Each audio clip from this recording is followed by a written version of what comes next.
Man, the time went by fast. Sorry.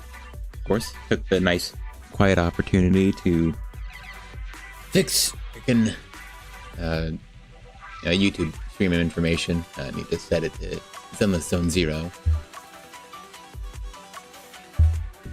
Currently listening to Desperation and Despair. That's really nice. Got that little, I don't know how to describe it. But that you can hear it, and it's rising now. Yeah, that little buzz is doing. Now it dropped. Nice.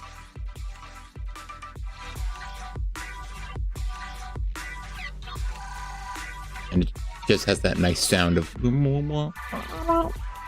sort of thing. Sorry, hold on. I need to lower my mic a bit because it looks like it's going a bit higher than I should be wanting it. Just a little bit. Okay, I think that should be okay. This should be the peak as how loud my mic gets, but it means I'll probably want to put it there. Hold on, as I listen to this.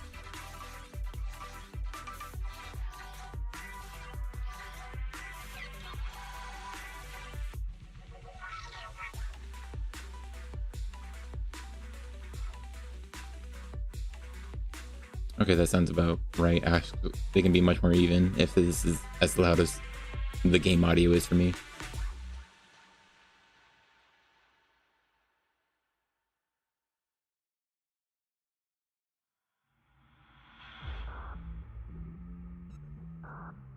It's fine, it's fine. Game? Hold on. I swapped to the game capture. And I can't find the video game. It's on, right? I literally was at the scene. Where's the video game? Okay. Oh, I was almost infuriated. Okay, cool. Hey everybody, Nom Nom. Hey everybody, Nom Nom Nom's here. Back right on time with the Zenless Zone 0 trigger review stream. Woo! I meant to do the stream last week at some point, but you know, for the times I had the best opportunity to do it, I just never finished this artwork. I just got the outline of Trigger and just decided to not do much else. Oops. That's annoying. Anyway, I'm here, I'm back. I left some things to do. Obvious thing first. Not you. I mean, if I did a yellow 10 pull and I accidentally got Trigger's M1, that's still incredible, and that'd be awesome. I think I made it clear in what I wanted. Like my main want would be, well, on my polling stream was Trigger, and if I could get her M1, that'd been rad, because that'd keep her like top tier among, like, higher than what my actual supports could do. And then, you know, her engine is the, well, what's the main thing I wanted. Let's just pull the, I was about to say pull the trigger, and unironically, let's just do it. The 110 pull real fast. And that's awesome. All right. Well, that's depressing. Yeah, that certainly is what it is. And I can absolutely stop there. And if you want to see how those pulls end, it'll be poorly. And we'll stick around after Trigger's agent story. There's a few things I wanted to do. Since I just happened to get them, I assumed I was gonna get back to streaming faster, so I left some little character moments. I'm here! Where's part 4 of the Raiders of the Hollow? Quick, show it to me! Oh, she's nice and excited. That's awesome. But yeah, I thought I'd quickly do some. There's 2 trust events I have ready: the Nekomatas and Haramasas. I felt like I did it Nekomatas only recently, but it was literally, I think, right before I started like streaming any, so I didn't stream hers. which is unfortunate. That or it was after I started streaming any, and I just didn't stream hers. I forget. So doing Neko's mottos is more recent for me. But anyway. I liked hers. It was fine. That's about it, though. I want to watch that movie too. How about we watch it together? Yeah? I never thought you'd ask to watch a movie with me. I haven't watched a movie together with someone in a long time. Well, today's a good day to change that. Aww. Oh yeah, I heard there's lots of exciting stuff in this one. So don't scream if you get scared. Oh, I'll hold on to you and quiver in my boots. Yeah, I'm easily scared. Oh, then you're definitely gonna scream. I'm gonna have to wear earplugs. Oh, come on. I was waiting you to act Ray or something. Just kidding! Don't worry, if you get really scared, I'll hold your hand. Aw, how sweet of her. You and Nekomato watch Raiders of the Hollow 4 together. Nekomato's emotions seem to be running high at the start, but after a while she becomes quiet. Even after leaving the room, she still seems to be in low spirits. I can't believe it's over so soon. Feels like it was a lot shorter than the last one. No. That's unfortunate. But only if you liked it. When the last one came out, I watched it with, those guys. So much time went by in a blink of an eye. Oh. And unfortunately, the sequel reminded her of the Red Fang Gang. I did remember their name. That's cool. By those guys, you mean? I mean, the Red Fang Gang. But back then, they hadn't yet become the bad guys they are today. See? Oh, They most said are gone, they wanted right? to be like the hero in the Raiders of the Hollow. Questing through the hollows in search of treasure and performing feats of chivalry. Sad. Are you okay? Oh, that Nekomata is adorable, though. I'm fine. That's all in the past. It's just watching the movie. It reminded me of all that. Oh.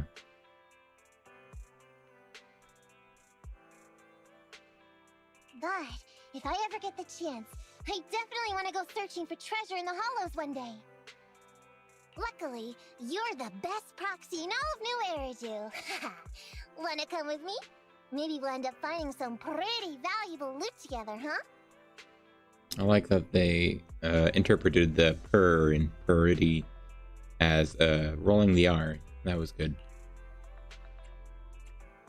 What's the split? Sure, but what's the split after we find it? How could you say that? You sound just like Nicole! No matter what happens, you shouldn't lose sight of what made you want to be a good proxy in the first place. Money?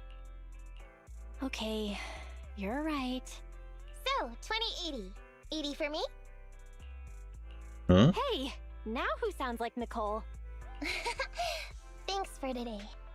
Not just for watching the movie with me, but also for putting up with all my talk. I'll come hang out in the video store lots more in the future. Just you wait. Well, that's sweet of her. Well, that was it. Anyway, just Port Elpis, I believe, right? No, it's right here. Oh, hold on. Let me run over and get Nekomata's Why'd I say Nekomata's? Sokaku's dressed up.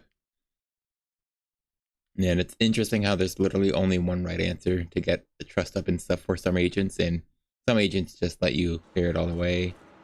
Like Sokaku's here is literally just had to compliment her on having a big appetite. Yep. It's a lot of talking. And she says the same thing to no matter which fry flavor do you pick. But you have to compliment her appetite or you don't get any trust up. Oh, hey, what's still going on here? I get it. Okay. Do we know who she is? I don't think so. Hold on. Very unfortunate. The second I wanted to start streaming, I start feeling it in my nose. Hopefully that doesn't get worse as we get to Trigger's story. Alright, you should head home or your family will be worried. It's already so late. Sorry for taking up so much of your time. No worries. Oh, and happy birthday. Thank you. I have one last question. Could you tell me your name? My name is Seth. Alright, Mr. Seth. Thank you so much for your help today. Hope we have a chance to meet again in the future. The unknown girl runs away. Oh, hey, you're here too. Hello, Mr. Seth. I was just joking. After all, everyone says good deeds should go unnamed, so I'll leave this good reputation to my dear Junior. What deed did you do? That's a bit of a long story. To put it simply, I just offered a bit of advice to a stranger. Initially, it looked like she was going to jump from here. Well. Alright, fair enough.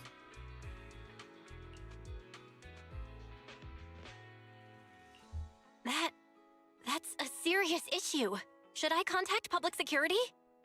Don't worry, she promised she wouldn't do anything reckless again. That would have been a very reckless action. Everyone has times when they feel hopeless. Today is her birthday, so it's not surprising that her despair got the best of her. As long as she can listen to reason, that's what matters.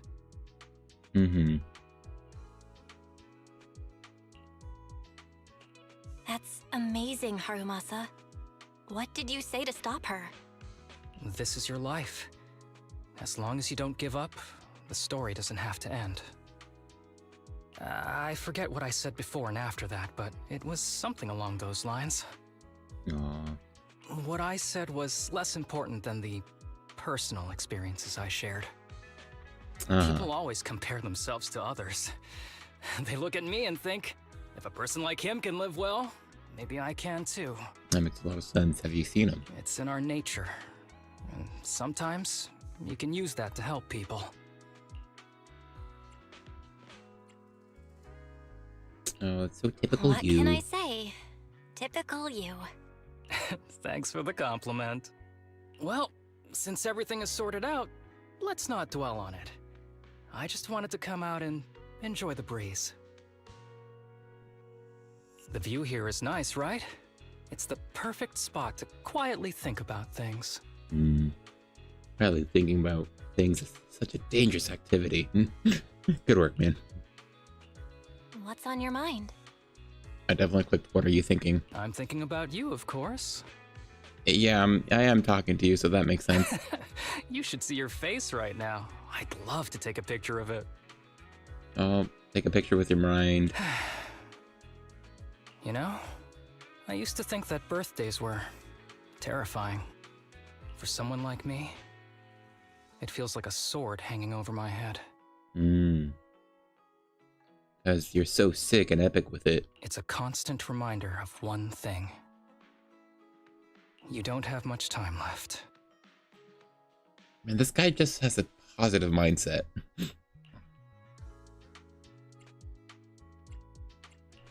I believe we still have plenty of time.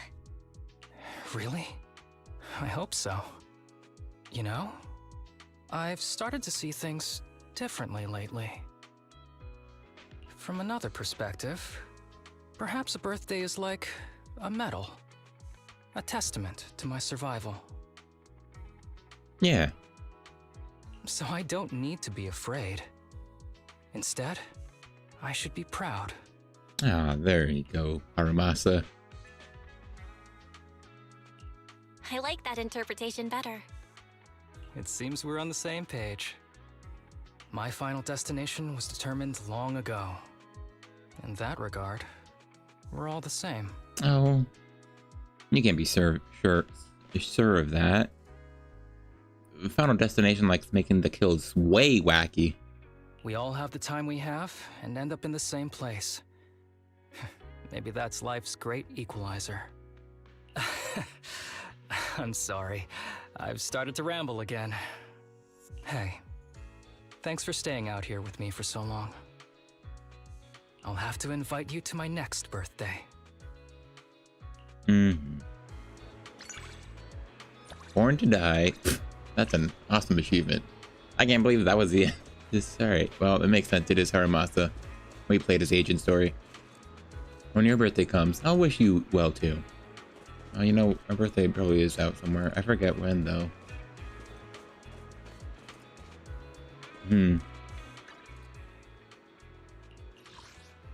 Well, okay, I guess that was it. Alright. Sorry, I saw an exclamation point. I had to click on it. And oh wait. But I'm not very good at picking gifts. How about you? How about I just give you money directly? That would be awesome. He knows me so well. Thank you, Harmas. Man, that guy. After his agent story, yeah, it's clear they want to make that his personality, and they do really stick hard on that very serious topic for him specifically. But you know, fair enough. It's Haramasa. All right, that's all the things that really mattered. I don't think anything else reset I could do. GU defense. Oh, holy crap, that was terrible. Dang, I unfortunately already fixed it to make an S rank, but I got a solid 4 minute and 36 second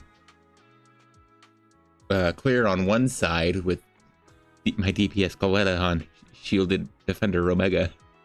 That's awesome. Anyway, no, time's a wasting. We need to get to it. Staff, the video archive. Yep, this is where the videos go. I still need to do Ching Yi's, I believe. Let me review.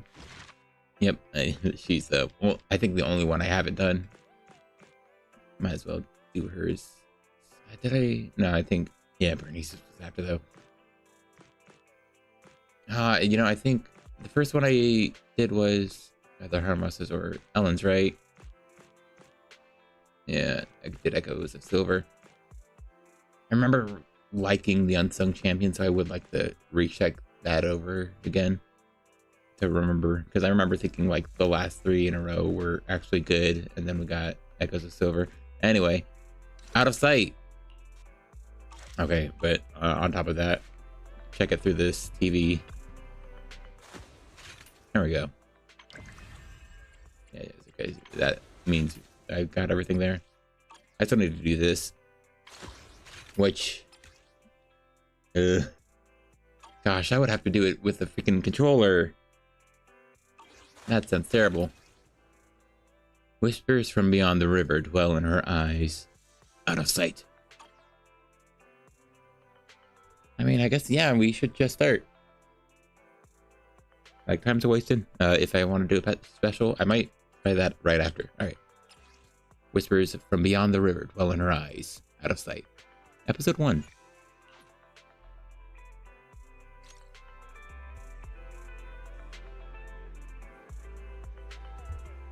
Okay. Why is this making my OBS lag? I normally, when it's in the other window, OBS flags like that because, like, something 3D and intensive-ish going on this screen. So who knows what's happening beyond this black wall with white text. This is a story that took place in the past. A story of a rookie proxy named Phaethon, who meets a young lady at a crossroads of fate. Well, we've been on 6th Street for a while now. How many internet commissions have we taken the past few days? Alright, we got the nice census to start. We got some nice in establishing dang it. How did I lose that word? Explaining the story so far. Look, I'm not loving the dialogue is how I was gonna say it. We're still newbies, so you know how it is. That's sweet. What was it? What is the word? Exposition, yes. It's okay. We're starting our proxy business and video store from scratch, side by side. It'll take time. These days, I've been focused on managing the store, so thank you for taking care of the internet business, Belle. Thank you.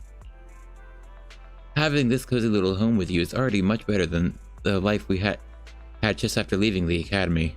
As long as we slowly build our reputation, we'll eventually have a chance to uncover clues about the fall of the old capital. Belle, we'll take it slow. Yeah, okay, yeah. That's not the most interesting way to establish information, I think. Like, I don't know. It's just the taking a life, or taking the random point in life, and you just happen to be explaining what happened in your life so far. It's just, you know, sort of distracting type of dialogue that usually doesn't happen realistically. So, you know. Yeah, but I still get so bored when there are no commissions. Well, your enthusiasm is really something, but your troubles will be resolved soon. I saw how hard you've been searching for commissions, so these past few days I found an intelligence broker on internet who can introduce commissions to us. As long as we can establish a long-term partnership with a professional intelligence broker, we shouldn't have to worry about getting commissions in the future. As your older brother, I also want to be able to help you. As your older brother, I also want to be able to help you. Come on! Well, does Belle not know that? Does she not know you're her older brother? Good job! Thanks, Belle. I like that response. I don't know. Yeah, this is annoying. Freaking the exposition for the start of it, whatever. Thanks. I think I've done a good job too.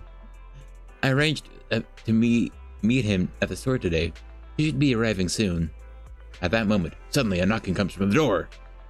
Sorry. At that moment, suddenly a knocking comes from the door. He's here, just in time. Belle, let's go talk to him. Who knows, maybe a cool surprise will be waiting for us on the first commission with him. Master, the schedule has been updated. You don't exist. Shut up, fairy. This is the one time you shouldn't be saying anything. Even though I've missed you so much in the 1.6 main story. Holy crap, you just don't exist anymore. It's so sad, man. As the front door is opened, a man in a suit walks in. Although he wears a friendly and reliable smile, there's still something slightly off about him. Yeah, there he is. Belle, allow me to introduce our future partner, the intelligence broker I found on the internet. Nice to meet you both. Call me Shepard. I'm glad you two chose to work with me. By the way, are you just starting out in this line of work? We just started, but business hasn't been... Wait, nice to meet you. We haven't been in the business for too long. I understand. It's normal for rookie proxies like you two to have a hard time finding commissions. But please, don't worry. As an intelligence broker, I exist precisely for people like you. Let me check my notes. Your name is Faithin, right? What kind of commissions do you usually specialize in? We have superior technology. Oh, what an energetic response. These days, many young proxies lack the energy you have. That being said, combat-related commissions might be a bit tricky, right?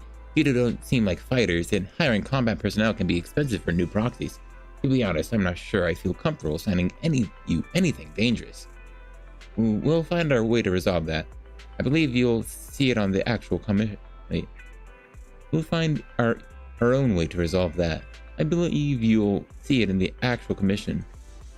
The actual commission, huh? Well then, I happen to have recently issued a commission. I happen to have recently issued a commission that could serve as the perfect starting point for our partnership. I believe this commission is the perfect difficulty to assess your abilities. If you're interested, let me explain the details. Shall we talk more Shall we move to a more convenient place to talk? It's not suitable to talk about this at the counter, so you move to a small room with Shepard to discuss things in detail. Our first assignment together is a missing person commission. There's no need for combat or venturing into any hollows, so it's completely safe. Honestly, I can't think of a better way to test your skills. Cool. Is this really not just... Why hire a proxy then? Not to be rude to the client, but guiding people through the hollows is what a proxy does. A commission that doesn't even require stepping in one seems kind of pointless for us to handle, right? Yeah, I'm starting to think about how they don't look, well, obviously, aside from the clothes, they don't look any different from, how they do normally. So how long have they been proxies? Don't get me wrong, I'm definitely not trying to pass this off on you. Your ability to navigate the hollow is unquestionable. That's what makes a proxy a proxy. But this role involves more than just that, and this commission is a perfect opportunity to demonstrate those other skills. Okay, To Shepard. be honest, the client barely gave us anything to work with, just pieces of info. That's why this is a perfect chance to show off your skills in gathering intel, spotting details, and negotiating. All the makings of a top-tier proxy. Okay. You've made your point. Guess we can't refuse now. Let's see the job.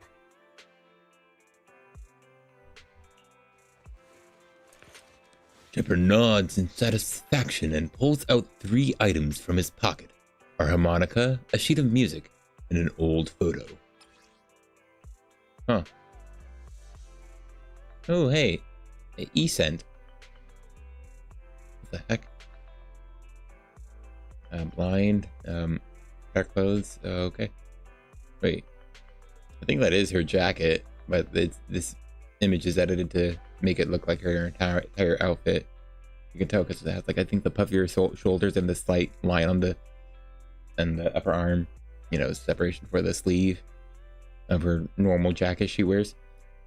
A somewhat aged photograph, though the image remains fairly clear. A blonde woman with her eyes covered leans against the wall. For some reason, her silhouette seems so fragile, as if she might shatter to pieces at any moment, filled with such profound sadness.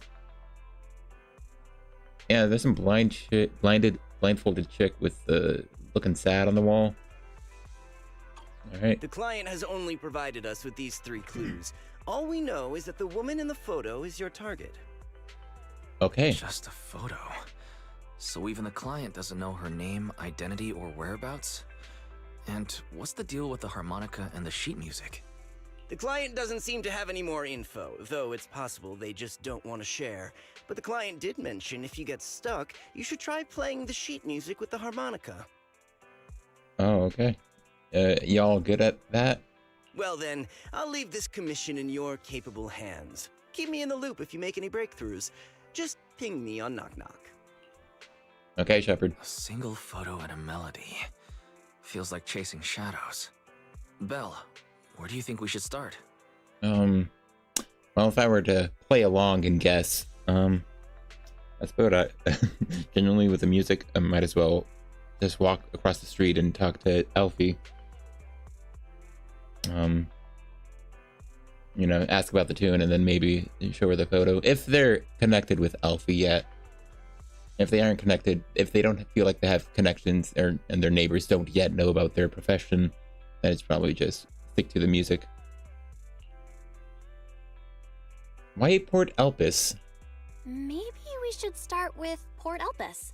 A woman with her eyes covered isn't exactly someone you see every day. Remember when we went to visit the sea?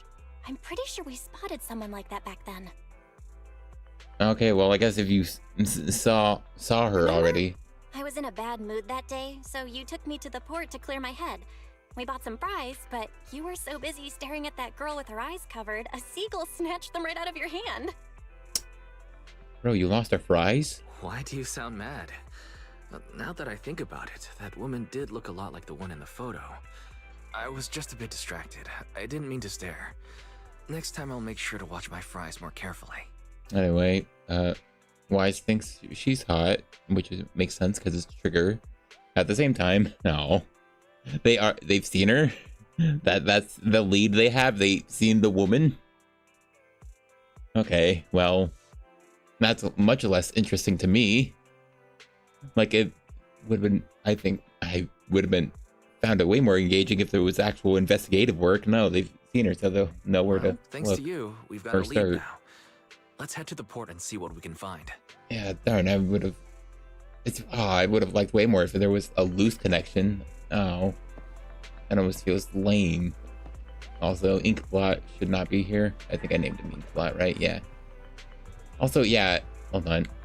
Yeah, it's still moving well here, but looking over here, I swear, being over here, yeah, it chops up the frame so hard. Port Promenade. Oh, I don't know, not a strong start. Not loving that. Don't waste time, I guess, actually investigating. So we've arrived. Time to find our missing person. However, it was a week ago when we saw that lady, and we can't be sure she's the person we're looking for. Even if she is, it's uncertain whether she's still around here. Well, duh. Let's look for clues, gang. Right. So if you don't have any other leads right now, let's try our luck here. I'll attempt to hack into the cameras to check if she's around. She's been around recently. As for you, Belle, take the photo and ask locals and passerby around here. Honestly, for what the photo is, it feels weird to just ask people. Like, she looked very distressed. Someone up there. Fee! Oh gosh. I can very easily just miss dialogue if there's a correct choice here.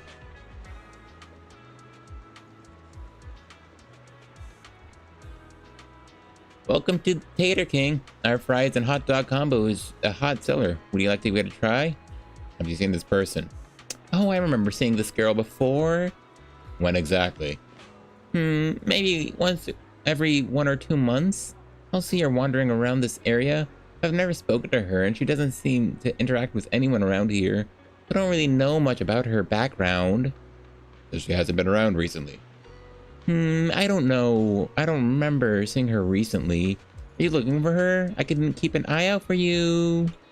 All right, thanks. By the way, would you like some fries? Let me think about it a bit more. All right, then. Those seagulls have been too active recently. Will they have a negative impact on the sales of our fries? Looks like I shouldn't feed them too much in the future. Oh. Well, I'm glad they gave us Lauren Fee and her stupid decisions. I really want to assume the lighthouse is the correct choice. I know I want to check it out last. Though this feels... I want to see what these NPCs look like too. Stern woman. Okay. Honestly, you can... I feel like you can almost see a variety of haircuts on maybe some NPCs. This one sort of has Evelyn's bangs. Though, honestly, I was looking at the hair shape, and I felt like that the way it's parted here almost made me think of Roland, mostly because of the new NPC, which I probably should have mentioned and talked about as well. Had I decided to focus harder on the trust, or this story here. Strange woman. Yeah, she seems very important, though. I don't know. I just want to make sure I speak to as many people as I can and don't miss any possible dialogue options.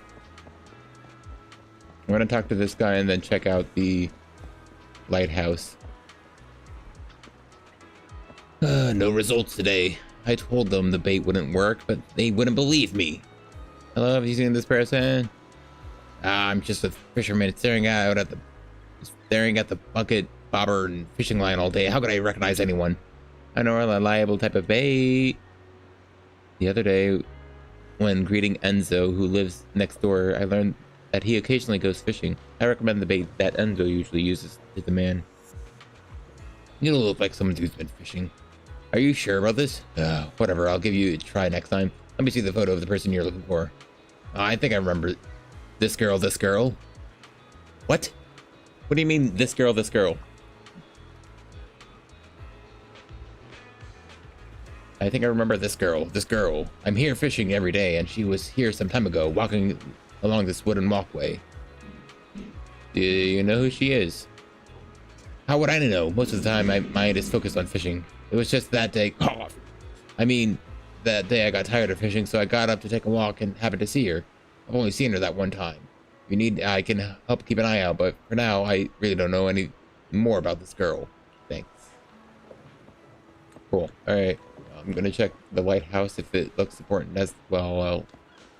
I'll weight my options and see who looks more important. we climb up that lighthouse and overlook the entire port, maybe we'll spot the blindfolded woman. Oh, okay, so this should be McDone then, right? Just as you're about to try opening the door leading to the top of the lighthouse, an old man appears behind you. Hey, what do you think you're doing? The lighthouse is currently off limits. No one is allowed to enter. Oh, sorry, I didn't know. Oh yeah, I guess it doesn't have a do not enter sign. It definitely has something on it normally, right? If I hadn't shown up, you would have gone straight in, wouldn't you? This lighthouse hasn't been properly maintained for years. Surely something happened to you. Who would take responsibility? Besides, what do you need to go up a lighthouse for? I'm looking for someone. Have you seen this person? Let me see. This girl does have a rather memorable appearance, but I don't remember seeing her before. I think she might have been here before. And so I usually keep two around the lighthouse. All right, I think that just makes enough sense. If she was on the dock's walkway, I definitely wouldn't have seen her.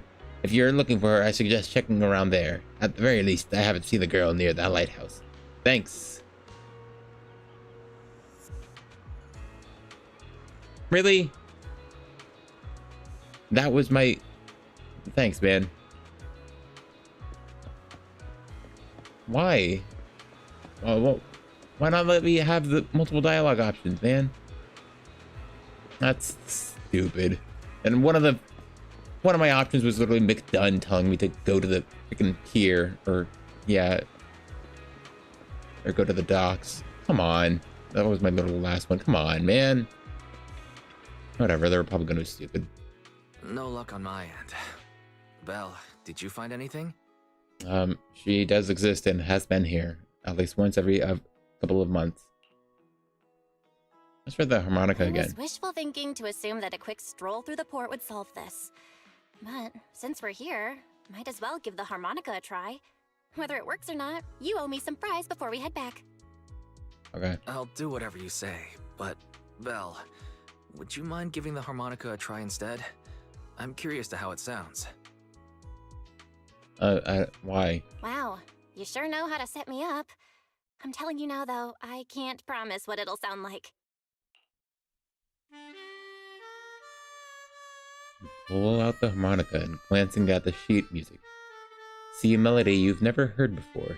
Taking a deep breath, you let the notes flow and start to play.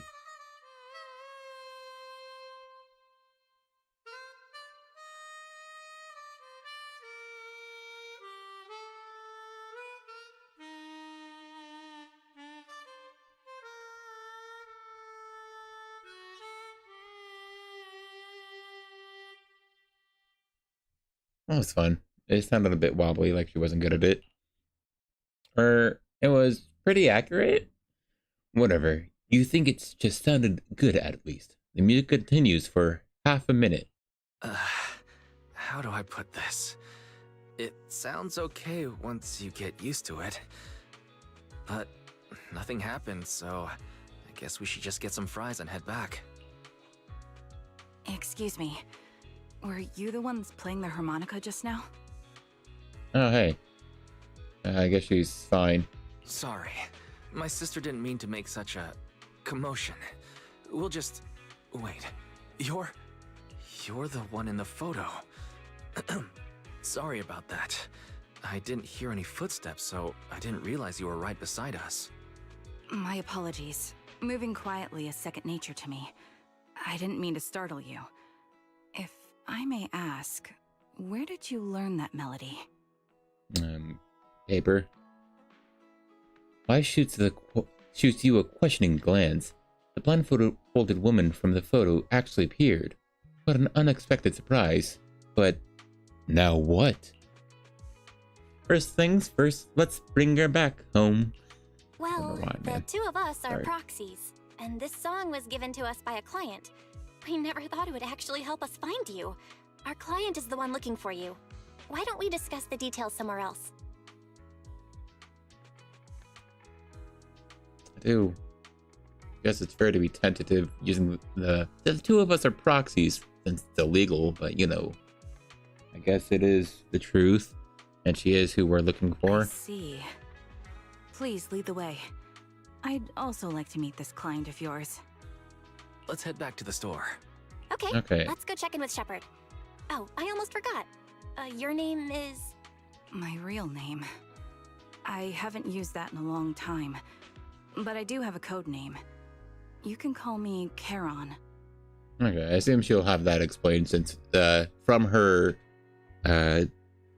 trailer, I believe, the 2D trailer. The demo would be the 3D. Yeah, the demo would be the 3D. So the trailer, you see her captain of Liar Squad was Charon. So she definitely took that name at this moment. Presumably she's part of Obel, seeing as her uniform says Obel. Oh yeah, and it's after your incident, which I believe was during the Hollow Zero, like, eruption incident or whatever. I forget the term. The fall of the old capital. Right. You return to the video store along with the woman who calls herself Charon. Along the way, you introduce yourselves and share a bit about your fledgling proxy business. Miss Charon, I just reached out to the information broker who posted the commission. He should be here shortly, and you'll be able to meet the client soon. Please take a seat on the couch. I'll get you something to drink. Thank you, but please, don't mind me. By the way, the second row from the top on your TV wall, third unit from the left, it has a connection issue. You might want to check it out when you have time. I mean, she knows she's looks blind as heck to everyone else. She's doing that to impress us. Let me see. You're right. How did you know? No wonder there's been some lag lately. I rely on my hearing. I lost most of my vision in an accident. I can just about make out the outlines of my surroundings. To move around like an average citizen, I've trained my other senses to be extremely sharp. I mean, that partly happens. But, you know, not to a sniper's degree. Makes out outlines.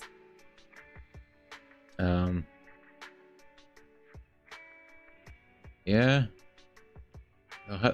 I guess that's not a fully, you know, blindfold, right? It's mostly the one-way covering, so maybe if her seeing was, or her sight was completely fine, maybe it would have been fine, or it's the thing that's letting her see like that.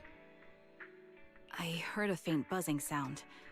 By moving around the room and noticing the change in sound, I was able to pinpoint the location of the faulty TV. Well, now you really are just showing off. And your other senses and hints to whatever, the dead, wait, why am I forgetting his name? The Daredevil degree. Your senses are up there. No way. Sorry. I hope my question didn't seem rude. No need to apologize. Vision isn't the only way to perceive the world. As proxies, you two should know that better than most. Anything that can be seen with your eyes can never be considered a secret. Yeah, Miss Charon. A subtle silence fills the room. It's clear you each have secrets you don't want to share with others. There's an unspoken understanding between you. As the silence is on the brink of becoming awkward, a knock sounds at the door from the outside shop. From outside the shop. Sorry, how do I swap those words? It's me again! You two found the target already? Wow, Phaethon, you guys are incredible. If you're always this fast, you could take on anything. Bro, they really got lucky that they saw her before, man. That still disappoints me. That's I don't know, not the most fun way to start the adventure. The client didn't come with you? High efficiency? It's nothing really. By the way, didn't the client come with you? Charon here would like to meet them. Where to start? It's great that you were able to find the woman in the photo, but there's a new problem. I can't get in touch with the client anymore. There's been no reply from his Knock Knock account since yesterday. I brushed it off at first, but there's still no reply today. Just when I thought he might have skipped town, his account suddenly sent me a location, the edge of a hollow. Who sends something like that in normal circumstances? Sounds like something happened to the client. Based on what you've said, There's a good chance the client encountered some trouble involving the Hollow. Still, it's too early to say for sure. Either way, I'll keep trying to reach the client. I hope he's alright. Let's stay in touch for now. We won't be wrapping up this commission for a while. Okay. Sorry, but I overheard your conversation. Wouldn't be hard. Could you share that location with me? If I investigate the Hollow, I might pick up some clues. Like, overheard the conversation. You're standing right next to us. This is like a small room. It's like somehow smaller than my living room. Actually, it might not be, which is sad. You're Miss Charon? No offense, but the Hollow isn't somewhere just anyone can waltz into. Without a carrot or combat personnel, it's a death trap. You should wait. I'm a soldier. I served with the Eridu Defense Force under the Chrysoberyl Division. Even after retiring, I've made countless trips into the Hollow. You can trust in my combat skills. Oh, Chrysoberyl Division, right? She'd be Liar Squad of the Chrysoberyl Division, right? Is how it'd be explained. I think that's speaking in past tense. Oh, but she's currently retired, supposedly, despite wearing a uniform that says Obol on it. The heart rates of you and the two proxies here seem to have just spiked. Don't worry. My military days are far behind me. I have no current ties with them. Her uniform says Obol. Come on. Getting into the Hollow. Proxies, can I request your assistance? I don't know anyone else who could guide me. Like, this agent story has already helped if they just gave Trigger a casual wear skin. Like, just give casual Trigger as a skin, and that's what she's wearing right now. I'll pay the commission fee as best I can. If you don't want to be involved, that's fine. I'll think of something. We can't let you deal with this alone. We'd like to find the client ASAP too. I mean, who's gonna cover our commission fee otherwise? Besides, if we said no, you'd just head into the Hollow alone, wouldn't you? Probably. How did you know? What do you mean, how did you know? That's just a very obvious assumption. So that was your plan? You just remind me of how wise and I used to be. So desperate to find someone that we didn't even care if we were ready or not. Well, since Miss Charon wants to continue to investigate, I'm willing to act as the proxy for no additional fee. You can relax, Shepard.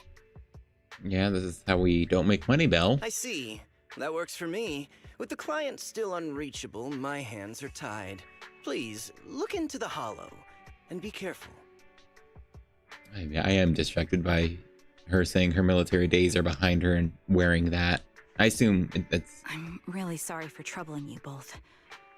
Finding this client is very important to me, so I may have acted a bit out of line just now. No, it's fine. I do like her pose there and her little eye things turning pink. That is cute, but you know, I assume she's pulling her leg and is part of Obol and just withholding the information that she's, I don't know. But I mean, if she is actually with Obol at this current time, I feel like her current uniform would sort of make people like, or make Wise and Bell assume maybe she's pulling their leg or just would be mentioned. Anyway, seeing how determined you are to find this person, we couldn't just stand by and do nothing. No worries. Seeing how determined you are to find the client, we couldn't just sit by and do nothing. Let's work together to find them. Yeah, bestie. Alright, blind pursuit. Man, hang on here. What do you mean? Blind per... Actually, do they any dialogue? Dialogue, fellas? Charon. Proxy, may I call you that? Of course. Thank you, Proxy, for accepting my request. This is probably your first time taking a commission in the Hollow that might involve combat. I'll do my best to protect you. Actually, I don't enter the Hollow in person. I'll use my bamboo to enter the Hollow. Huh? You mean you're gonna attach your consciousness to a bamboo? Such impressive technology. I've never heard of anyone being able to do something like this before. But even if you're even if you're bamboo, yes, that makes sense. I'm sorry. I'll protect you. You responded to my request, so this is my duty. She should duty. So, the vibe Charon gives off is bringing up memories of her own past. I feel the same way. Maybe this is fate. Let's help her fulfill the wish to find that person. Yeah, we can't just leave her be. Anyway. Agent Story. Blind Pursuit. Enemy key, though. I'm spoiling myself. Oh, crap. We have to play on field as Trigger. That's fine. I watch a Leno oh, never mind. I watch a Leno video. I've got your back. I am the I've got I'm your not back. using the trigger, am I? Oh, hold on, I can see if it's bugged. I've got your back. Man! My trigger is definitely better. Nothing to often need something. My services are expensive. Yeah. To what do I owe the pleasure? Yeah, this. Might as well. I did start leveling a second Kaboom the Cannon. They will unironically need this for Shiyu defense. I would recommend it because there's a good chance it is just the best support W engine. Because 12% attack is... As soon as you double your attacks, that 12% attack is like 24% attack passively. It can easily be better than just the damage boost from, and on top of lasting longer, and yeah, uptime just by having it on your party. So yeah, it's, on average, Kaboom is the best, so might as well have 2, since you need at least 2 for Shiyu defense. Any more dupes than that is depressing. I'm baiting the polls for the end of the stream. Alright, anyway. Yeah, you know, I'm not using her.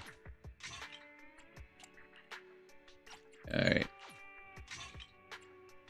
Gosh, I'm about to sneeze. Nope, I'm good. Alright, yeah. I was going for high attack crit attack build on Zhuyuan since I was that one.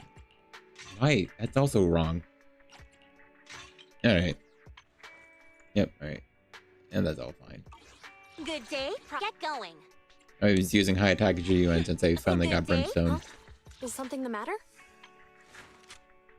Oh, well.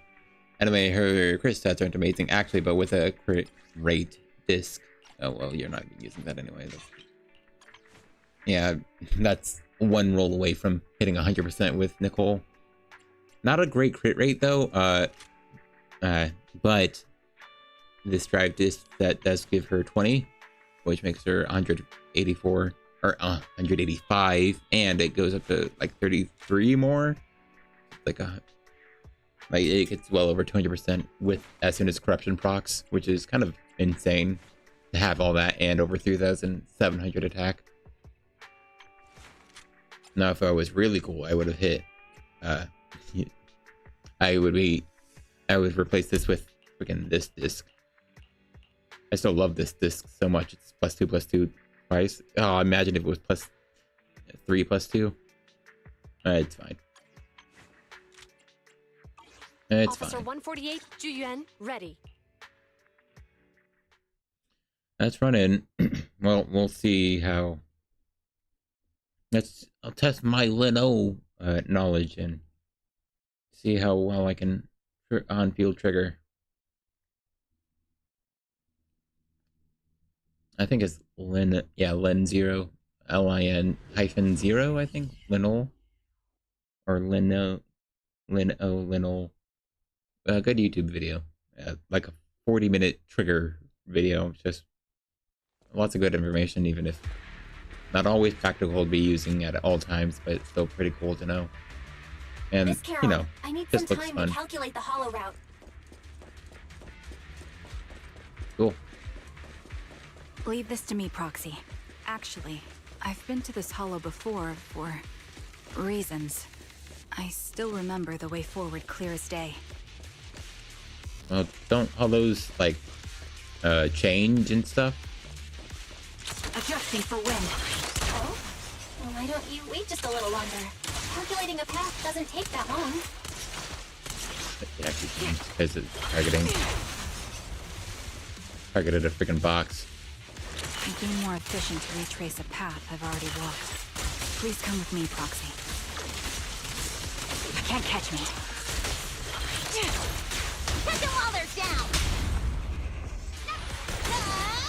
Sorry, I should probably be speaking. Oh, hey, cool. Look at all this chain attacks and stuns. The path ahead. Oh, wow. It should be right around here. I wasn't here too long ago. Get away from me! One moment, Proxy. I might have misremembered. I just need to think.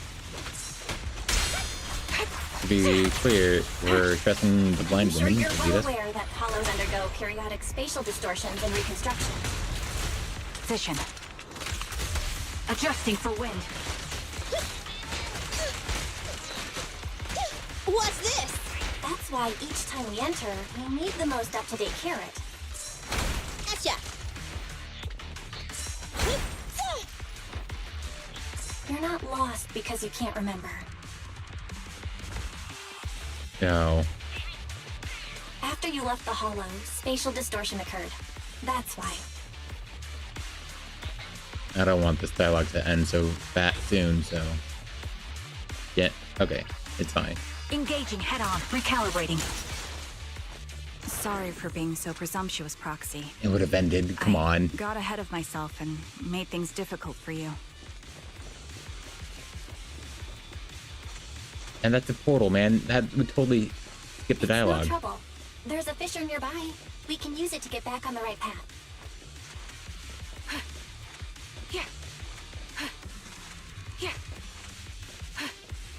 Waiting for it Let me to... lead the way from here on out. Yeah, that looks like the end of it, but yeah, you know, can't know for certain. Alright, it is gone.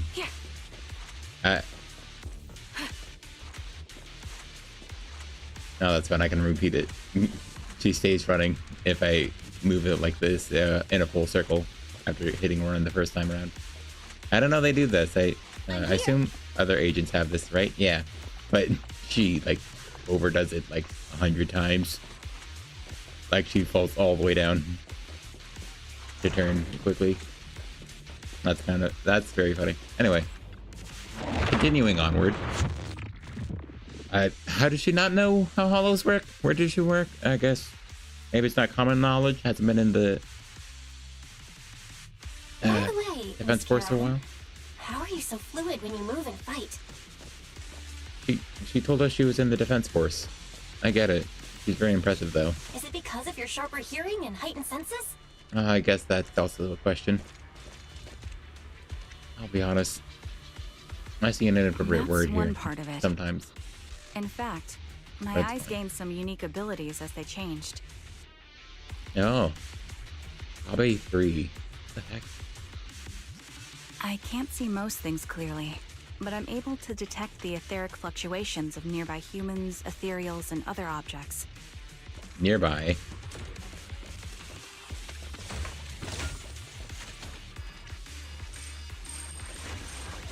Ether vision. I call this ability ether vision. Oh, hey. Quite the ability! Given your combat style, those eyes must come in handy on the battlefield, huh?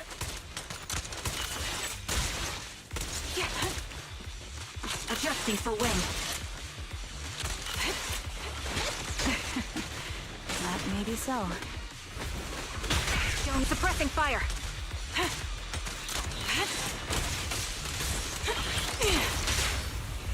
Now Catch them while they're down. Hey. Hey. There's another boss spawning. Oh, get him, guys. Get him.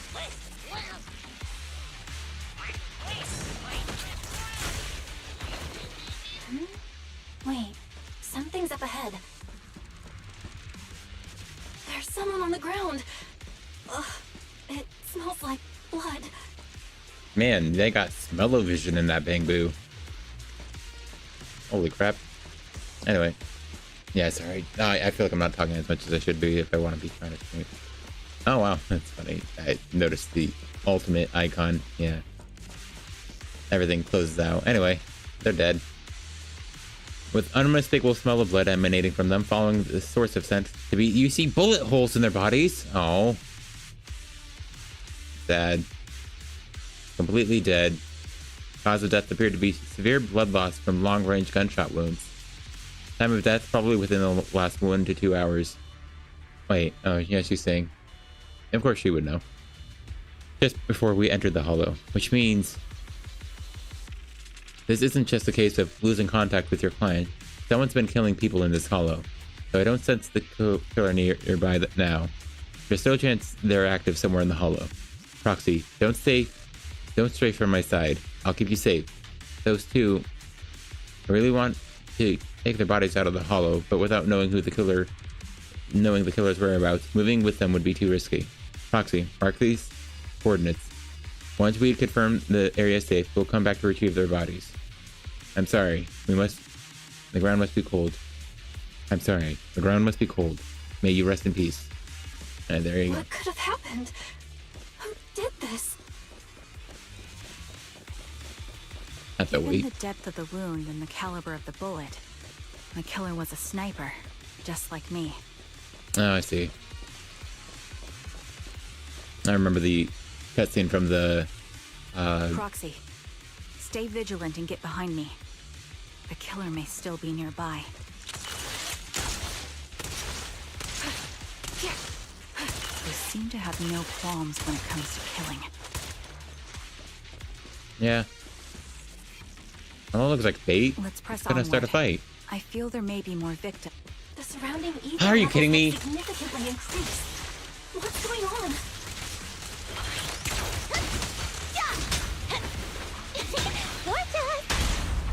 Hold on. Let me find what's causing the ether level increase. Up ahead, there are multiple devices leaking ether nonstop. Okay.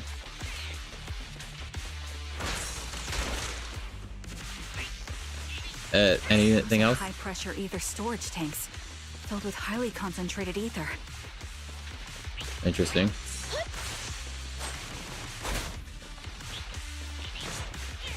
As soon as the valve is opened, the ether will flow out at a fixed rate.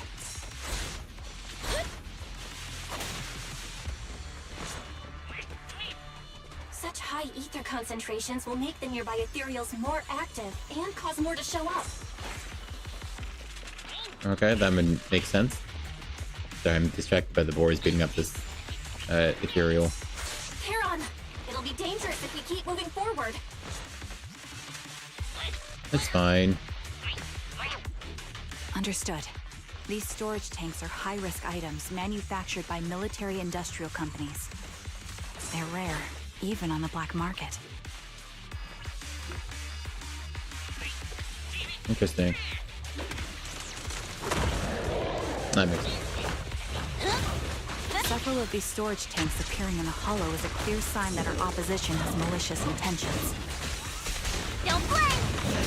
Time to pin them down. Holding position. Let's find a suitable sniping position and disable those ether storage tanks along any mission-critical paths. Oh yeah, critical path. I know that word. Gaming. Are you kidding me? I hit the wall behind me? How's that possible? My ether vision ability is perfect for dealing with such ether-laden objects. Perfect teamwork!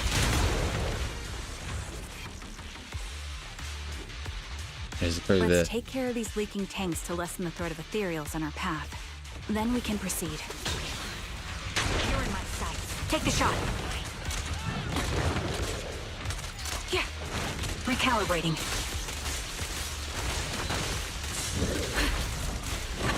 That was easy. Yeah, you're cornered.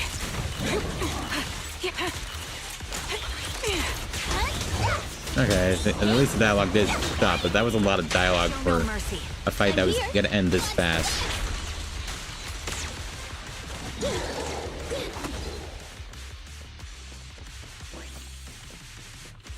Okay, and they wouldn't have continued onward, so the dialogue would have stopped by the time we got to this area. That's fine, I guess. But yeah, they're... What the heck? Combat tutorial... do I have to... Press R for a single shot. Press hold R T for a rapid shot. What the heck?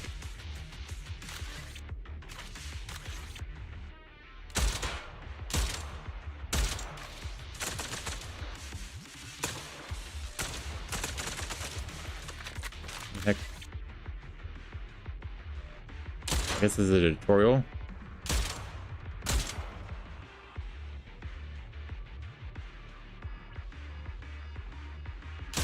Okay, I couldn't tell. They stopped blinking. All That's weird. high-pressure ether tanks have been disabled. We can keep moving.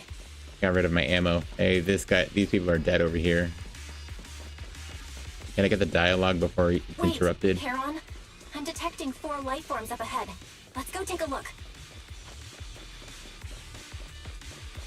Okay, that was it. That was it, right? That was it. Good. Here. I could have missed it. No, at least I need to click. But you never know, because it's this game, man. They often interrupt, like, just this stupid dialogue. I think someone did note it somewhere that it is like a bug, and other languages actually go through that or go through there. Speed and direction confirmed. Let's keep moving. Other languages have the white text go by like very in sync with the spoken dialogue, or I don't linger maybe, but then some languages do just keep lasting long, which way longer than they need to, which is part of the annoyance, but still, like, there's more annoying to it than that. Proxy, there are 4 people over here. They're all still alive. I'm not detecting any ether fluctuations from any other life forms nearby. And how bad are you at sniping? Great, that's a relief. Charon, can you confirm their condition? You know, they normally have a static if they're gonna make you speak like that. Confirmed. Interesting. 1 is seriously injured. A bullet pierced their lung. The other 3? No internal injuries, just a few minor wounds. They're all unconscious. The one with severe wounds. His etheric fluctuations are nearly completely gone. He's beyond saving. Oh. Who are you? Help me. It hurts. So cold. So cold. I don't want to die. I don't want to die. Yeah, all right. I get it. You're... Karen, put him out of his misery. There must be something we can do. I'll contact the hospital and we can get him out of the hollow. His internal organs are ruptured. He'll bleed out long before we can get him out. No rescue team can beat the clock when life fades this fast. Oh, that's unfortunate. Am I dying? I just want to go home. That is quite unfortunate. Karen doesn't respond. She sits beside the dying man, pulls out a harmonica, and begins to play a soft, familiar melody. The tune echoes throughout the hollow, heavy with the scent of blood. It's the song recorded on the client's sheet music. As the harmonica's gentle notes fill the air, the dying man stops groaning, simply listening until his eyes close forever.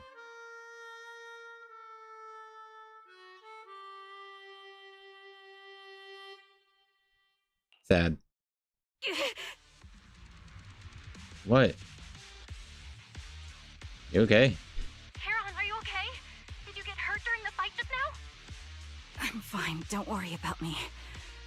As I mentioned before, these eyes of mine have their uses, but they bring just as much inconvenience. The rejection reaction you saw just now is one of them.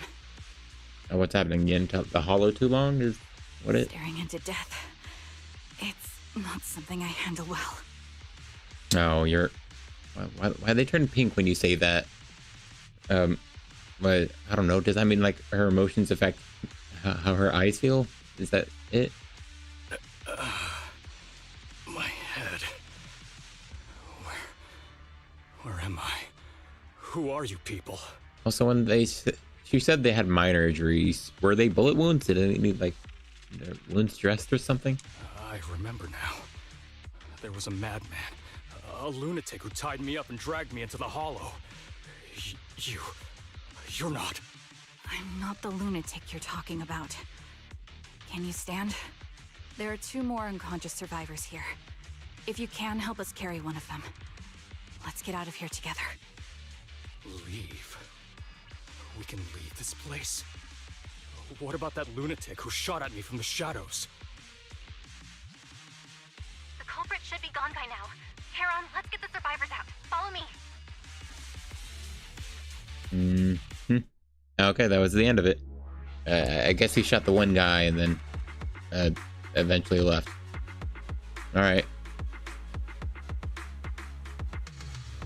I'm spinning my controller the other way, so that kind of looks funny. Well, that was the combat. Yes, still like this white text. If you just, the right text on the bottom can be interrupted so easily, so often, and it's so slow. That's a really obnoxious way to tell the story. I think for the most part that was fine. Exhausted and unable to carry any more bodies, you record the coordinates of a few of the corpses.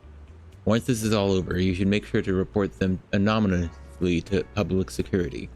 With Charon, you keep your guard up alongside the 3 survivors, eventually arriving at the abandoned metro entrance in the front of the Ballet Twins Road.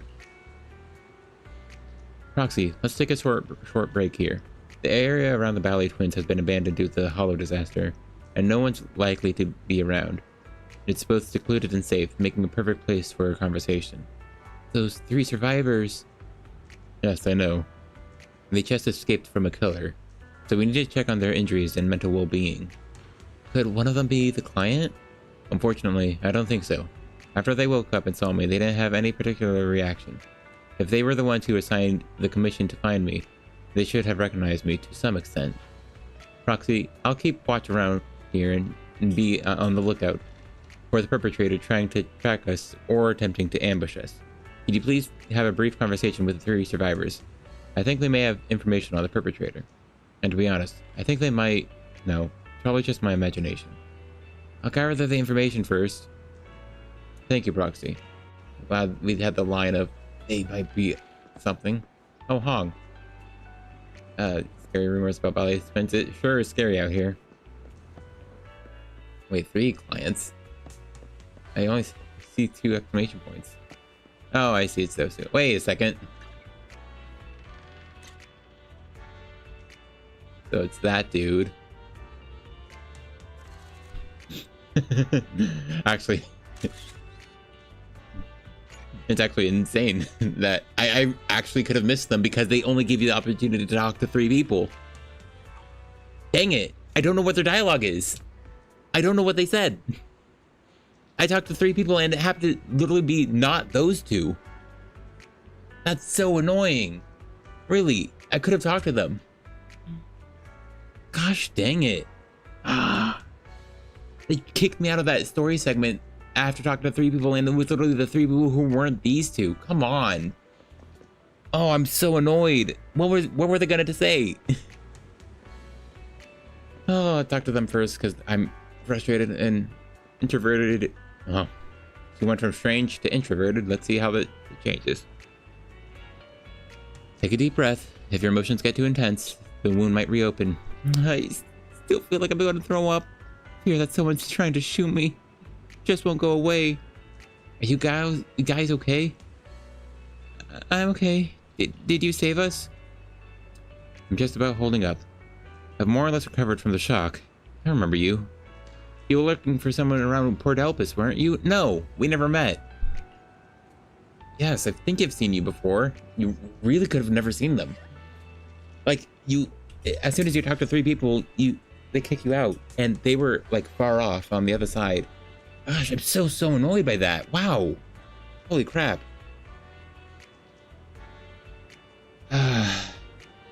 How embarrassing. I never thought we'd meet again like this. What are your names? Which one's Zoe? Aaron, just call me Aaron. Okay, yeah, she's that one. Aaron and Zoe, thank you. Feeling nauseous again? Nauseous? I can't say that word right. I managed to hold it in. Did you want to ask us something? Just some questions. No problem. We'll answer what we can. How did you get kidnapped and taken into the Hollow? For me, I was sightseeing at Port Elpis. No, I don't know that. After that, I was on my way home driving along a deserted road when I seemed to hit something. So I got out of the car to check. Just a few seconds after I got out of the car, someone hit me from behind and knocked me out. I still have a bump on the back of my head. You can feel it. That's fine, I'll trust you. Oh, let me take a look. There really is a bump on the back of your head. I trusted her. I don't need confirmation from you. As for me, I was sitting at home with my friend when someone tried to open the lock and tampered with our... Wait. When someone tried to open the lock and tampered with our food or water or something. I don't know what they did exactly, but shortly after we ate, we both passed out. Were we the only three you rescued from the hollow? Did you see another woman? Just the three of you. I'm very sad. I've got a few more questions. What happened to you in the hollow? Do you really have to talk about it? If possible, I'd rather not relive it. I'll go first. After I woke up, I found myself tied up, lying alongside a corner in the hollow with ethereals wandering nearby. If I didn't make an escape, and then and there, I'd be doomed. So I found something sharp and cut the rope. After freeing myself, I was about to run when a bullet raised the top of my head from above. That's when I realized someone had been watching me all along. Same happened to me. When I woke up, my limbs were tied, and the ethereals were already closing in. Fortunately, the ropes weren't tied too tightly. I used a broken iron railing and eventually managed to cut through them. But I barely ran a few steps when a bullet hit my arm. I could only grit my teeth and run for my life. If she keeps talking, she'll throw up again. That maniac shooting from the shadows. They seemed to take pleasure in watching the frantic attempts to escape. They could have just killed us right there, but they deliberately aimed each shot slightly off target, giving us just enough strength to keep struggling. Under the threat of ethereals chasing me and the sniper's fire, I don't even know how long I ran. Eventually, I managed to reach an area where the ethereals were less active. But that maniac shot me with a tranquilizer and I passed out again. Same here. Now that I think about it, we must have both passed out in the same area. One last question. How are your injuries? Aside from the blown force injury on the back of my head, I also have some minor abrasions and a slight dislocation in my shoulder. On top of that, I'm a bit dehydrated, so I have a headache now. Well, she's very informational with, how she's feeling. Mine are worse. My left arm was hit solidly, taking a small piece of flesh in the same with my calf. How am I going through all this? I'm really fed up. I know the wording is a bit off for me. I don't know how to say that. What else though? Take some time to calm down. All right. Anyway, thank you and your companion. If it weren't for your arrival, I don't think the perpetrator would have let us leave so easily. Why are we being targeted? Can't take any of this anymore. Black. Man, I'm so annoyed I couldn't talk to them because they kicked me out of Port Elpis after talking to 3 people. I'm so bothered. Gentleman. Thank goodness you're here. Can't believe it. I'm still alive and out of the hollow. What's your name? Oh, me? I'm Jesse. So grateful that you were there to save me. While that maniac was chasing me and sniping at me, I really thought I was done for. Some questions to ask you. Tentatively, I almost want to say he's the actual sniper pretending. That's the one vibe I'm getting. Let's see. Go ahead and ask. Although I really don't want to remember anything that just happened. You did save my life. Were you kidnapped and brought to the Hollow? I was tricked.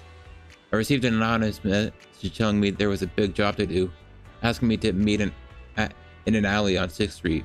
I just arrived at the agreed spot and was waiting when someone hit me from behind and knocked me out. When I woke up, I was already at the Hollow. My hands and feet were tied. Well, okay. Kind of annoying that I have another questions at the bottom there. Okay, don't fly. Anyway, although I was tied up in the hollow, luckily I was carrying a folded knife with me. I tried to shake the knife out of my pocket and cut the ropes, hoping to escape especially since the area was filled with ethereals. But suddenly someone shot at me from the shadows. I was so scared that I quickly dropped to the ground to dodge bullets, but immediately fired several more shots. I had no choice but to run for my life. The maniacs shooting at me likely never intended to kill me right away. Instead, they seemed to have fun watching me panic. Every shot scratching me, but none of them were fatal. I just kept dodging the ethereals and the sniper running for my life. In the end, I finally managed to hide a place a few pure ethereals, but the maniac shot a tranquilizer into my thigh. I quickly passed out again. After that, I woke up for the second time and you all around me. Alright, sounds like going through a similar spiel, unfortunately. I feel a bit dehydrated, probably at least 10 abrasions, but surprisingly, no major wounds. I don't know, I feel like some normal person would have said I'm very beat up. It's mostly the Erin, the panicky woman. I feel like she would have said something more along the lines of not being so or maybe saying I feel like I've lost a piece of my arm and leg. I don't know. It just feels too professionally written, you know, before the translation used. What did I ever do to them? That made me go through so much trouble to set up a trap, kidnap me, and then throw me into the hollow, slowly execute me? I don't have any more questions. Is that all you wanted to ask? Well, anyway, thank you. If you had come any later, I think all three of us would have been killed by that maniac. Okay. Thanks for taking care of them, Trigger.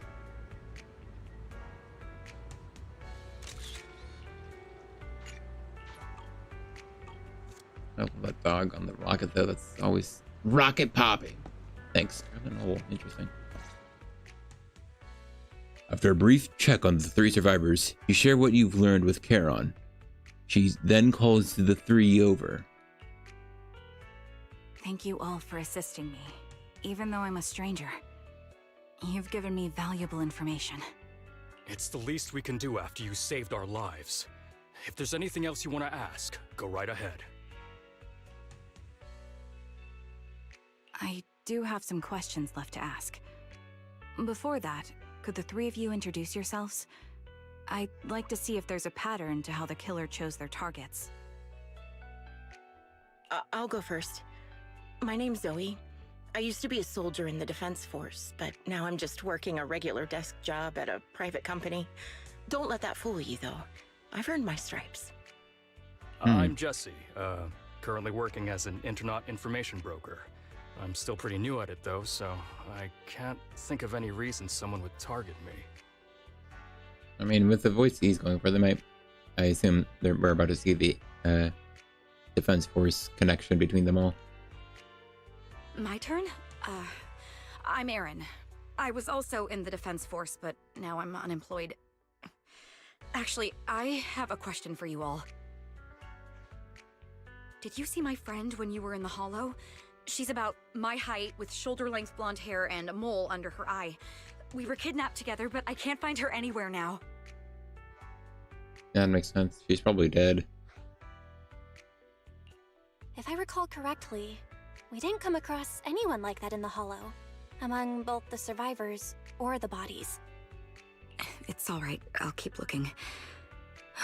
I hope she's okay. We were always inseparable. We even planned to visit Scott Outpost together for Remembrance Day. I never thought something like this would happen. Okay, if this is an actual holiday, you know, is this like Veterans Day? Is this like sorry, that's another holiday like Veterans Day, right? Remembrance Day? What's it about?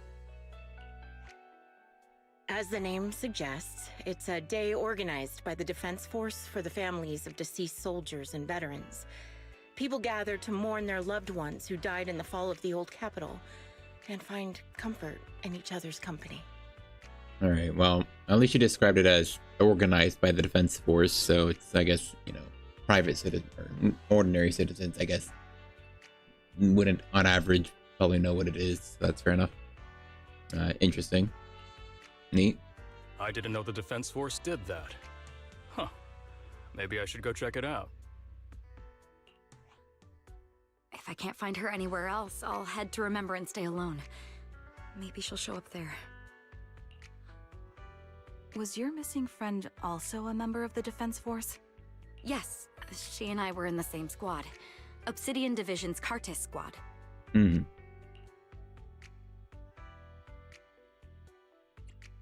Wait, Jesse wasn't in the Defense Force. This sounds like a series of murders targeting the Defense Force.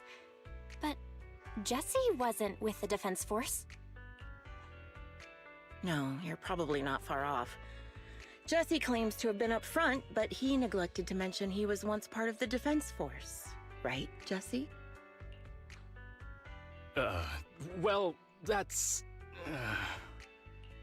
Yeah. I just don't like bringing up my past in the Defense Force. It's not like I'm trying to hide it. They're just memories from my time there that I'd rather forget. Yeah, fair enough. I was part of Obsidian Division's Noct Squad. That's the absolute truth. I was also in the Obsidian Division, Impera Squad. I don't know who those who died in the Hollow were, but it seems the killer really is targeting members of the Defense Force. Mm-hmm. Wait a second. If I remember correctly, during the fall of the old capital, didn't our 3 squads work together on a mission outside Hollow Zero? We did? I don't really remember. Oh, I don't know. Is gonna be some veteran turned unfortunate killer crazed maniac taking vengeance on all y'all who weren't there or something? It could be something like that. That would be interesting, I think.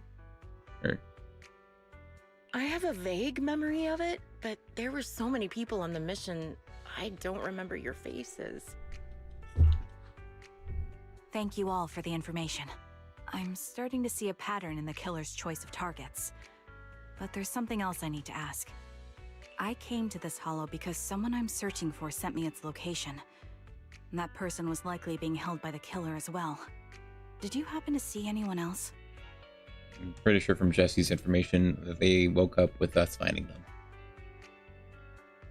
The 3 survivors exchanged confused glances before shaking their heads at Charon. You're not giving us much to go on. At least tell us what kind of person you're looking for, male or female, what they look like. Can't offer much help without that. Sorry, I don't have much else to share. Even so, if any of you remember anything else that may be useful, please let me know. This is very important to me. Anyway, and we're also going, well, they're going to PubSec and explaining how there might be someone targeting Defense Force individuals. You don't even know who they are, yet you're so determined to find them. Is it really going to be an issue if you can't find this person? Maybe. I've been searching for someone for a long time. They might be the key to achieving my goal. I see. Whatever happens, I hope you find them. If there's anything I can do to help, just let me know. Thank you. But please, prioritize your own safety. If the killer is targeting former Defense Force members, there's a good chance they'll come after you again. Stay vigilant. Also thinking about how did she figure out her food was broken into and poisoned. I guess it's a safe bet, but it almost feels like she caught someone maybe tampering or whatever. Never mind. Of course. Once I've checked out Remembrance Day, I'm locking myself in my room and throwing away the key. And contacting public security? Okay. You return to random play with Charon. Even after questioning those 3 survivors, the clues we have so far are still insufficient.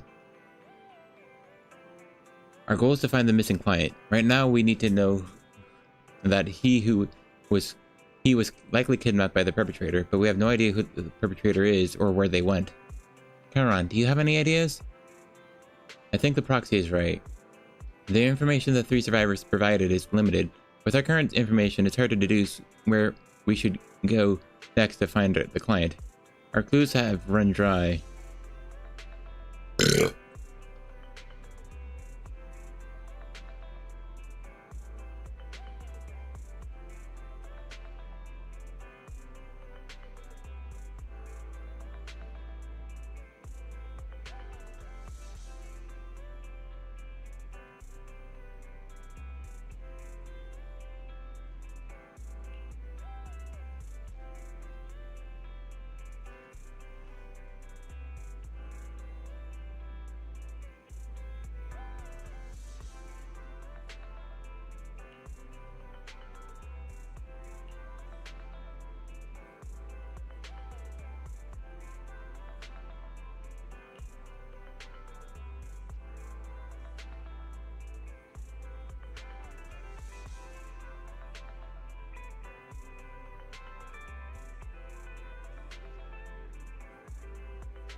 Phaethon, you've already been to the Hollow and made it back safely?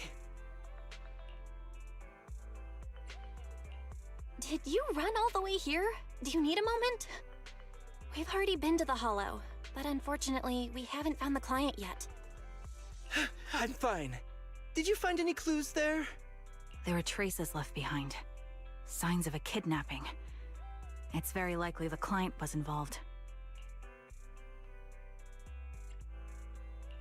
Yeah, it seems the client was kidnapped, brought to the Hollow, and later moved again. We're still looking for clues. But why did you rush over to the store? Did you find anything?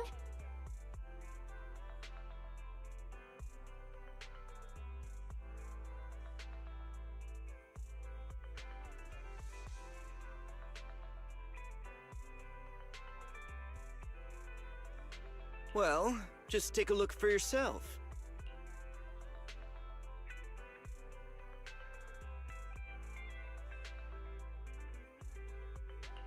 I checked a map of New Eridu. This spot, it's another Hollow entrance. We've been chasing dead ends with absolutely no clues, and now one just appears out of nowhere? Something smells fishy here. You're sure it's just a disappearance for now and nothing more serious has happened, right? If that's the case, the situation is still manageable. No matter how shaky the clue is, let's keep investigating.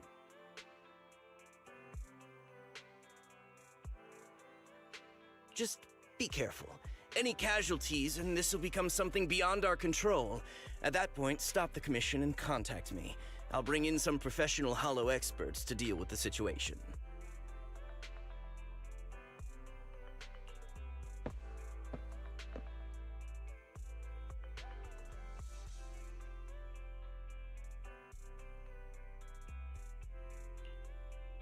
Thank you for not revealing what really happened to that information broker.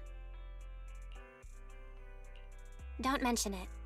But I have to ask, why are you doing this? Calling for help might have been the safest way to handle the situation.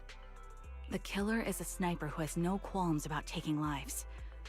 Judging by the victim's injuries, it's clear they know how to deal a fatal blow and how to inflict pain without causing death.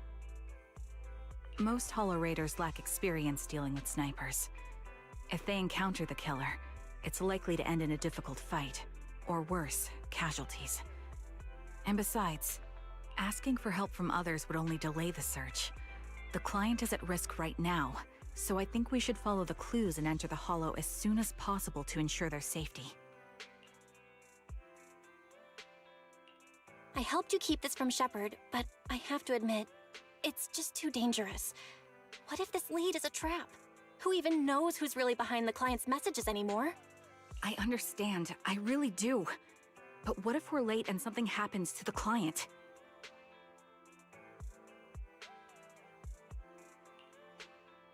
Why is the client so important to you, Charon? Would you be willing to tell us? Are you so set on finding them because they're connected to the person you've been looking for? The client's true identity might be the very person I've been looking for. And if not, they most certainly have some vital information. Since leaving the military, I've spent years searching for my missing teammates. They were more than just comrades who trusted me with their lives. To me, someone raised as an orphan, they were family.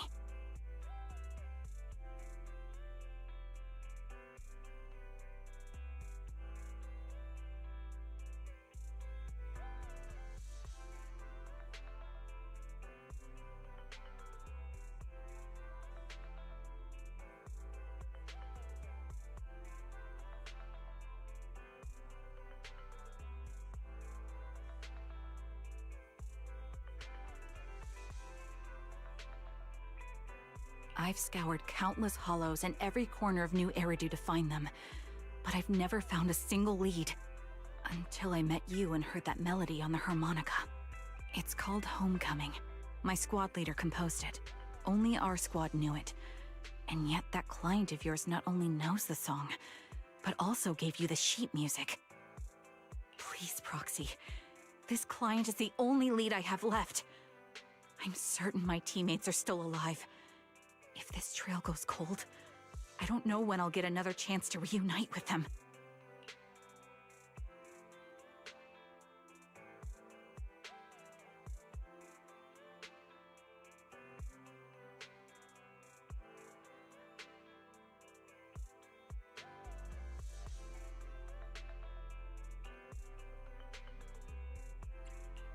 I get how anxious you must feel. Let's face this together. But this time, we really need to be extra careful. Thank you, Proxy. I feel much better knowing I have your support. You can trust me. I'll protect you if the killer is really waiting for us in the Hollow. We'll make it out in one piece.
I am the Eye of Obel. Nothing to fear. Good day. Needs nothing to fear. Good day, Proxy.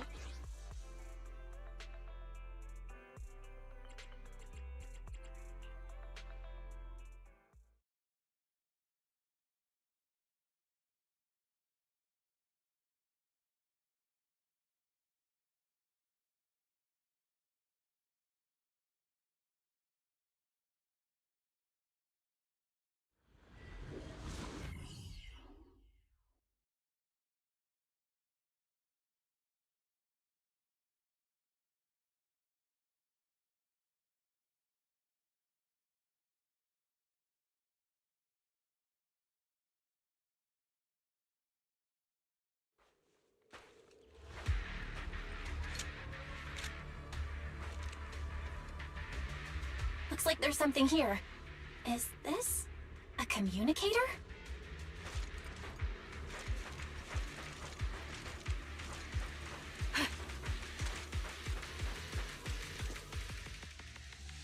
Proxy, look at this. A communicator left right at the Hollow's entrance. Why is there a communicator here? It doesn't look like it was randomly left behind. There's hardly any dust on its surface, which means it was only placed here recently. It looks like someone wants us to use it. Oh, such decisiveness. Following random location info without even thinking twice. I'm glad, Sniper of Liar Squad.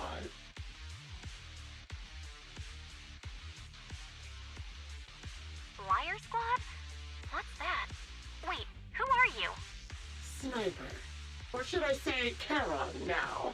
Haven't you shared your past with our dear Proxy?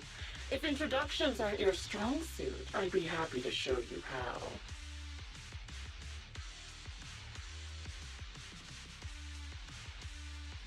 You can call me Grim Vulture, the one behind this string of murders. You see, I've been working my way down a list, crossing off names. And now, Charon of Liar Squad, your name is next. Looks like you've done your homework on me. Just because my presence interfered with your plan, you've decided to take me out for good? I thought you were just going to be another obstacle in my way. And now, with you in my sights, this must be some kind of destiny.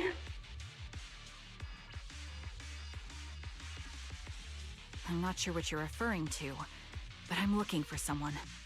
Given that you're waiting at the Hollow entrance they shared, I'm guessing you have them. If you hand them over, perhaps we can make a deal.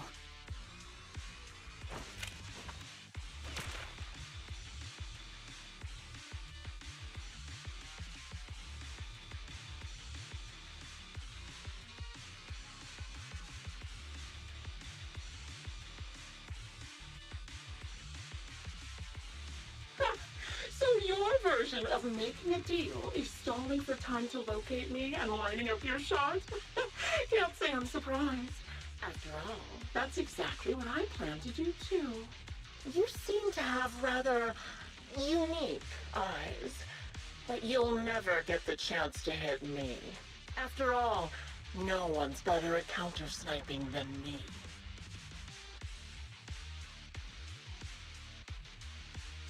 Seems talking won't resolve this, but I'm not averse to using force. Now that's the spirit! If you're looking for someone, why not search the hollow for clues? Providing you can survive both my attacks and those of the ethereals, of course. Oh, and I've prepared a little gift for all your trouble. I hope you still have that determined look on your face after seeing it.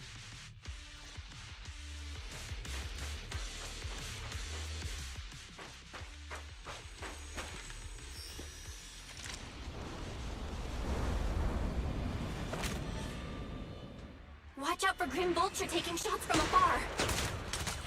Adjusting for wind. Is there nothing we can do?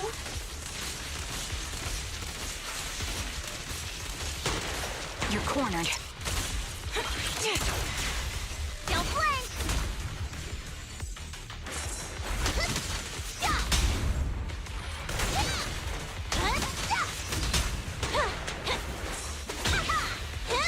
I'll pierce rate. Suppressing fire.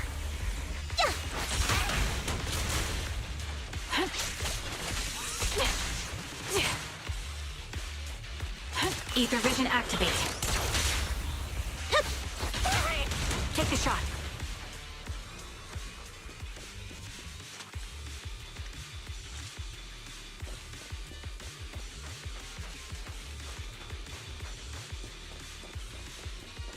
I found a box. Something feels off about it.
You still remember what's inside the box, right? Your loyal teammate's cap, the one Styx always wore.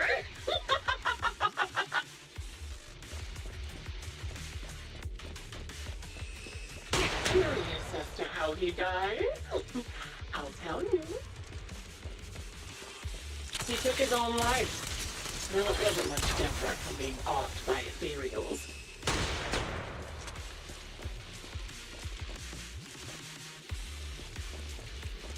Ethereals had almost completely taken over his body. He was being corrupted, covered in ether crystals. His core was almost fully formed.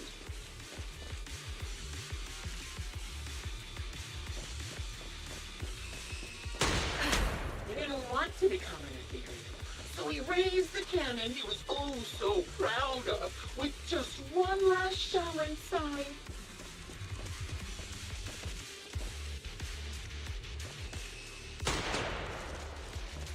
And just like that, obliterated both his core and his heart.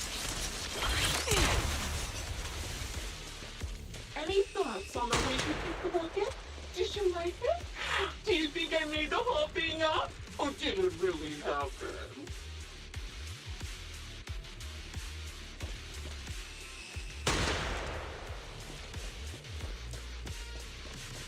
Shut up. I don't know who you are, but you'll pay for insulting him.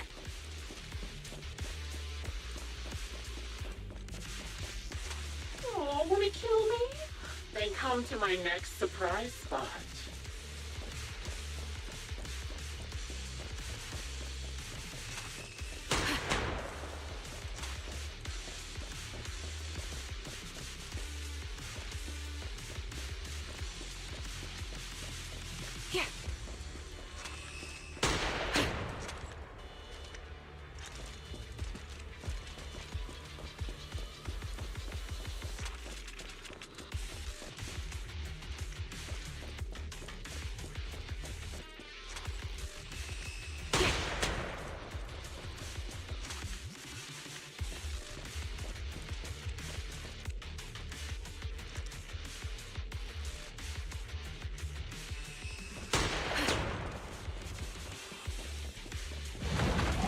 Adjusting for wind.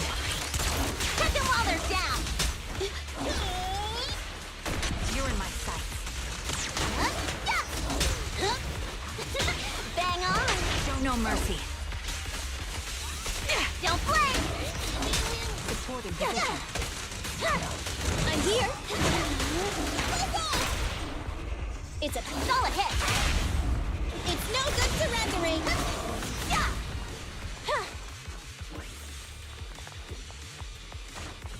Another high-pressure ether tank. And a lot of ethereals have already been drawn to it.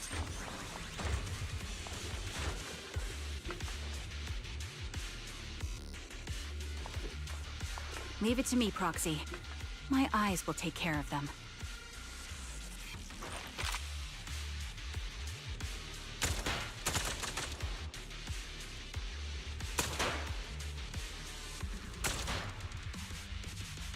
We did it, Proxy. Let's keep moving. I want to catch that murderer as soon as possible.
Acheron's favorite gloves.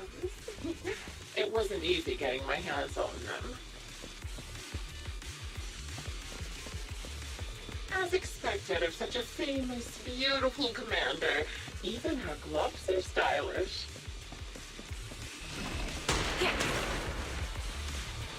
Ether. Such a pity. In the end, after dancing. Don't you think that's a shame, little sniper?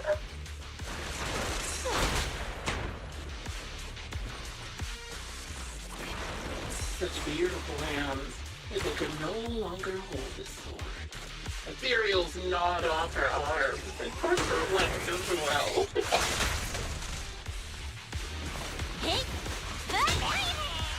Show no suppressing fire. But she still has the backbone. She stood tall, even in death. It's just as I said. She died from multiple fatal wounds. Even the most beautiful cloth will wither without protection. Great hit! Neat and tidy! Check them while they're down! Do you think I'm telling the truth or a lie this time? How long do you intend to keep up this game of cat and mouse? Take the shot. Recalibrating. I'll be coming to your hideout soon. Wipe that smile off your face and wait. Wait and see what I'm going to do.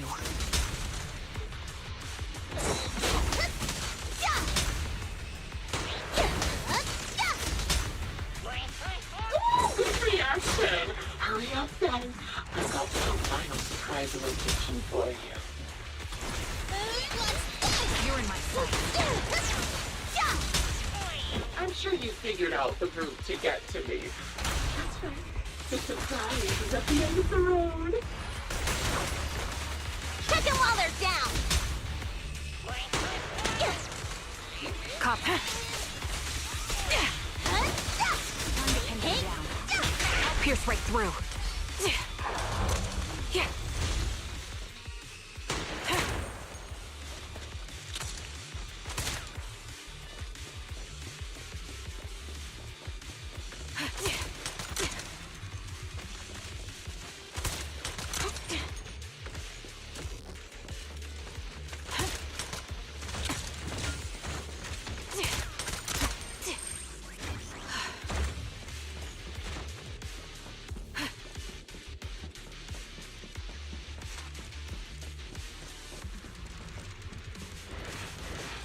Ether vision activate. Don't break!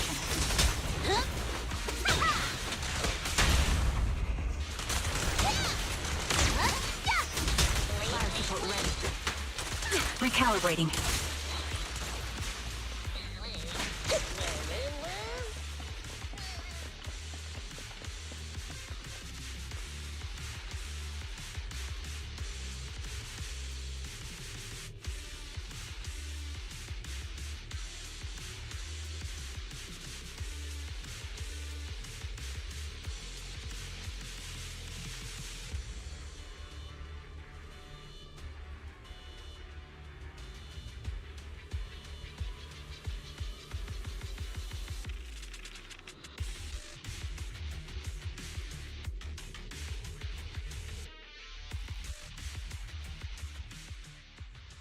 Congratulations! You found the third box. Inside is... Who was it again? Oh, right. A piece of bloody fabric from Cocytus's clothes and some damaged engineering gear stained with Leafy's blood. There weren't enough boxes, so I had to cram them together. They're just a medic and an engineer, not exactly combat material, right? Surely you're not mad, are you? Enough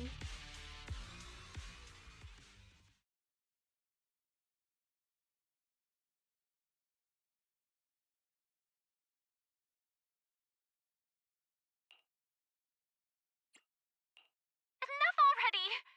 Using her squad mates? Her family to mentally torture her? That's vile. How much longer are you planning on doing this? Oh dear. Did I go too far? My sincerest apologies. It's just, watching you plunge headfirst into my trap was so entertaining. I may have gotten a bit carried away, you know? Relax. The person you're looking for isn't here, and those are just fakes. I didn't actually take them from her comrades. Her comrades are long since corpses in the hollow, after all. How could I possibly have gotten hold of their clothes?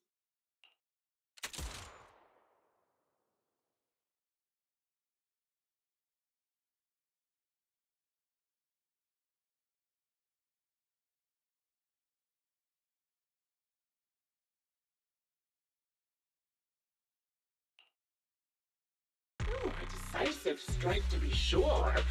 But as I've already said, your awareness, sight, and experience mean nothing in front of a more skilled sniper.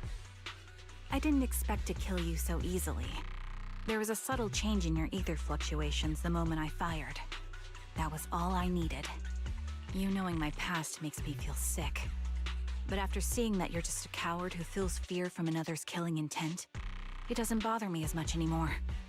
Coward, you say? How fascinating!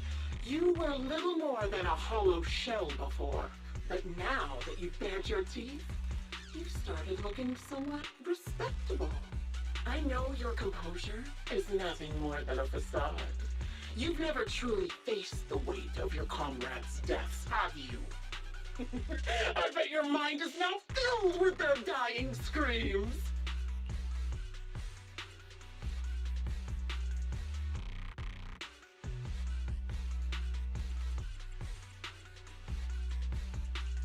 Charon and I both believe her squad is still alive. You can drop the act.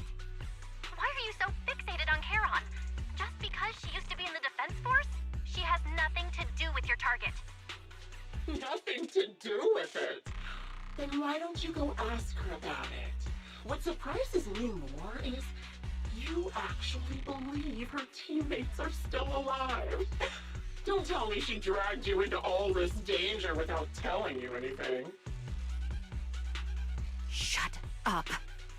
If she won't tell you, I will. Those so-called alive squad mates of hers went missing during the fall of the old capital. I'm sure you know exactly what that means. When the old capital fell, countless Defense Force soldiers were either killed by ethereals or became them. The surviving soldiers, struggling to defend themselves, never had the opportunity to carry their comrades' bodies out of Hollow Zero. Obviously, her squad mates, the members of Liar Squad, were among the dead. But since their bodies were never found, she insists they're still alive. Even going as far as to deceive her own proxy. It's laughable. I didn't lie to the proxy. They're alive. I have proof. Someone like you could never understand. I could never understand? You think it's hard to understand your childish thought process? If you really have solid proof, why not tell me? Come on, let's hear it! My eyes. I lost nearly 90% of my vision during the fall of the old capital. But in return, I gained the ability to see what others can't. Every second of every day for years, I've seen my squad mates. Not as fleeting shadows, but vivid and lifelike. They've never disappeared.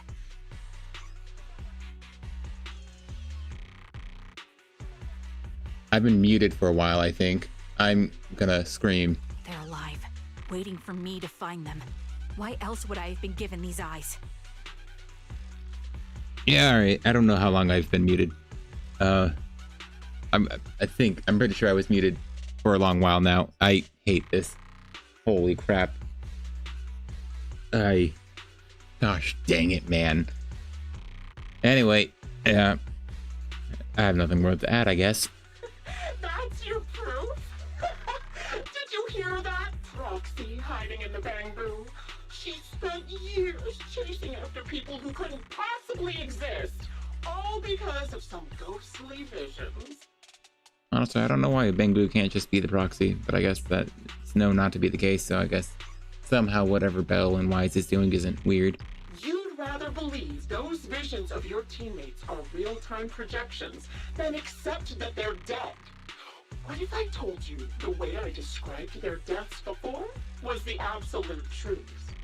Will you finally face reality? Or will you keep fooling yourself, believing in ghosts? I guess you'll keep deceiving yourself. Because that's how you survive. I have no idea what this person is. I'm not lying to myself. I really want to find your squad mates who have been missing for years and were officially declared dead? You couldn't protect them when the old capital fell, and now you're just making up stories to fool yourself. To Give yourself some so-called reason to go on. To latch on to any stupid excuse. You're just a selfish, naive coward who did nothing and couldn't do anything when your comrades were dying. Yeah, this person, I guess, hates all the people who survived. Karen stands there, speechless. Grim Vulture's relentless verbal assault has clearly struck home. The little color that had briefly returned to her face drains away, leaving her visibly shaken, unable to muster a single word of rebuttal. Giving up already? At least you've got a shred of dignity left. Nothing disgusts me more than a useless hypocrite. Enough of this. Time to die, coward. Charon is not a coward. Someone who'd enter perilous hollows just to find what they seek. Someone who'd play music to console a dying soul, despite the pain in their eyes, is anything but a coward. I don't know, Belle. You're not as interesting in this conversation. At the very least, she's far braver than a criminal like you, who hides in the shadows, enjoys torturing others, and is constantly in fear of being caught. Proxy, Your proxy sure has a way with words. I won't waste any more of my breath. Just die already. I've completed analysis of the surrounding fissures. Charon, snap out of it. We can use that fissure to escape. Fissures? When did you... Still trying to play tricks.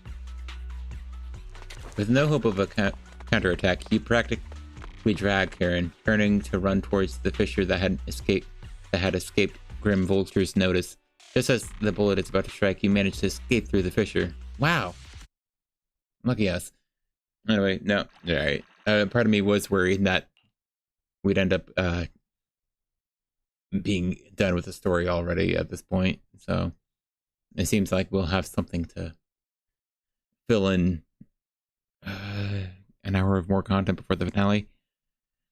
You escape from the hollow and return to the video store, bringing along Karen, who still lost all the will to fight. She seems more traumatized than you imagined, repeatedly touching her eyes, and silent and distant. Karen, do you want some hot cocoa? I'm sure you're exhausted after such a tough fight. You should get some rest. Thanks, but I'm fine. Oh, you sound fine. Don't let Grim Vulture get to you. Don't listen to Grim Vulture. They'd say anything to get under your skin. Once we start doubting the truth, we've fallen into their trap. No, Proxy. I think Grim Vulture has a point. Maybe it's all just in my head. Proxy, don't feed the delusion. Come on. Come on. We've seen Shelbo. Come on. Don't feed the delusion. Come on. The things Grim Vulture left. When I touched them, I was reminded of the day the old capital fell. I felt the same sensation when I touched an injured comrade. I tried to shake off that feeling, but the truth is, I can't stop thinking about the possibility that all my squad mates are dead. What happened back then? Would you be willing to share more? What really happened to you and Liar Squad on the day the old capital fell? That day, in the first hour Hollow Zero started expanding, Defense Force HQ thought it was just a normal Hollow disaster, and thought they could suppress it with the standard amount of troops. That makes sense. Underbold with what is, the norm, only to be met with something far worse.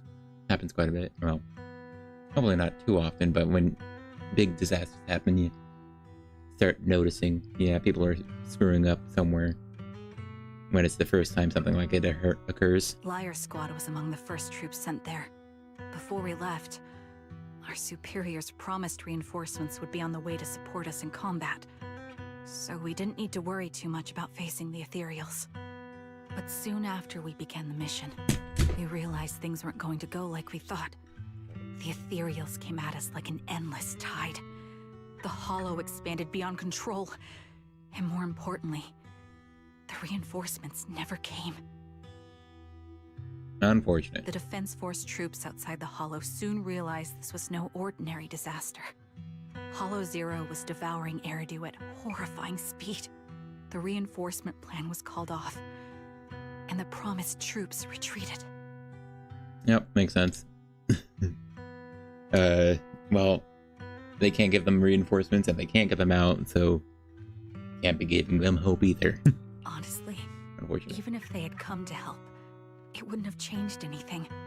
I watched as members of the advanced force around me died one after another, or were corrupted into ethereals.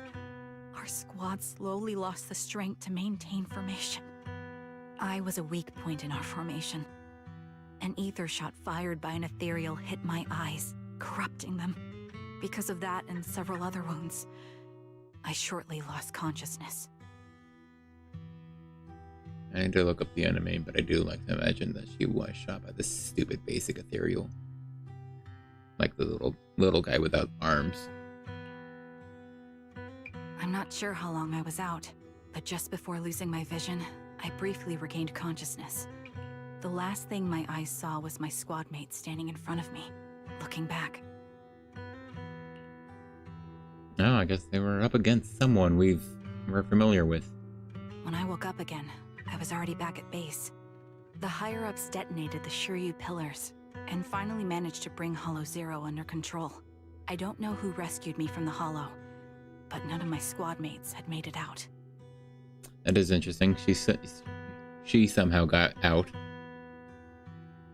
You know, especially after losing consciousness. Also, she definitely said Shiryu, not Shiyu. For some reason, the image of my squad mates being the last thing I saw has stayed in my mind. It must be some kind of sign. A sign that they're still alive. Don't you think? No, I don't. Oh, I see. Hold on. I think I've unfortunately, I think I've been spoiled, and so I've seen this image clear before. They must have continued fighting after I fell unconscious, eventually getting lost in some hollow and losing contact with the main force, left to wander between the various hollows of New Eridu. That must have been what happened, right? No. The defense force? Civilians? No one believes me. So I decided to find them myself. The reason behind these eyes. It's got to be to guide me to finding them still alive. She feels like someone who would fall into the Exaltus if that's how they work. Am I wrong, Proxy? Are these eyes pointless? I think Exaltus would very much value your eyes. I knew that's what you thought. Interpreting what my eyes see as proof my squad mates are still alive is just wishful thinking. Yeah. But if they're really gone, why would I have been given these eyes, which bring nothing but pain? If they're truly no longer alive, how can I apologize to them in person? Tell them I'm sorry. Sorry for being so weak. Sorry that I failed to protect them. Their faces are all so blurry. I can't see their expressions. I can't even bear to look at them. If their final look at me was filled with resentment and disappointment, I wouldn't know how to handle it.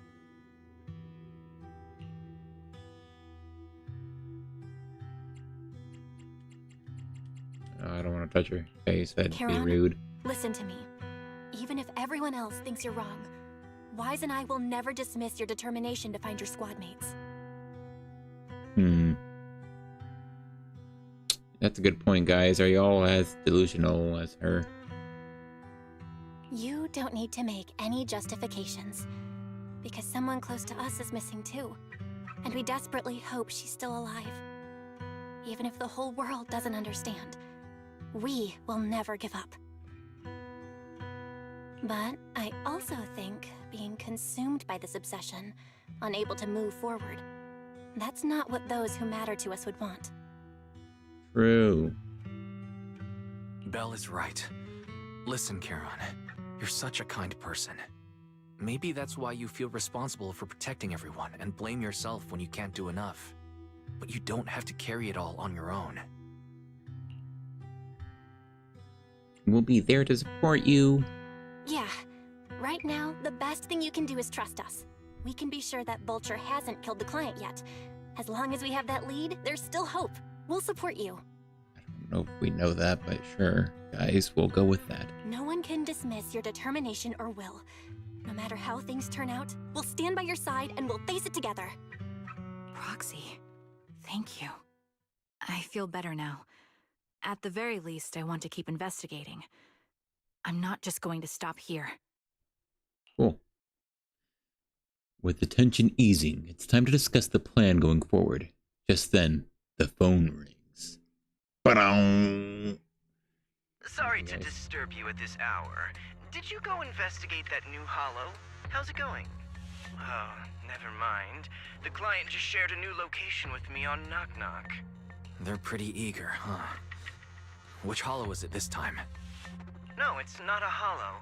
If I'm reading this right, this location is Scott Outpost. Scott Outpost? Isn't that managed by the Defense Force and White Star Institute? What's Grim Vulture up to? It's Remembrance Day. Don't you recall what Aaron said before? They're holding an event right now, and the place will be open to the public.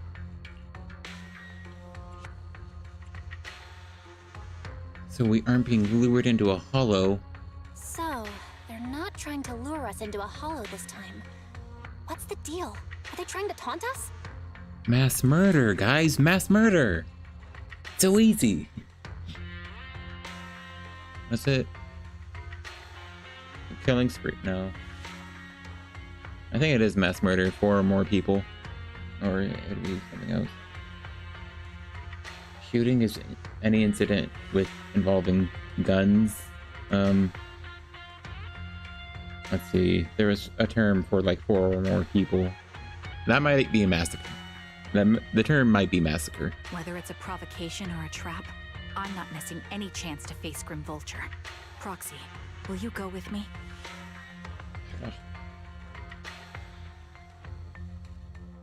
No. The official commencement of Remembrance Day has been scheduled for tomorrow morning, meaning ordinary citizens cannot freely enter Scott Outpost today. Under arrangements, Karen spent the night at the store. The next morning, Bill, you'll be heading to Outpost with Karen soon. Did you sleep well last night? I didn't sleep much. I mean, I did take a nice nap earlier. That was very nice.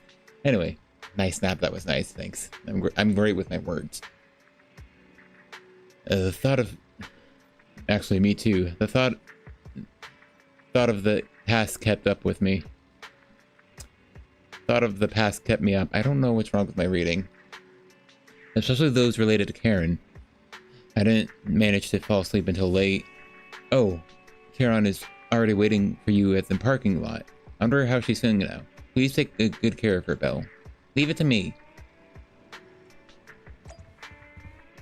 I will say, I feel like we're not in part 1 of the story. It feels like, and since I haven't done the story yet, unlike other previous stories, they're not kicking us out and making us see part 1, part 2, part 3. And if they are, wow, that's quite a bit. Which, you know, I'll be fine not doing this all in one stream. Good morning, Proxy. Did you sleep well last night? Also, we're at the midnight time, I think. This is in the morning skybox. Yes, I did. Sorry, Proxy, for losing my composure in front of you yesterday. I think I've gotten my mood back in order now. Stare, hyphen. Or... was that a hyphen or a dash? I think dashes are longer. That looked like a dash. It seems I can't hide it from you, Proxy. I'm sorry. I'm still struggling to process the sadness and unease. Not sure where I should go from here. Let's find our way forward together. Yeah, you're right. Instead of continuing to suffer, it's better to reach out and grasp all the hope we can find around us. Maybe things will eventually change. Let's go, Proxy. Today we're attending a Remembrance Day as ordinary citizens, so we can't carry any weapons. I suppose Grim Vulture wouldn't be foolish enough to make a move inside a military stronghold. Well, all they want to do is kill, they'll kill, right? Let's keep an eye out while we're there. I believe we should be able to find new clues. You arrive at Scott Outpost. Sorry. You arrive at Scott Outpost with Charon. Many citizens have come to Remembrance Day. They must be the relatives of those who gave their lives during the fall of the old capital. For some reason, after coming here, Charon has been acting a bit strange. Roxy, can we explore this place later? What's wrong? No, it's nothing. It's there. Alright, I'll say it. It seems there are some familiar faces here. And it's not nice to meet them. I don't think I can face them. If I'm not mistaken, they should be the family members of my teammates. I don't know how we should face them. You'll have to face them sooner or later, won't you? I know, but I'll bet there for you. And it's a deal. Oh, I think Belle said I'll be there for you. I'm pretty sure. The words are off the screen, but I'm pretty sure I just read stupidly again. I'll go and talk to them. Foxy, you don't have to say anything. Just stay by my side and give me the courage to speak. Aw. Oh, this is cute. Widowed man. Look, it's filled with your favorite flowers. I miss you so much. Are you doing okay over there? Aw. Are we allowed in here? I guess so. My energy is definitely full. Hey, it's Roland. Oh, it's a dog. Oh. Hold on, I want to get another shot with the turn. The Bangu turn. Not that way, because I think I did that last time. There you go. Anyway. The Roland man. On Remembrance Day today. Understood. Attention all Defense Force soldiers, listen up. Never forget why Scott Outpost was established, and never forget all the sacrifices we made when the old capital fell. Hell Zero may be under control for now, but that doesn't mean it won't expand further in the future.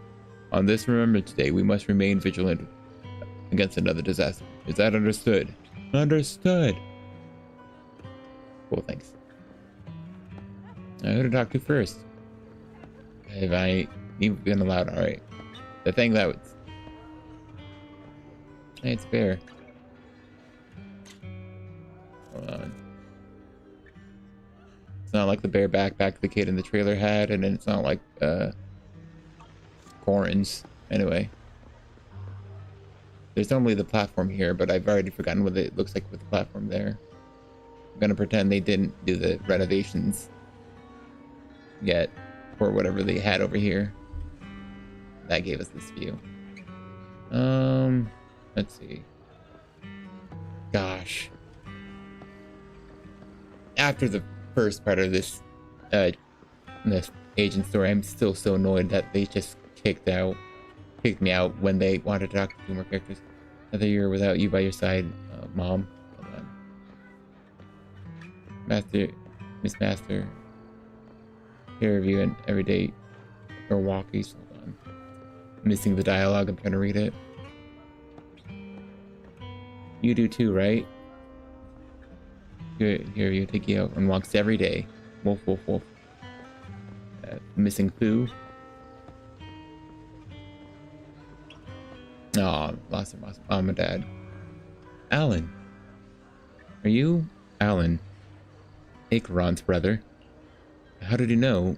Who are you? Wait, your eye cover.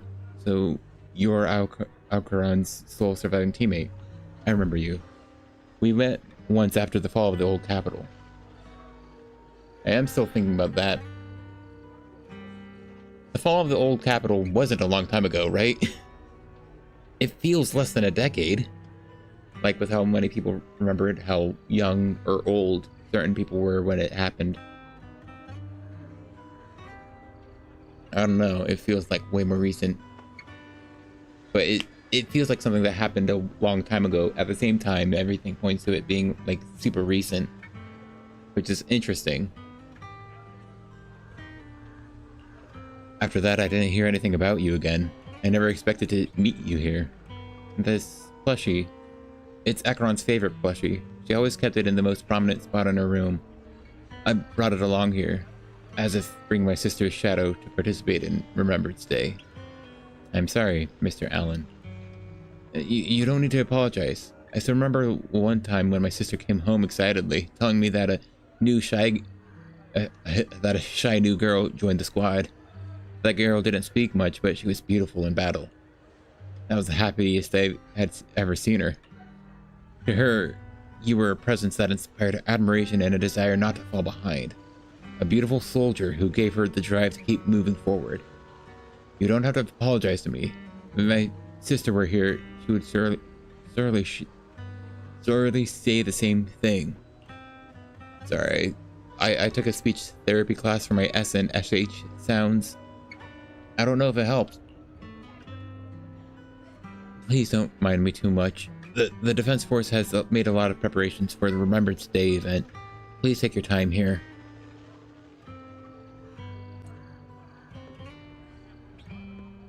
Okay, hold on. I think I misread this. No, Mom and Dad miss you so much. Sorry. I definitely read that as Mom and Dad, I miss you so much. Gosh dang it, I suck at reading. Until the soldier's speech begins. Just a little longer. The woman giving the speech is already preparing.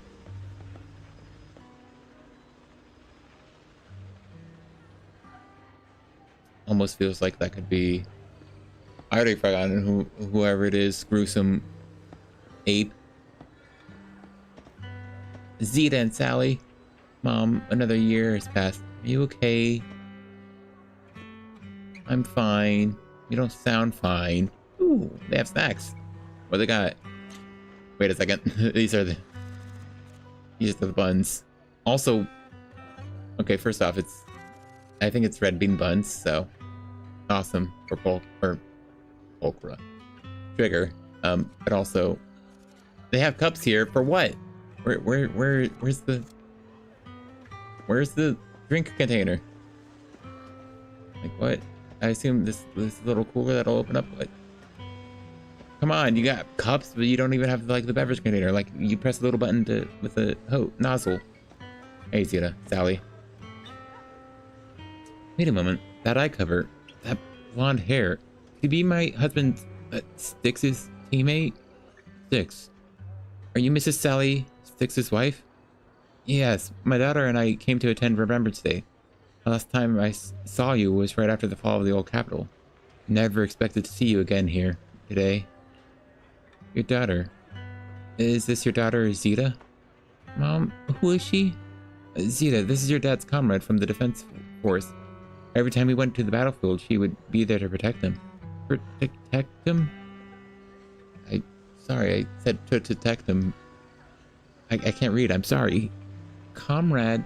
If that's so, why didn't you protect my dad during the fall of the old capital? Why did you let him die and make him unable to come back to me? Zeta! I'm sorry. I couldn't protect him, I'm sorry. Don't listen to what Zeta is saying. She doesn't understand. We never blamed you. Please don't say that. Zeta, you can't say such a hurtful thing. Apologize right now.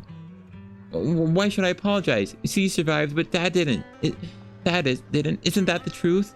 If it weren't for her abandoning him, Dad could come back safely. Enough. You don't know what happened back then, Mrs. Sally. I don't think she's wrong. Please don't think that way. I'll make sure to bring her to apologize to you later. I need to explain to her what really happened. I'm really sorry. Please don't let us keep you. Go on for a Remembrance Day event for now. Please remember, all your comrades, including my husband, would want to see you want you to see the hope they left behind. Yeah, another year has passed. Ethel. Man, that's an old woman name. My son. Can you see me now? Doing well, my legs and feet are fine.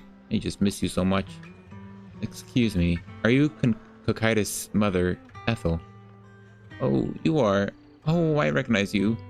I saw you once in the military camp after the fall of the old city. You're Kokaitis' teammate, one of the survivors. I feel like family members would have said their name, so that's whatever. I've been wanting to get in touch with you over the years to see how you've been, but I've never heard from you. I didn't expect to meet you here at Remembrance Day. Guess this is fate. Mrs. Ethel, your help still, I'm in good health, fortunately. Everything is fine, although I'm the only one left in the family. The pension from the government is enough, and I still have some years in me. I'm sorry. Kaitis, child, you don't need to apologize. My son may appear carefree on the surface, but he's always felt so much pressure. I saw the flash on the screen, I'm just gonna ignore it. I didn't ignore it because I mentioned it. One day, he suddenly told me that he had found a new companion who truly understood him. I believed he was talking about you. How could I possibly blame you? Someone who helped my son. It's such a blessing. You, a kind-hearted person, are alive and standing here today. I'm so glad. Mrs. Ethel, Child, don't worry about me. Since you're here for Remembrance Day, take your time and walk around. Look around. I hope you find something meaningful. You're surprised. Many relatives of deceased Liar Squad members are here for Remembrance Day event. Is this really just a coincidence? As you ponder this question, the relatives have gathered in front of Charon. Miss, I'm sorry for being mean to you before. Mom told me you were protecting Dad until the very last moment before you passed out. I shouldn't have said you left him to die. I'm really sorry. Zeta was really young when it happened, so she was too little to understand, and I haven't really talked about it. I hope she didn't upset you. Now, to time things out, I assume she's still a kid now. For her to have any memory of it, or of her father in general, she'd probably be about 5... She'd probably be about 4 to 6 at minimum when it happened. And if she's still a child now, or at least under the age of 18, it's at least 12 years ago, but it's probably more recent than 12 years. It's my interpretation of how long ago the fall of the old capital was. No, she was right. If only I'd been strong enough to take down most of the ethereals, maybe they wouldn't have ended up in that situation. Oh, that's not fair. The old capital was falling. No single person's strength could ever be the deciding factor in the face of a disaster like that.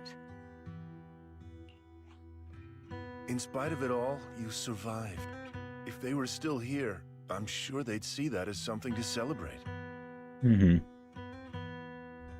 I've always known the truth. I failed to protect them. A weakling like me survived, and the rest of them disappeared without a trace. This isn't solace. It's the worst possible outcome. Yeah, that is pretty bleak. That's something I can't face. I've never had the courage to tell you I couldn't protect your loved ones. All I can do is wander New Eridu, hoping to find some trace of them. Even after all this time, I still haven't accomplished anything. I'm sorry. You really don't know us at all. This isn't the worst possible outcome by any means. Styx, my husband, and all his comrades who lost their lives, each one of them left behind their own legacy. Just look all around you. Everyone standing before you is a legacy they protected that is carried on to this day. After my husband passed away, Zeta and I received survivor benefits. And with all the odd jobs I've been doing, we've managed to get to where we are today. Yeah, the bright side. It's like that one song. Always look on the bright side of life. Doo-doo, doo-doo. Styx always wanted our daughter to study art, and Zeta's interested in it too. Now, that dream has become a reality. She just got accepted into the art school in Janus Quarter. Oh.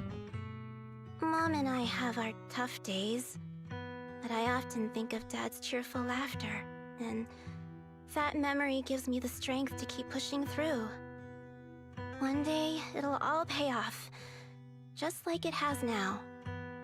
Thank you for always being by my husband's side, even at the very end.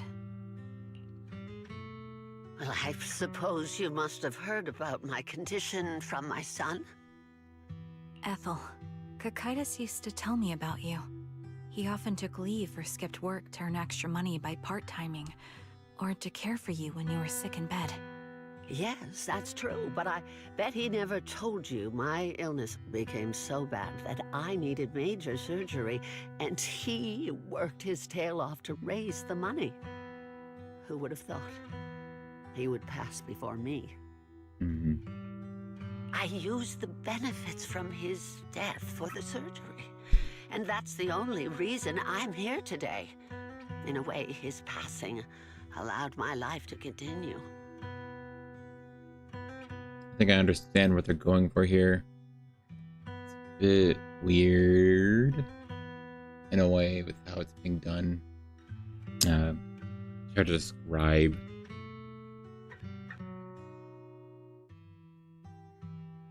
These are the supposed grieving individuals, so it's fine. But this is the sort of thought process you couldn't give to the person themselves who's grieving, that having lost someone.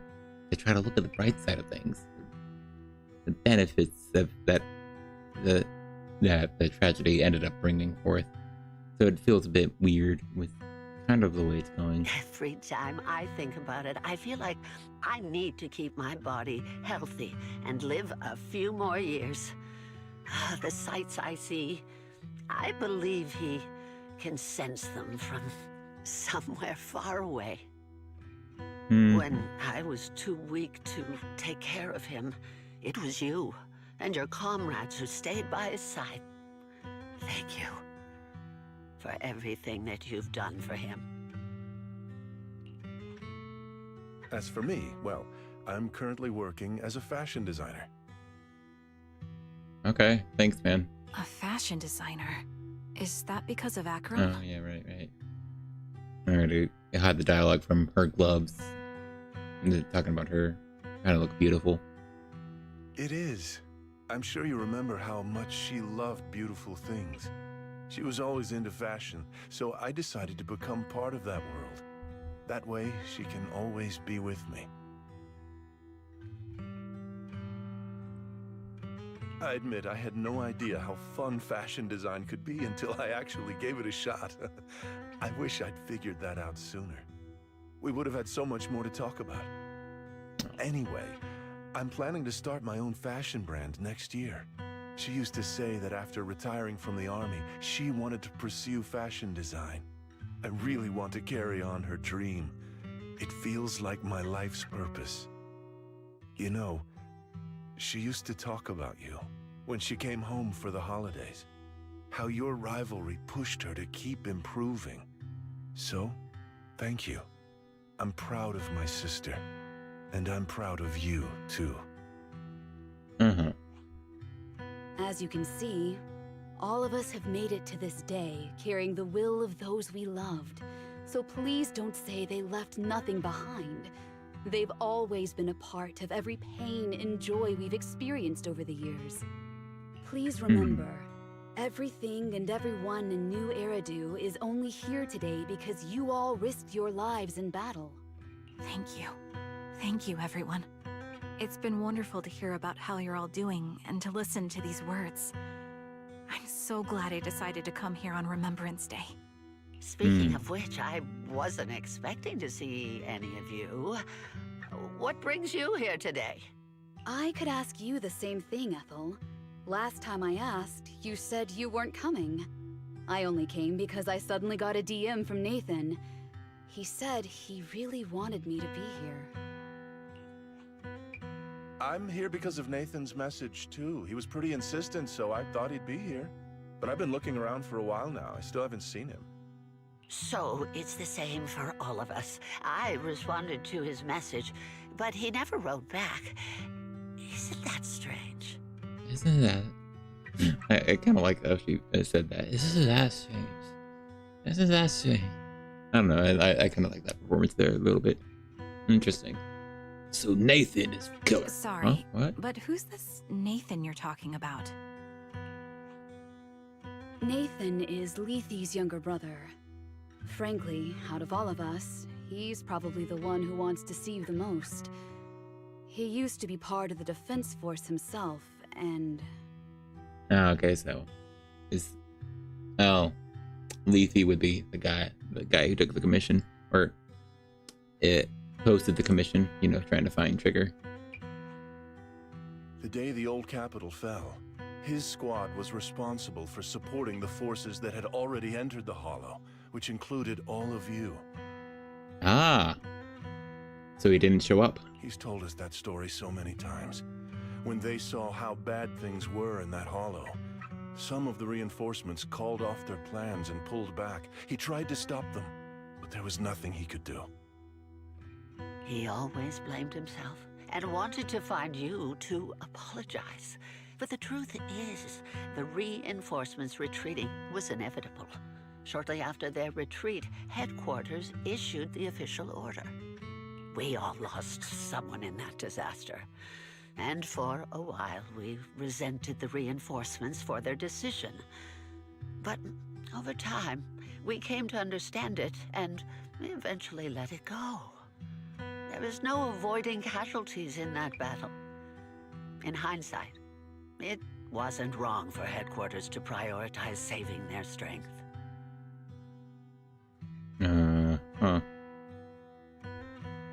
In hindsight, but there could still be frustration, so I don't know. May I ask what the name of Nathan's squad was when he was in the defense force?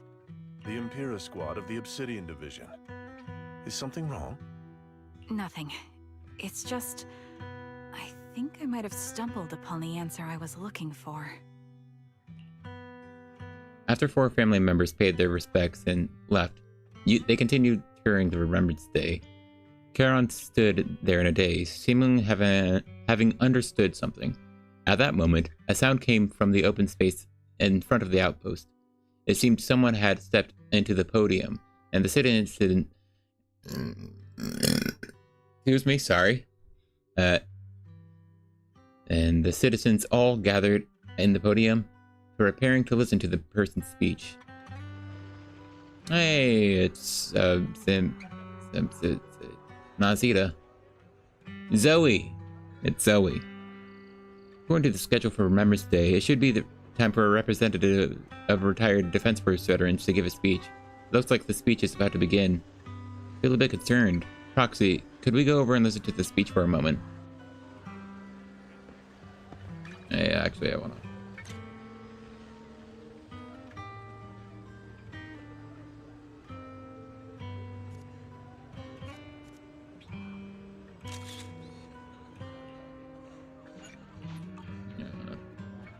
Here.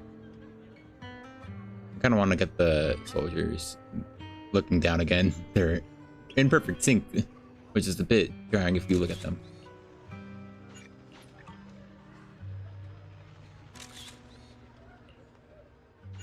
Okay, but now Zoe looks stupid.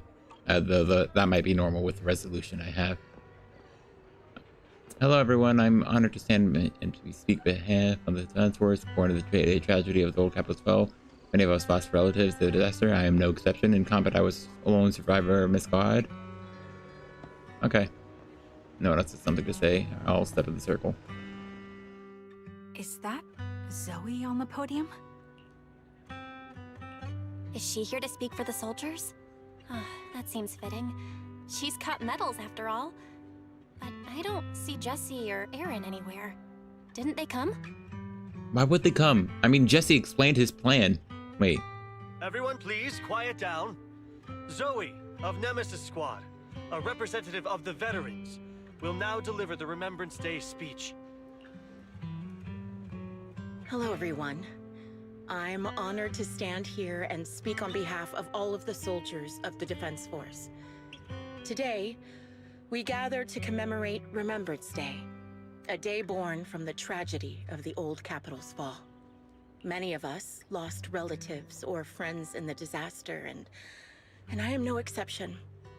Every member of my squad perished in that battle, leaving me as the only survivor. Losing the friends you cherish to the Hollow is a pain that never fades. It's a sorrow that will stay with us now, and forever. However, to the families of the fallen soldiers, hold your heads high with pride for your loved ones who gave their lives. They fought to the very last. They gave their lives facing an unstoppable disaster, exchanging their sacrifice for the world we have today. In doing so, they fulfilled their duties as soldiers to perfection. Without the blood they spilled, Eridu would not have endured, and new Eridu would never have risen from the ashes.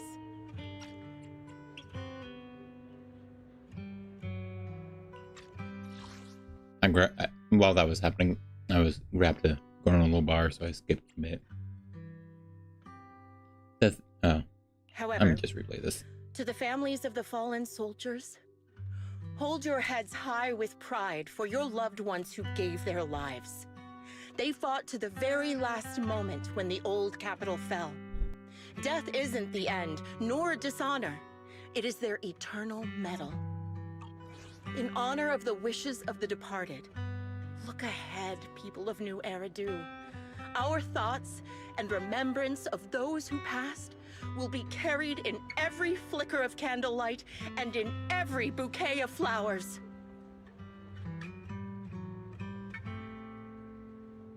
Oh, sweet. Zoe's speech is met with the wave of prolonged applause.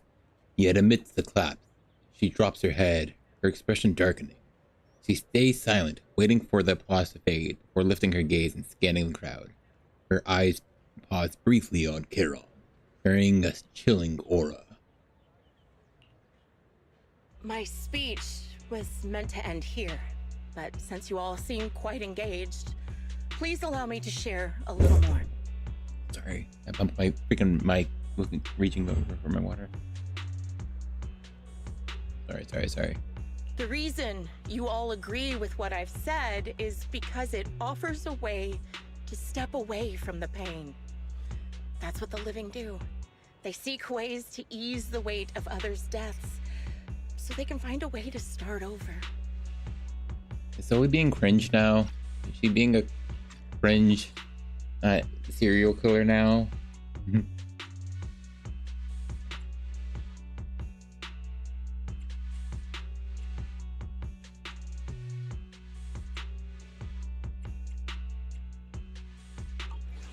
This is the new Eridu of today. A huge disaster consumed the old capital, and the people who survived it keep saying things like, treasure the moment and start fresh to numb themselves, hoping to forget the nightmare. Come on, get her off the podium. She's going off script. Come on, guys. No one talks about the soldiers who gave their lives in Hollow Zero. No one asks why they had to die. The brave gave their lives battling the ethereal onslaught, while the weak survived.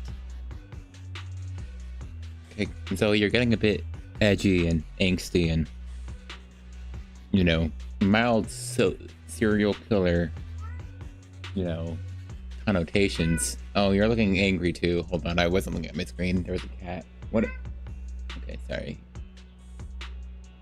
Anything else to say? Okay, wow. You're winking one eye. Something in there? Okay, then.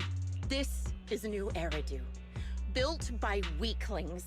Its order founded upon their way of thinking. Come on, guys, get her off the stage. She's going off script, guys. Your applause makes me realize you all accept this logic. Each of you had loved ones who sacrificed their lives in the fall of the old capital. And now, you're thankful that someone has encouraged you to move on from them. Yeah, man, you just can't live in the misery. Man, losing people's sad. It sucks, man. But like, man, you do have to move on. What meaning does the sacrifice of those who died have if you all choose to forget? Have you never thought about why your own loved ones had to die? And why no one is responsible for their deaths? Because that giant ball around you exploded, man. Like, man, who's gonna be responsible? Yeah, there were some bad orders, dude. People probably should have been reprimanded, dude. But like, man, that's a ball of death. They got their excuse, unfortunately. Get over it. Miss Zoe, there's not much time left for your, Open your eyes! I'm speaking to those who have lost loved ones! Okay. Guys, come on. Play it up. Play it off. She's in hysterics. She's killing people probably, but also she's in hysterics. Come on. She's clearly grieving, you know, guys. Come on, you gotta drag her off the stage politely, but sternly. If death is the medal for the fallen, then pain is the cross the living must bear. If you fear its weight and run from the suffering, the soldiers will never find peace in their eternal rest.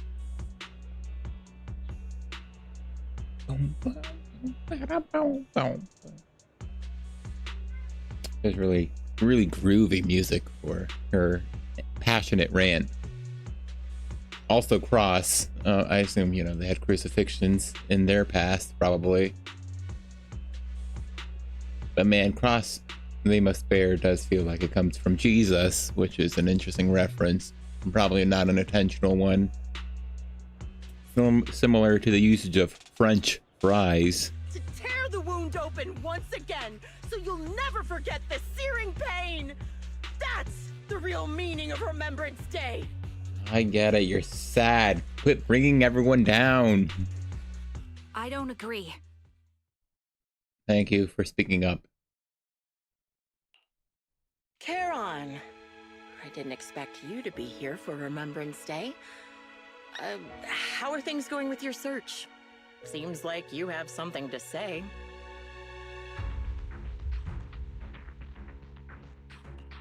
Ooh.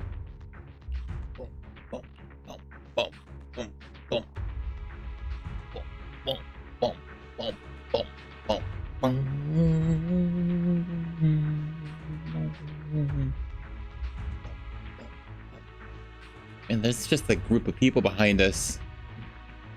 Oh, like, look at all those shadows that weren't actually there. There were three guys. There were three guys in, you know, their full gear over there. Come on. Sorry, I'm just cringing. I'm not sure from the storytelling, but like, I don't know. And it'd be imagining you're in this crowd, you're just seeing this impassioned rant, like, okay, what's happening, man? Now we're just watching these two go at it. Among the people standing here, there's a woman who raised her daughter with the survivor benefits left by her husband. Okay, Another who's been able to carry on with her life thanks to the final efforts of her child. And yet another who's found purpose because of the influence of his late sister. Okay, but she won't just, what am I thinking? Lose this, right? She'll have a response. The will of the deceased lives on in every person here. The soldiers who died during the fall of the old capital fought for this. The future that their loved ones are making for themselves now. The old me might have agreed with what you said, but someone taught me that pain and hardship can lead to hope. They helped me see that hope could be inherited, not just destroyed when life fades.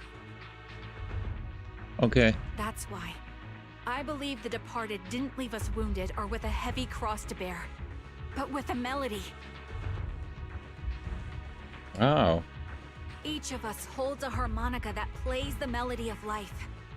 At first, it may sound awkward, but it will eventually flow smoothly, taking on our own style, until it merges with our soul.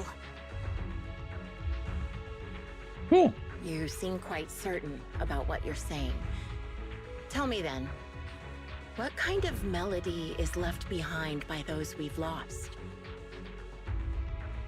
I'm not sure. I can't picture the exact melody, but I trust the answer I've chosen. And I trust everything I've seen and heard. A vague and insubstantial answer, isn't it? I know. Trigger, you're getting beaten down by facts and logic. You gotta stop.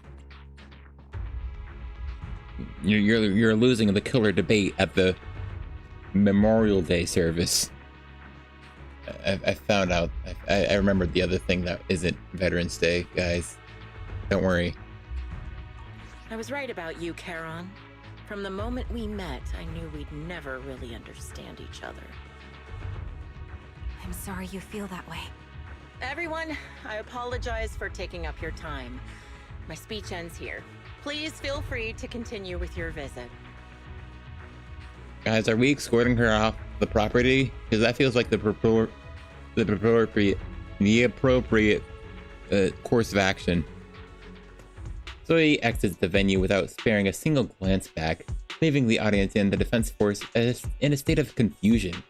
Charon looks thoughtfully in the direction she disappeared. What do you think, Proxy?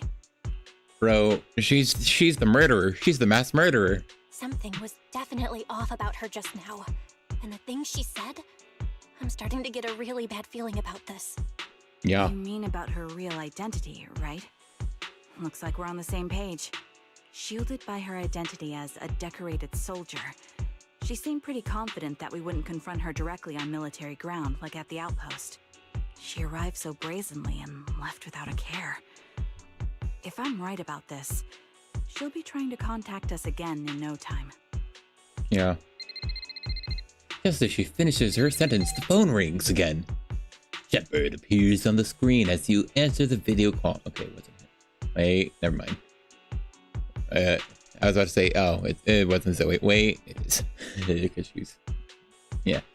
He seems panicked and anxious to speak, but the moment he sees that you're in Scout Outpost, he swallows back the words and clears his throat instead. Looks like you're a little busy, so I'll keep it short. The client just sent me a location via Knock Knock, along with a picture of several unconscious, tied-up individuals. I'll send you the location shortly. It should be an entrance to the Hollow in Port Elpis. At this stage, I don't have any further requests. My only hope is that you'll proceed with caution.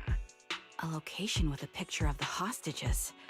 Looks like Grim Vulture is losing patience and wants to put an end to all this. Yeah. Charon, what's your plan? With everything that's happened, no matter what you choose, I'll stay by your side till the very end.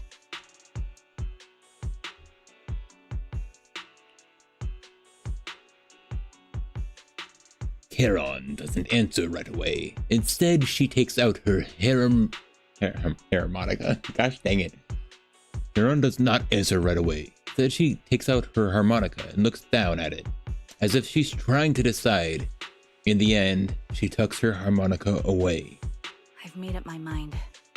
Proxy, please accept my official commission. Help me venture into the depths of the Hollow to rescue the client and any other hostages. It's time to put an end to this. It's up to me to stop Grim Vulture. Stop her from crushing everything in front of her with that heavy cross. Yeah, okay. Man, I don't know, man. I'm still... You leave a Remembrance Day event with Charon and return to the video store. She cleans her firearm multiple times and keeps adjusting her breathing. The showdown is about to begin. Okay, I see how they're doing this, though. So instead of kicking us out of the story, it seems like they're doing it in a way where it's more seamless. So like you can leave anytime, presumably, but I assume this is the actual end of the story, which is fine. 2 hours is a pretty good time. I'm pretty sure Ellen's was like an hour and 40 minutes, which is felt a bit short. Proxy, thank you for accompanying me this far. In the upcoming battle, Grim Vulture has already set up a stage filled with traps. We may need to brace ourselves for a tough fight. Do you have any strategy in mind, Karen? To be honest, there isn't a fully viable strategy. The opponent is a sniper and can keenly anticipate the timing and trajectory of each of my shots, dodging in advance. Entering the battlefield pre-prepared by such a formidable enemy alone, it's foreseeable that she will continuously occupy elevated sniper positions, relentlessly targeting us while we have very few opportunities to land a hit on her. So wouldn't that mean we're easy prey? Theoretically speaking, yeah, that's right. In a sniper duel... Excuse me, sorry. The one who fails to secure the best vantage point or exposes their position is always the loser. But I believe there's still a chance. In our previous fight, I could sense the pride and impatience of Grim Vulture as a sniper. I'm not sure where that impatience comes from, but that pride is definitely something we can turn against her. I believe she would never accept the idea of me surpassing her in sniping skill. If I can outmatch her at a critical moment, she will lose her composure. That will be the only instant she exposes a weakness. Proxy, this is the strategy I've chosen. Grim Vulture may indeed be the superior sniper, but I will surpass her and make this the strategy succeed. I like that. The I will be better strategy. Let's see how it plays out. If she wins, by the way, this is in the past, like not just the past, this is like the very past. To win this battle despite being the overwhelming disadvantage, please entrust your back to me, Proxy. I need you, as my companion, to support me. Entrust your back to me as well. Yes, I will. I will protect you, so please provide me with your guidance. Alright, the end of it. Yep. Even though your financial situation was looking good, my brother insisted on buying this TV. Though we didn't quite agree, I'm sure he had his reasons. By the way, whenever we watch horror films together, Wise always clutches my clothes with trembling hands. It's so much fun. From this perspective, I'd say the TV was totally worth buying. Alright, so Wise is the cheapest one. Trigger? Trigger? Dialogue? Come on, Trigger. My dialogue. Trigger. Okay, I guess she's way ahead of us. Might seem like I'm killing the mood by saying this now, but please be careful. Grim Vulture really intends to take our and Charon's lives. We'll definitely come out victorious. I will do my best to assist you. Let's put an end to this once and for all. Yeah. So yeah, they decided to do it this way. They not kick us out of the hollow. That's interesting. I like that quite a bit. Can we see? No, right there. Farashian. Man, I sure hope she doesn't become an ethereal or anything. Wait, there are people here. Okay, well, it's not like I need to be worried. Officer 1, you want to test my hammer? Huh? Need something? My services are expensive. Good day, Proxy. Officer, you want to Is the officer? Hey, I think it would be that, yeah. Oh, cool, and you have your gear. Cool. You want to test my hammer?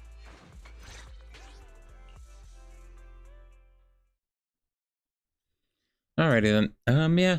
Okay, so I didn't have the pauses to see. Ooh, putting in chapters would be a bit more difficult this time around. It's, you know, a bit more obvious where the chapters go when you break them up piece by piece.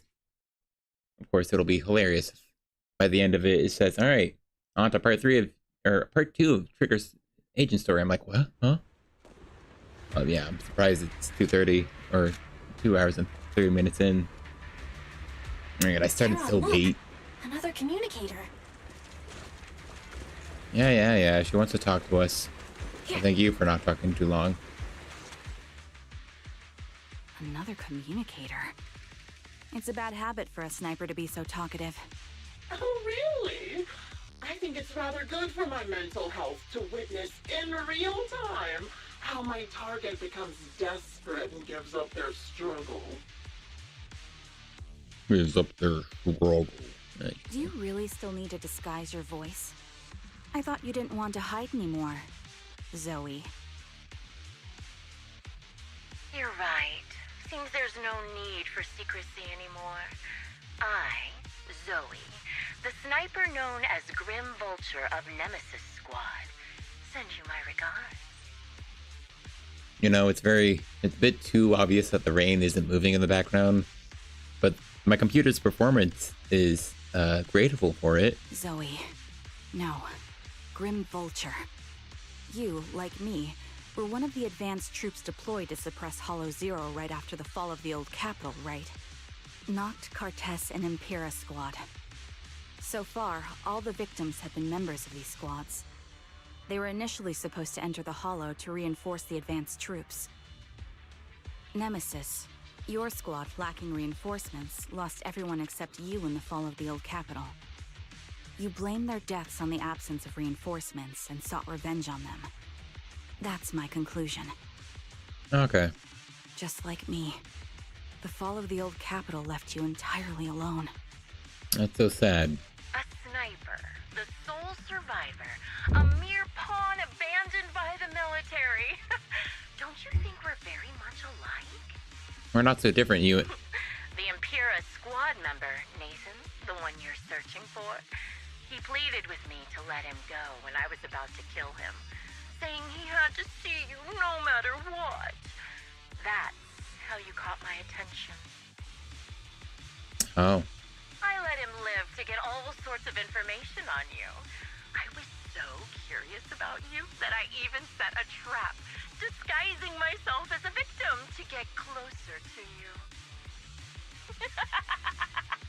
It turned out we share the same story. And then she says, our stories diverged a long time ago, or something along those lines. We even got the same PTSD symptoms. After all these years, we still see images of our teammates before they die. It's impossible to erase them from our minds. I don't know, man.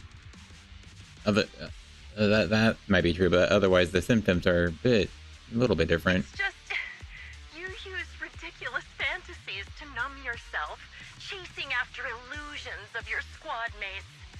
While I can't afford to be as naive as you. One night, when I was overwhelmed with the unbearable images of my comrades' deaths, vomiting and crying, I finally realized the meaning behind their appearance before me. They were pleading with me, pleading for vengeance against those who abandoned us, begging me to destroy the repulsive, hypocritical new order of New Eridu. Trying to gauge what I think of her. The more she speaks, the less positive I get, to be honest.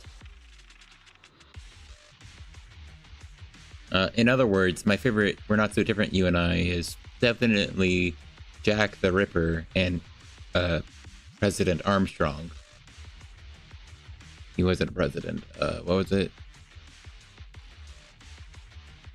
Why can I not forget it? Senator Armstrong. Duh. So, I carried on their will. I began kidnapping targets and sniping them in the hollow, watching as they became corrupted and died in despair.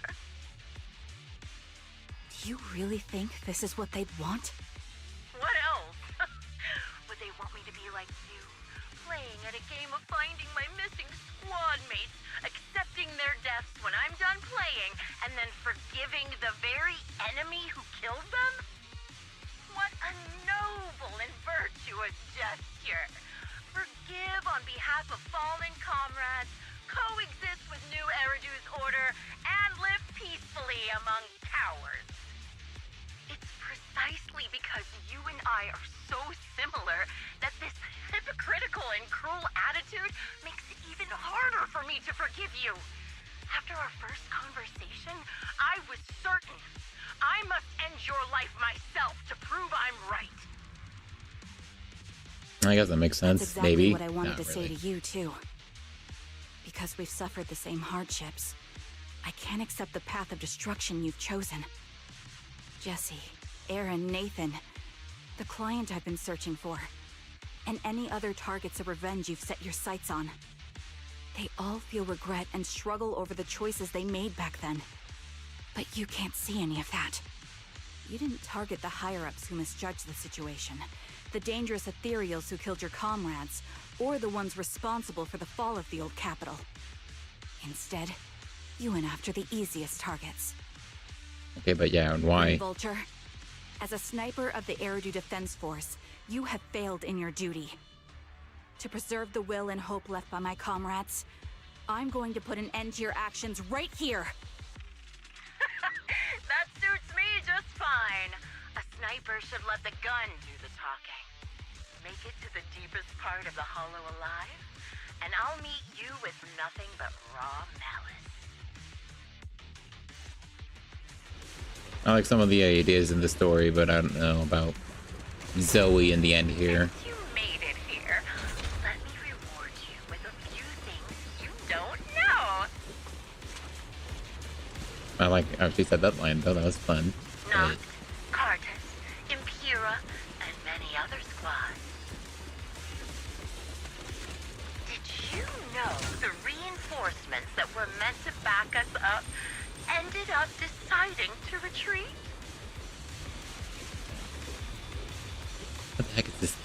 dash, man? Like, what is this? Like, ridiculous? Our lives were discarded in such an absurd way, like a kindergarten election for class monitor. yeah, that's very sad. But have you seen her dodging? Like, what is this? So, when I killed them, I employed the same method. I made the dozen or so people I captured vote on who I should kill first. You wouldn't believe how funny it was. It does sound funny. Like, why did she stick her butt out like that? It'd make way more sense if she like squatted down, but like she does that. Why aren't you laughing? I don't like her, to be honest. As a villain, she's not too threatening, and she's going into that crazy girl territory, which is interesting. It's interesting to know we can see where we're continuing forward. Yeah, what the heck is this animation? I haven't paid that enough attention to it. Like, what is this backflip? She does a little flip, but then she's just sticking out her butt. Like, what the heck? This is insane voice. What the heck? Ether vision activate.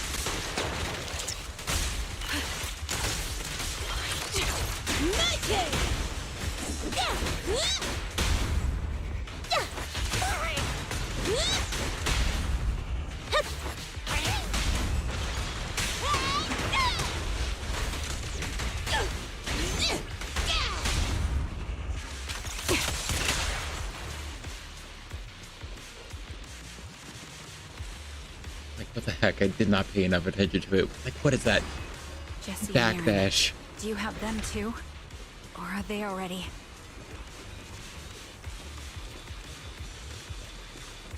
God, you're actually blocking me? What? Oh, they're stuck. Yeah. It looks like I haven't made enough of a threat to your life if you still have the time to worry about them.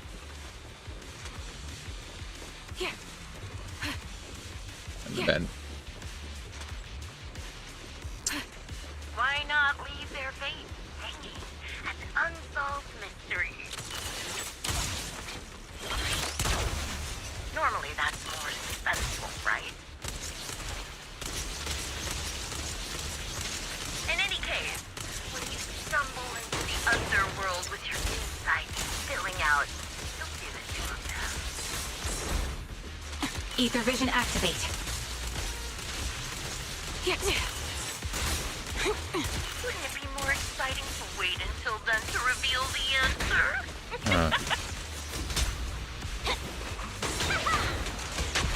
Here we go! Those two morons are so stupid. Oh, it's hilarious. I simply had to fit in a little, and they treated me as one of their own.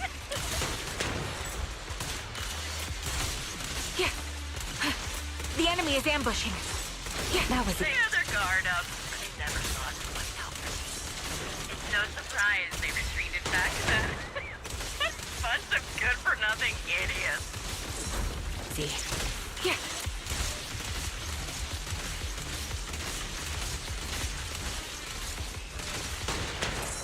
Can't catch me. Come on, try harder! I think they're done talking. I'll be honest, I was distracted by what I was doing with kind of seeing triggers dodging.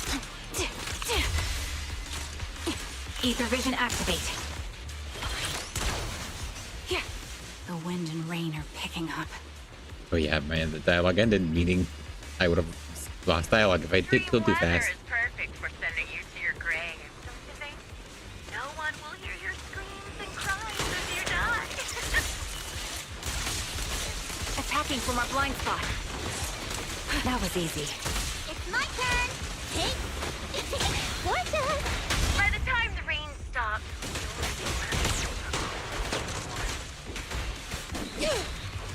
The melody of combat. I wonder, do you remember the weather on the day the old capital fell?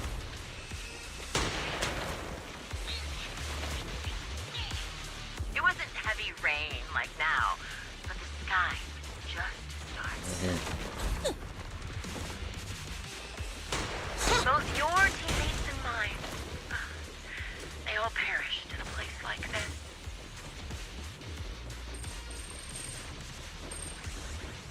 Now that I think about it, Oh, you came in here. I'm actually doing something good. Okay, yeah. The more she talks, the less I like her personality at all. Maybe you'll be reunited. Aww. Yeah, gosh, that's cringe. I don't know. You should be grateful. I'll make sure you die just as painfully as your teammates did. I can't step forward. The dialogue would probably end. Grim Vulture, are you in pain? No, she's in cringe. Don't you get it? I'm the one in charge of this conversation. I haven't given you permission to ask questions. What? My hammer needs a break. I can sense your suffering. It's... Poppy. Shut it.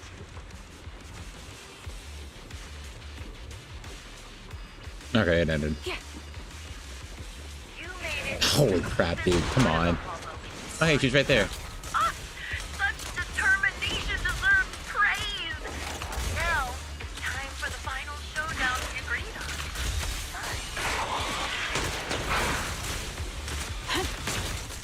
Ether vision activate.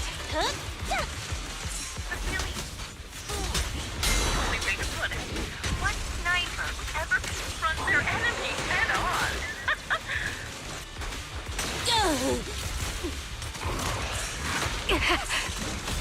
I've prepared a little gift for you. I made this dangerous material disgusting and corrupting a high-ranking officer. Oh, that's cool. It wasn't easy luring it here. You can play with it for a while.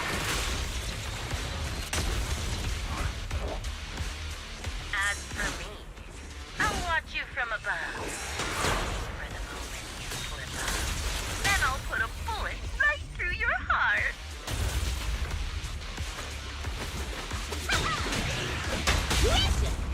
Hey! Quick shot! I'm not a loser. Alright, she stopped talking. Cool. This bullet will reach its mark. Supporting position.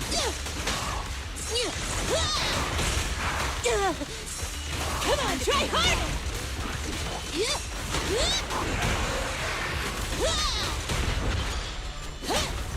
in my sights. Oh, come on. Oh, you can me. She shot me.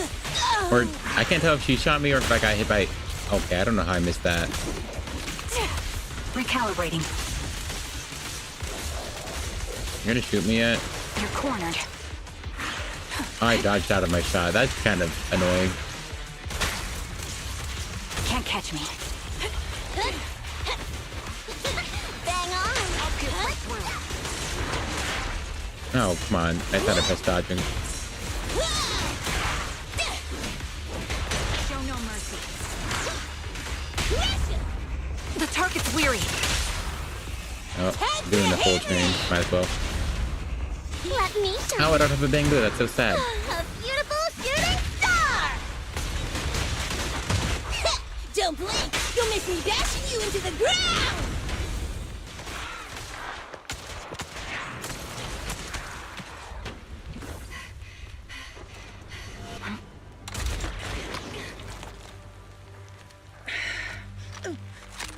The real failure as a sniper is the one who's been forced into a corner, like you!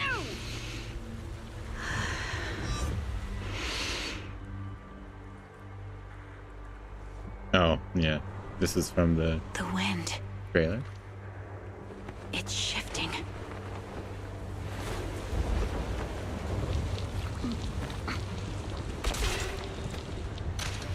I won't fall for your distractions so easily.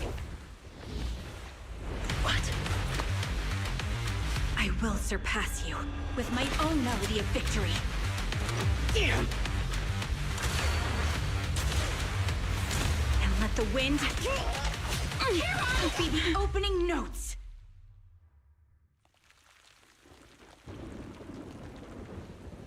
Charon? No! Wake up! Charon! What's this? No. It broke her harmonica. Freaking hit their harmonica!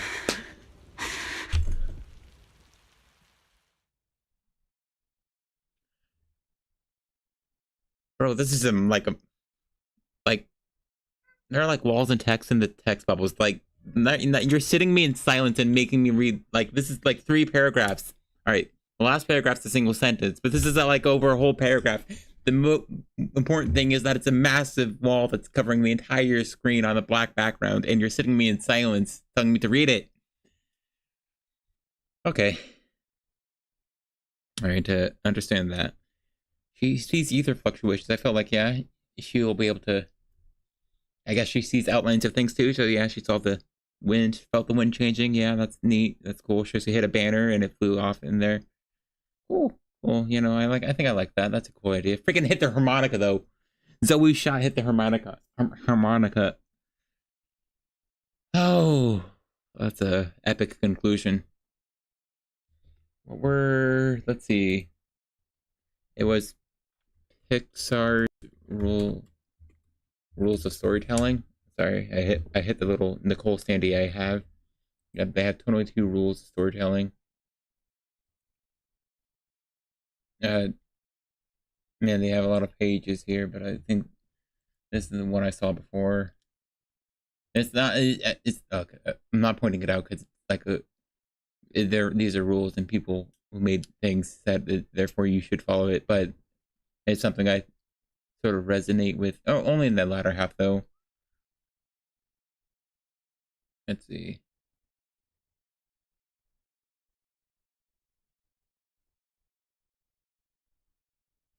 Let's see, where was it? It was one of these rules on the 22 rules for storytelling by Pixar Animation Studios.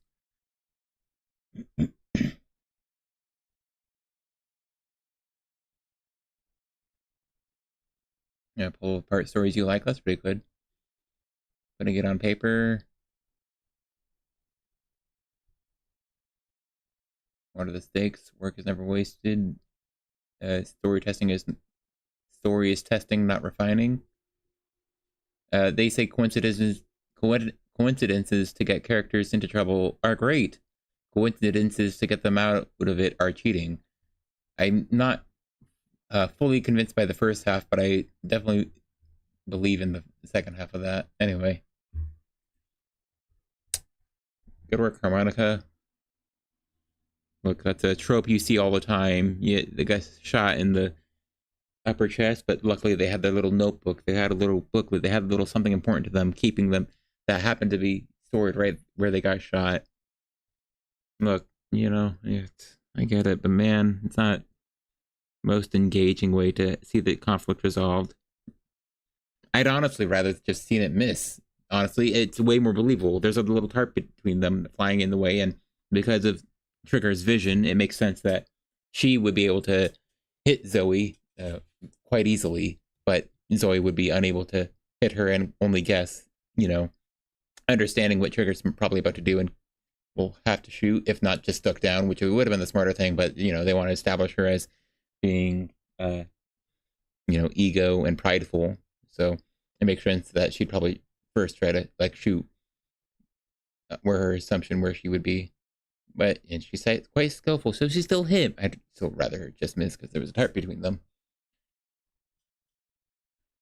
Oh well, hey look, there's a wall of text here, let's read it. After the gunshot, the hollow falls silent once more, leaving only the countless biting raindrops, attempting over and over to wash away the scent of blood that oozed from the wounds of the defeated. Only to fail time and time again. Only to fail time and time again. Okay, sorry, I can't read. Which sucks. Anyway. The loser pays no attention to her mortal wound, only staring at the distant horizon, as though salvation might be waiting there. Sometime later, the victor has climbed to the steel and stands in front of her.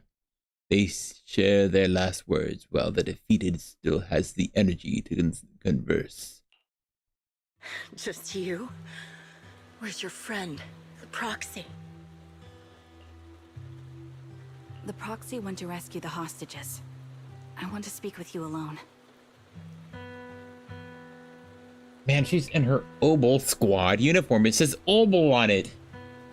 What do you mean she's not part of the military at this point? Gosh, I know it's a very sad moment. They're gonna have their emotional moment, but it's been distracting me this whole time. I don't know what I clicked, but it got rid of a pop-up. Wait. Oh, good. That's fine. I don't care about that. Yeah. She's in an Obel Squad uniform. Also, that harmonica looks like a brick. Holy crap, the artist who drew that gave up. That feels a bit mean, but yeah, like, holy crap. And they modeled the whole 3D harmonica. Now she's holding the box that the harmonica goes in, I guess. A sniper should always monitor the changes to their surroundings, factoring the environment into their tactics. Being blinded by the intent to kill and failing to take this into account was your downfall. Oh, don't sound too sad about it. She was a mass murderer. Didn't expect to be lectured by a youngster. What a disgrace. Also, confirmation. She's young. How young? Young. Holy crap, maybe the unofficial source that she's 19 is correct. Time stops, though, in ZZZ, so who knows? This is supposedly probably years ago when we started being the proxy faith in. And now it's years later, who knows? If even, and everyone looks the same, who knows? When my view was blocked, I realized you'd used the visual blind spot to reposition. So I adjusted my aim accordingly. But I still couldn't hit you. I wish that was the truth. Your prediction and accuracy were spot on. I was just saved once again by this. By both this harmonica, and by my former comrades. Now why you're wearing an Obel Squad uniform. Honestly, if she just didn't have that cape or something that anything that said Obel on it, I think I'd been fine. I'm like, oh wow, they made a subtle change to her design to convey she's not actually part of the military, which actually I still wouldn't believe that's still her military outfit for some reason, but you know. Are you trying to say that this is destiny? That it's the will of my companions guarding me? I lost to the wave of ethereals, to the military's betrayal. And now I lose to your reckless actions, driven by some ridiculous fantasy. Yeah. Your fantasy, your attitude, your very existence, and the outcome of this battle. They are the greatest denial and insult to my revenge. Yet you're emitting a much calmer ether energy now. Almost as if you found relief. My vision is fading. I can't see my comrades on the brink of death anymore. My wounds are fatal. I don't feel any pain. Relief. It's not such a bad thing. Yeah, you're dying. I kind of not digging the I'm dying monologue of what's happening. Did you intend for me to kill you from the start? Let me answer that question with a story. Yeah, you're dying. The first time I saw you was actually during the fall of the old capital. My comrades were all dead, and the reinforcements the higher-ups promised before the mission never came. I can't even remember how long the fight went on. Ultimately, I had no choice but to retreat, failing to bring back my squad mates' bodies. I made my way through one battle line after another. The advanced troops were nearly wiped out. But when I reached a certain front, a small squad of survivors called out to me. Few people can still stand after such severe corruption and injury, but all 5 of them were still fighting. They were protecting a girl who had lost her sight and fallen unconscious while searching for a way out of the hollow. They told me they were beyond saving, and if I planned to retreat, I must take the girl with me. I couldn't turn down the last request of a group of heroic soldiers about to die in battle. Your comrades entrusted your life to me. I was the one who brought you out of the hollow.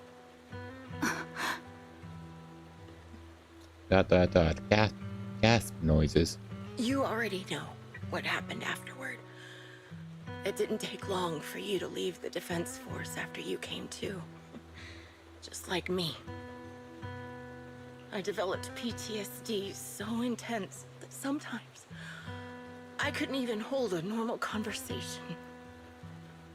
But for me, the hardest blow was the death of my squad. To an orphan like me, they were family. And they really are just like you and I am you. We're not so different. If the reinforcements had kept their word and provided support, they wouldn't have died for nothing. Don't you ever have that thought? To say I don't would be a lie. But I think deep down you know. From the moment we stepped into the hollow, there was no way we were getting saved. Given how quickly the hollow was spreading, and the ever-increasing number of ethereals, it would take the sacrifice of countless Defense Force troops to suppress it. It wasn't something that could have been accomplished in such a short time. The reinforcements would have only been a drop in the bucket. More sacrifices without results. Sacrifices! I'm sorry. I'll let them continue. Canceling the reinforcements. Sending the advanced troops to rescue as many civilians as possible to minimize casualties. I think most commanders would have made the same decision. Objective and cold logic. I understand it, of course. But when you see members of the reinforcements living happy lives years later, can you still keep your composure? Yeah. I mean, she can. I couldn't. Yeah. Even if the chance was minuscule, I wanted my squad mates to survive. But they turned that chance to 0, and still have the nerve to embrace a peaceful future. I can't help but resent them. By the time I realized what I'd done, I had already taken several lives. Sure. Nathan. When I tied him up and was about to kill him, he begged me to spare him, saying he had something to give you, no matter what. That was when you re-entered my line of sight. I think I've said this before. We're very similar, yet we have completely opposite beliefs. After meeting you, I became even more certain. In the face of suffering, I chose destruction, while you were destined to choose to protect. I'm still, unfortunately, going back and thinking about why is her name Karen? If her name was originally Phlegathon, I assume it was going to be Phlegathon when she joined Obol Squad, so that's an Obol Squad. But that sounded like a Liar Squad quote. The lore on Trigger's name is unclear. You're still entangled in your obsession with your squad mates. If this continues, you'll eventually sink into a void of despair. Your hope is like a bubble, ready to burst at any moment. The version of you I want to kill is the complete one, who can firmly reject my answer. If you haven't found your answer yet, then I'll be the one to push you forward. I kill you, or you and me. Either way works. But after seeing your growth, maybe I'd prefer you to step over my body. That's the final answer. Why? Emptiness and doubt. Oh, okay. No matter how many targets of my revenge I took down, nothing changed. Aiming my gun at former comrades, drowning in hate and rage, all it left was a hollow emptiness. But you're different. You've gained unconditional trust from the proxy. You have the courage to fight through my trap. And eventually, you'll have a melody that's uniquely yours. My belief has faltered. I finally remember. My squad mates were fools, just like you. You're right. They would never want me to become this way. I talk about carrying their cross. But in truth, I never carried their will. So be it. Take the hostage and go. The villain stained with the blood of others deserves nothing but a miserable end. True.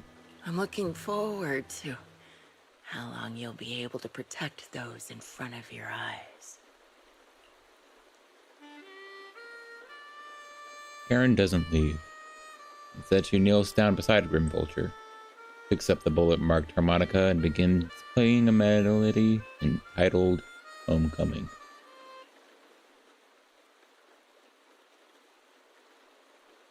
Why the heck would they stop the music?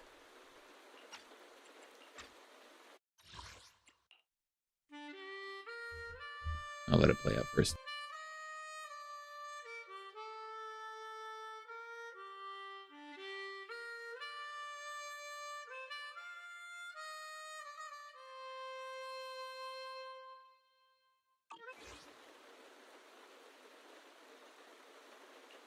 It can still be played after taking a bullet.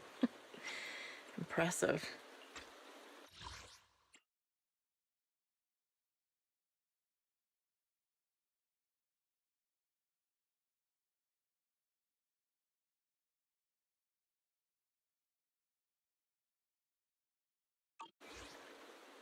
This is my final melody to you.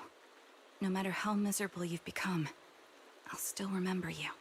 Remember we once shared the same path in life. But in the end, our paths diverged. Your hatred has long twisted into sin. But if not for you, I wouldn't have learned how to hate, or found the true targets of my hatred. I used to know nothing. My teammates served as my teachers and taught me so much. And I think you must be my final teacher. You taught me, in the most intense way, what hatred truly means.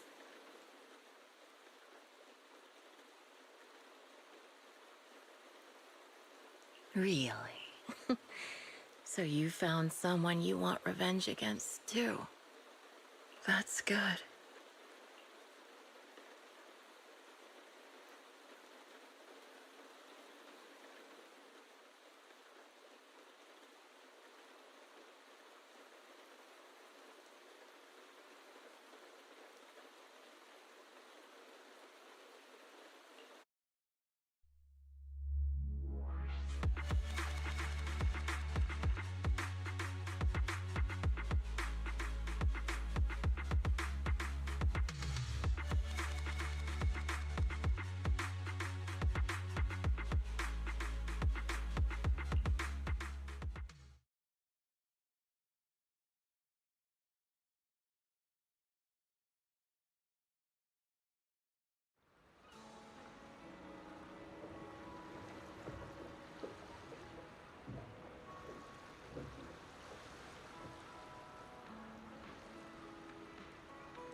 hate everything. How was I muted? Holy crap, when was I muted? What is this? What's happening, dude? I hate this. How? When did I hit mute? Come on. I just turn to my right and see the freaking OBS and just freaking says it's muted. I hate everything, dude. I read that guy's entire stupid paragraph muted. Holy crap, dude. Her ribs are fractured. She's here today, barely holding on thanks to you in person. She was too foolish. Never considered the possibilities. Early was the perpetrator. On the way home from Valley Twins, we walked together. She easily knocked me unconscious from behind and brought me to Hollow again. If I had known earlier that she was the perpetrator, I would have killed her right then and there. That friend of yours, Zoe tied me up in the room and poured out this Hollow, told me the reasons for killing, and was about to shoot me, but all I could think about was that she had kidnapped my friend. I kept questioning her. Back then, outside the Hollow, my friend and I were both part of the reinforcement troops. I indeed felt the situation was dire and voted to retreat. My friend, she voted to go in. Why did you go after her? If you want revenge, you should have just killed me. Where is she now? I don't even care about the gun pointed at my throat. You're just repeating these few sentences over and over. Just repeating these few sentences over and over. So she admitted that she killed my friend. I will never forgive her, even if choosing to retreat was my mistake. Even if she carried the pain of losing her companions. I had only one thought, to take her down with me. But you survived. Yes, I couldn't break free from the ropes. I couldn't threaten her. All I could do was insult her over and over, begging her to kill me, but she didn't. She pinned me to the ground and beat me half to death. I stopped just before pulling the trigger. I glared at her with hatred and over to find her returning the gaze with even greater hatred. Her face streaked with tears. Why would scum like you even care about their companions? She could have kicked me twice with all her strength, but then left me those words. Huh. How many innocent lives has she taken so far? How many families has she torn apart because of her? I've been torn apart because of her, and she still dares to call me scum. But now that she's dead, there's no point in saying anything. My friend will never come back, and I can never forget about the fall of the old capital, nor the series of nightmares that have followed recently. If I can meet her again in hell or after I die, then I'll settle the score with her.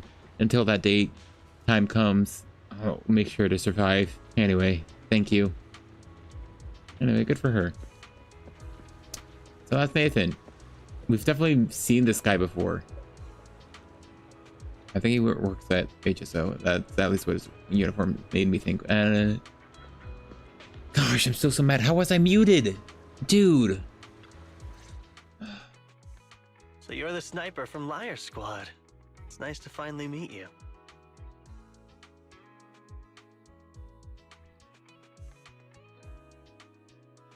No, I checked. He had glasses. I'm looking at my stream. He had glasses on.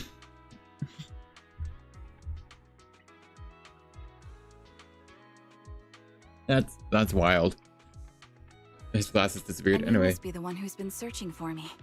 Nathan, the younger brother of Lethe. It's good to see you safe and sound. That's right. I'm sorry for causing all this trouble. I nearly cost you your life, becoming a target of a victim from the fall of the old capital. Maybe that's what I get, not helping my brother and the rest of the defense force back then. When the reinforcements decided to retreat, I spoke out against it. I had family among the soldiers already in the Hollow, but I didn't have the courage to take that step. The one that might have cost me my life. I'm sorry. You don't need to feel regret or apologize. The outcome wasn't something you could have controlled. You cared deeply for Lethe, and even today you still think of him. To someone like him, who always cherished family, that's more than enough. Thank you.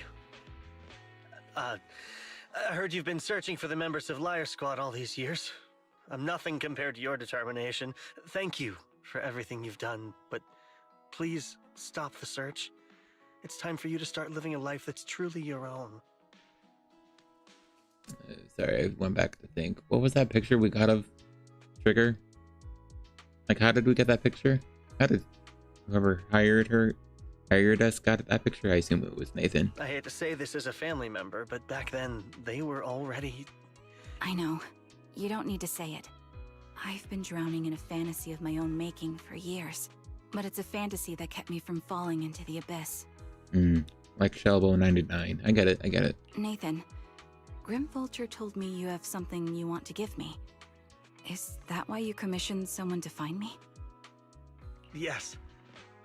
After learning about the bond between you and your squad, I knew I couldn't live with myself if I didn't get this to you. So I got on my knees and begged Grim Vulture, even playing this recording for her, hoping it would move her. Regardless of how things unfolded, what matters is that it wasn't destroyed, and I'm here, alive, to hand it to you. Nathan rummages through his jacket pocket and takes out a slightly worn tape. A tape from Liar Squad, discovered by Nathan, Lethy's younger brother. This long-sealed recording sparked this series of events that would follow. Years have passed, and while the tape's surface shows some wear, the audio within remains pristine, as crystal clear as if it was recorded just yesterday. I found this while going through my brother's belongings.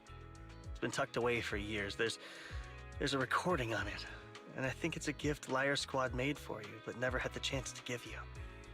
Oh, okay. That's what we're doing. That will be interesting.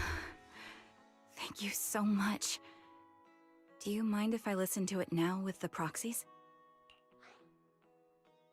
With us? Wait, with us? I thought we were just here to collect the commission fee today. Go ahead.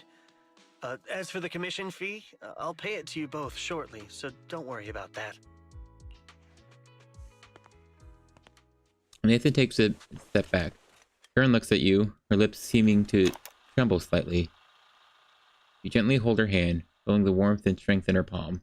She presses the play button. Hey, hello? Alright, it's a recording. This is a message from Liar Squad for our little sniper. Everyone ready? I'll count down. 3, 2, 1. Congratulations on your 1000th day with Liar Squad! Hey, you guys are totally out of sync. Captain, can we redo this? The anniversary gift has to be perfect. Wait, I don't think that was quite right with what was written. Hey, you guys are totally out of sync. Captain, can we redo this? The anniversary gift has to be perfect. Today is Trigger's big day. Okay. Her name is Trigger, right? That's our assault specialist, Acheron. She has a strong sense of aesthetics, prioritizing beauty in both combat and her daily life. She taught me a lot about makeup and fashion. Oh, she won't care if we're a little off. Forget the re-record. Let's just get it done and order the cake. We don't want him to sell out. That's our medic, Kakaitis. He's usually lazy and a bit of a smooth talker, but he's actually very capable and kind. He taught me a lot about unconventional negotiation tactics and ways of handling things. Well, the recording has long pauses between different people talking. You two, stop arguing during the recording. I've already ordered the cake. If you keep rambling, we really will have to re-record this. Cut the chatter already. And that Styx, a reliable artillery specialist. He's the oldest in the squad. He loves sharing photos of his daughter and reminiscing about how he wooed his wife. The way he won her over inspired me a lot. All right, let's all calm down. Wouldn't want to get on the captain's bad side. Captain, would you like to go first? We can edit or re-record whatever we need to. Okay. Unnecessarily backing up to my thoughts on people's ages. I think Trigger is probably arguably 19 at the time of this, because that would be 1,000 days with Liar Squad, which is less than 3 years, and would probably mean she joined at maybe tried joining the Defense Force, the 16, 17. Well, joined Liar Squad at least 17, maybe 16. And I think that might add up with the unofficial source on characters' ages, because I believe Orpheus or she, is 16 according to those pages. So, presumably, Trigger was 19 during the fall of the old capital, and is that much older, the distance from then to now from that. It's the impression that I'm getting. That's our scout and engineer, Lethe. He's a bit self-conscious because of how his younger brother excels, and he's somewhat introverted, but he's actually very capable. He taught me sharp observation skills, calm execution under pressure, and how to make use of the environment. Also noticing how she's speaking in the present tense. Like, is. That is. Yeah. Okay, thank you all for settling down before I completely lost my cool. It's fine. No need to cut anything or re-record. Let's just keep it as it is. Loud and messy, just like our liar squad. That's our captain, who took me in and taught me how to play the harmonica. And the real Charon. I'll make sure to explain properly to you later, Proxy. As you've heard, this recording is a little gift from the 5 of us. How time flies. When I brought you into the squad about 2.5 years ago, you were just a shy kid who blushed whenever you talked to someone.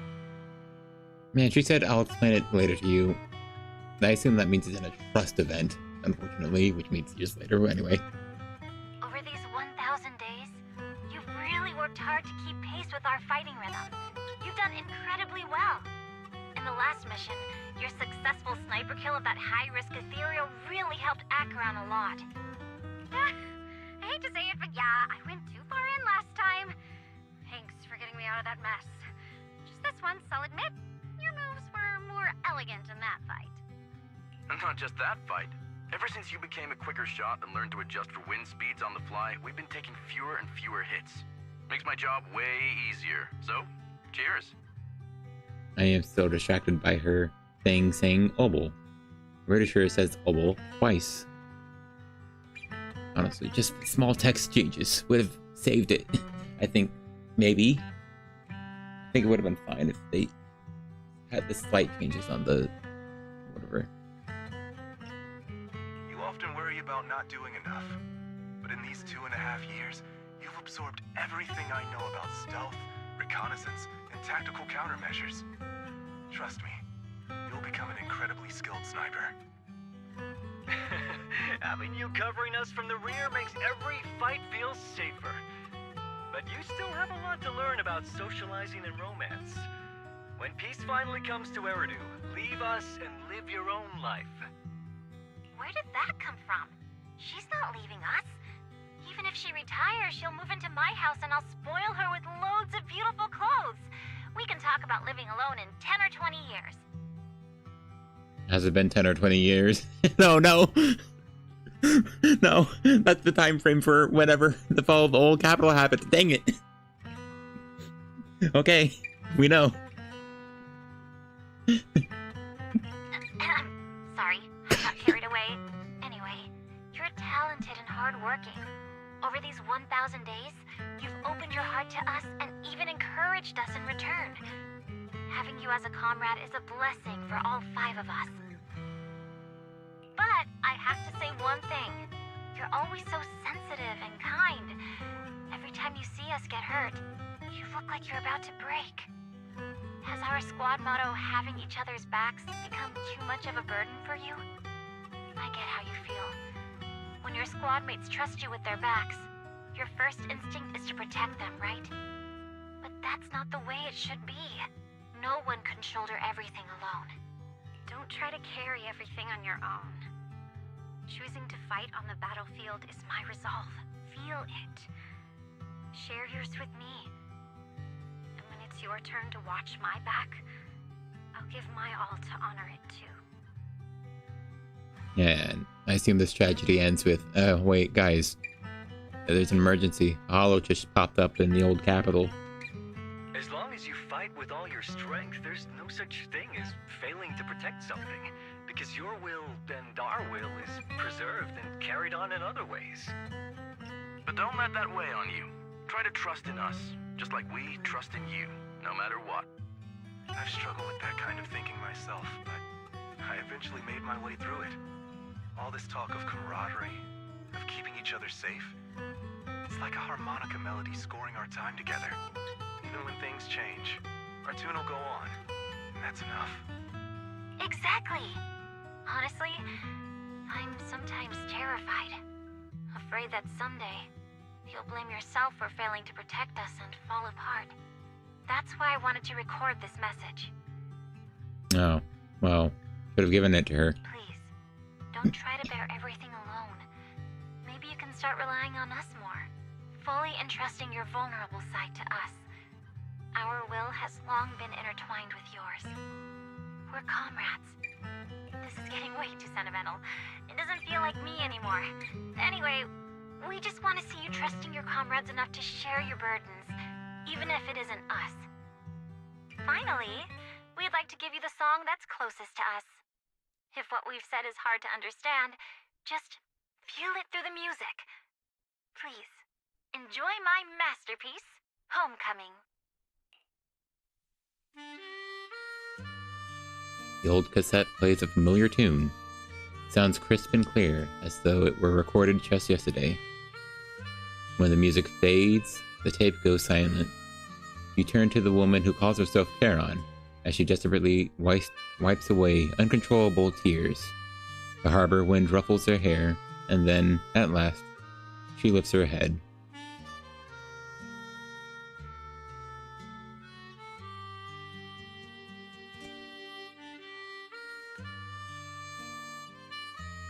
I don't know if this... I assume the music will just stop, unfortunately, when I click A or B, because I'm using a Nintendo Pro controller. But yeah, I don't trust this will continue on if I click the button. And I kind of want to hear it full.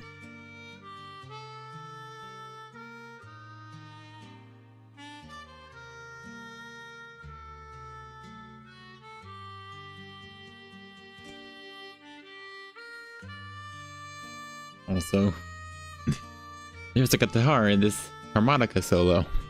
Right, it's not a harmonica solo then, but you know, yeah, there's a guitar there. Proxy, do you remember? I was once terrified of seeing the look on their faces. Yes. Can you see them clearly now? Yes. Crystal clear. As if I've returned to the exact moment of parting. Aww. So this is our last glance. Yeah. Well, unfortunately that boss sucks if you're not level 60. This is the answer you wanted me to find. Oh, the corruption doesn't help either. There are probably like 5 levels of corruption. Yeah, they took taking damage for every step in the hollow. Thanks, guys. For everything. Sorry.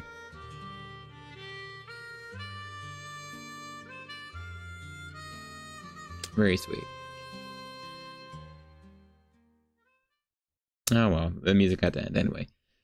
After meeting with Nathan, you spend a long time with Charon at Port Elpis, letting the sea breeze wash over you. You don't say a word because you both know it'll soon be time to part ways. As the temperature begins to cool, you head back to 6th Street with her. Proxies. No. Lies. Belle. I've troubled you two a lot these days with my personal affairs. Words can't describe what you've done for me. It's no trouble at all. To be honest, Belle and I have been a bit lost lately because of some personal matters. But meeting you has felt somehow comforting. Don't you think, Belle? We've learned a lot from you too. Exactly. We got something out of the experiences we shared. At the very least, it's brought us clarity. I guess our wills have always been aligned, haven't they? Yeah. When I was trapped in self-doubt, unable to get out, I'm glad you were there with me. You're right. We've already entrusted our backs to each other as comrades. And because of that, Because we are comrades. Please, hear me out. Maybe you've already noticed. I'm sorry, but I've been keeping something from you. Charon isn't actually my code name. You did say that earlier. As I mentioned before, Charon was my captain's code name. When I met both of you for the first time, I didn't want to tell you my code name, because I thought someone who couldn't protect their squad mates had no right to one. So I lied. Captain Charon was an orphan like me, with no family to mourn her. I've been using her code name because I may be the last person in the world who still remembers her. Oh, that is sad. But I understand now. If I want to keep moving forward, I can't keep hiding behind a lie. My true code name is... Phlegathon. You don't have to tell me right now. At the harbor, Nathan spoke to you privately. Was he offering you a chance to return to the Defense Force? Yes. He said he still has a friend in the Defense Force who's currently forming a new squad. And if my goals align with theirs, I could consider joining them. Why did Belle stop her? So, what's your decision? Where will you go next? Actually, no, I'm confused. Belle, why did you stop her?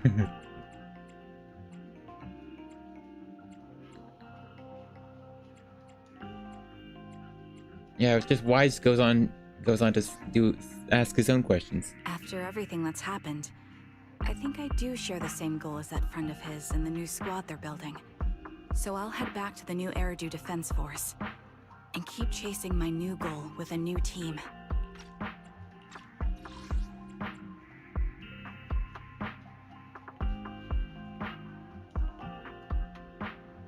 Okay, I think they're either being gender neutral or plural, with the friend forming... Yeah, they're being gender neutral with the friend forming a new squad, so we can't tell if it's like Captain Magus or something else. Your new goal. Are you going to look further into the fall of the old capital? Yes. My encounter with Grim Vulture has made me realize this should be the true form of my vengeance.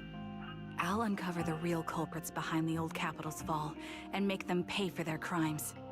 If the ferryman who leads me to the truth demands a price, I'm willing to wager my life.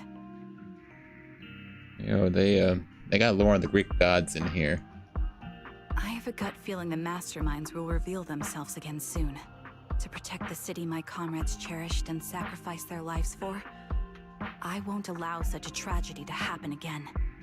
By letting the will to protect guide my hatred, I now have a clear aim toward the truth. That's exactly why we can't be completely honest with each other right now. That's what I thought. If that's the case, then for now, we probably shouldn't learn your true codename, or lean on each other too much. Okay. Are you saying we're on opposite sides? No, we might walk different paths. Those paths will lead us to the same destination. It's just that, for now, we can't say any more than that. And right now we're still very powerless.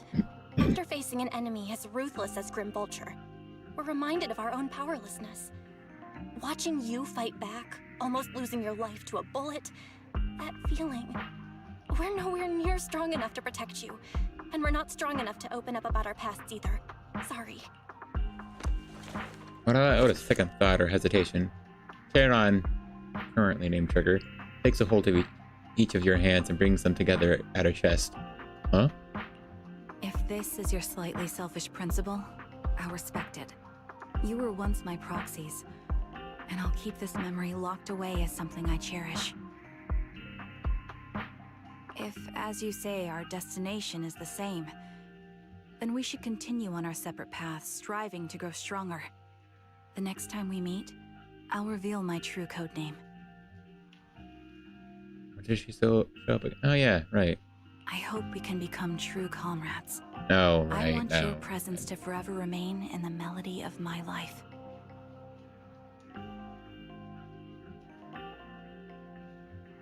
I realized this entire bit is to justify why we didn't know who Trigger was when Soldier Levin mentioned her in her agent story.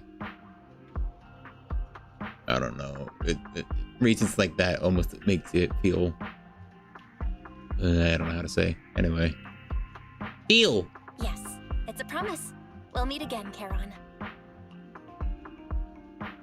You watch the woman who calls herself Charon walk further and further away. A Defense Force soldier awaits for her at the end of her path. Hello.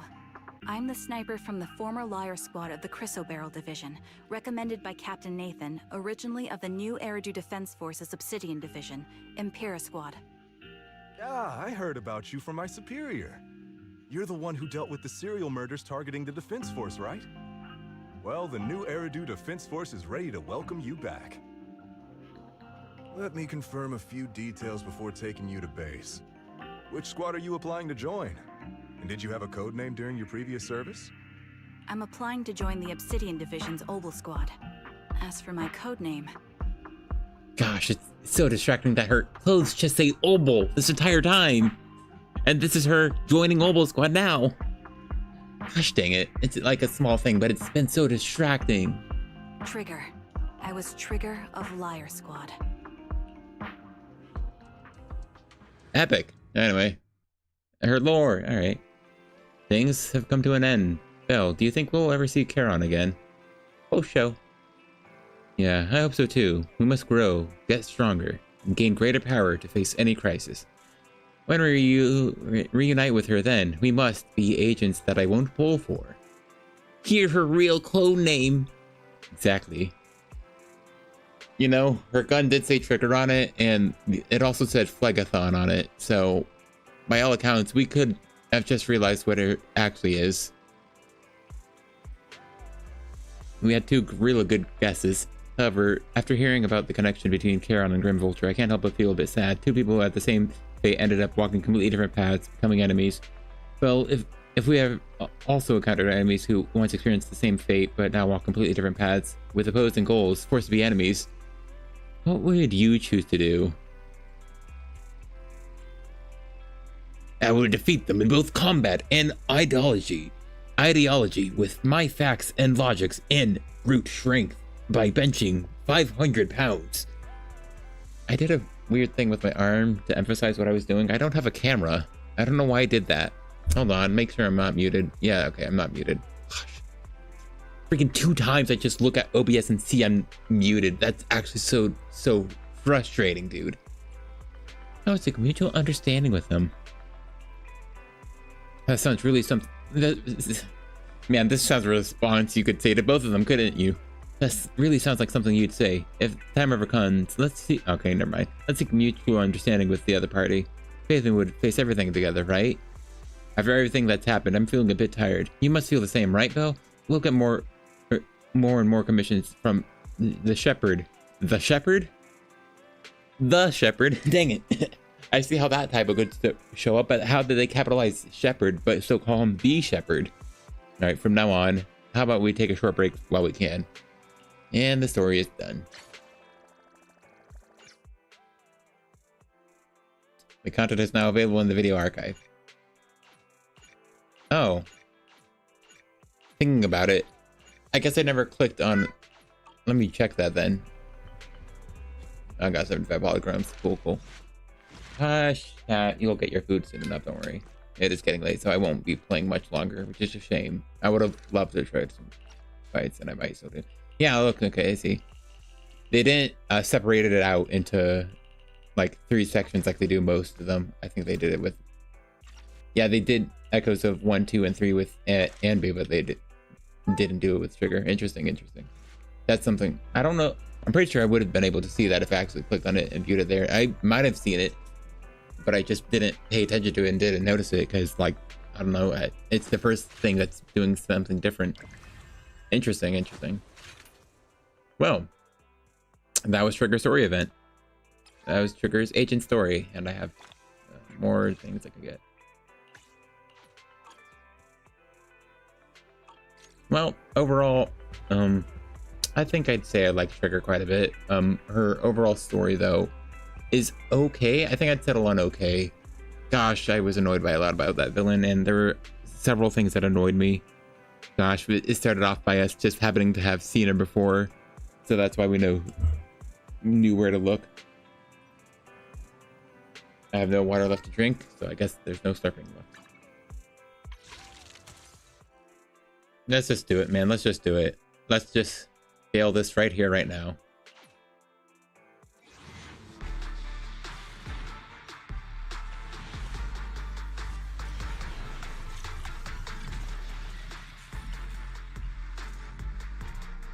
Like, I know I was gonna fail, but they don't have to be brutal with it. Gosh dang, man. I have like 2 fully stacked freaking kabooms. Gosh, it's so sad, man. Gosh, actually, this is actually just going to soft pity. I'll use the whole thing. Find. This is actually like so. Oh, right, but unfortunately, it's a freaking. It's the.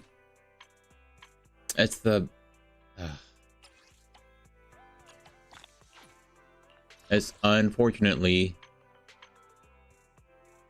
Oh, let's do this. It'll make me feel better. It is unfortunately the W engine banner. What the heck is this, man?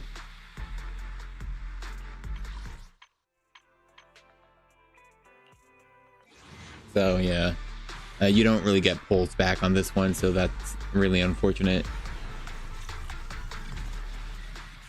Yeah, well, next patch I think I'm definitely getting Blazing Laurel for lighter. Unfortunately, I'm not getting the thing that makes Trigger usable. Well, not usable. She's freaking fine and usable, but man, she's just not particularly worth using is how I feel, unfortunately.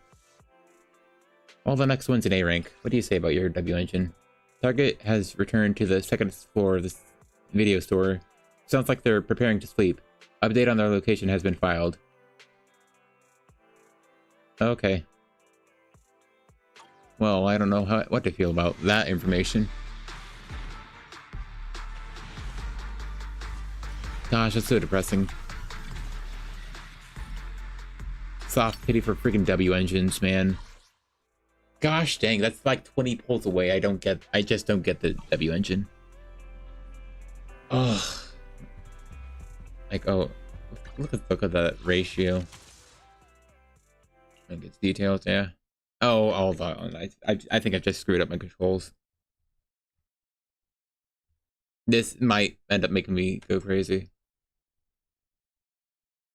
2% when it gets to soft pity. Okay, yeah, I have to disconnect. I had to disconnect my controller. All right, well. Oh, that's it. DMs. Oh yeah. How many do I have? Oh, you know, I can. If it wasn't in a different location, I probably would. I probably can. I can go out of my way and find 60 more. Well, holy crap, the 5. We will live to 100. We will all live to 100. Thanks, Taramasa. No, I need to find 40 more. I do kind of want to run around and look for 40 more polychrome lying around somewhere somehow. I do need to reconnect my controller though. But yeah, Trigger's Agent Story. Final review, it's okay. I think it's only okay. Hold on. I'm gonna mute desktop audio since I should have a connection sound effect for my controller. Yeah, there it is. But as soon as it registers, if it will at all, it's not registering. I will have to do that again. I'll deal with the sound effects. You'll see something. You'll hear your things disconnect. Yeah, Trigger's Agent Story. It's okay. I think I like a decent amount of it. I still just like quite a bit of it as well. And then other parts are fine. You know, that's all. What more do you need from an overall impressions?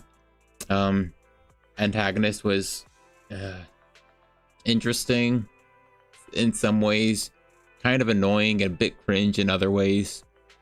Like Like, come on. Yeah, you would just kick her off. Oh, let's see.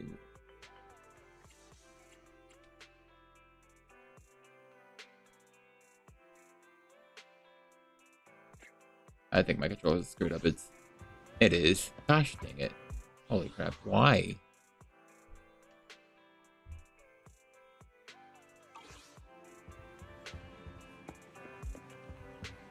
Well, I guess I'll just let that happen and cry.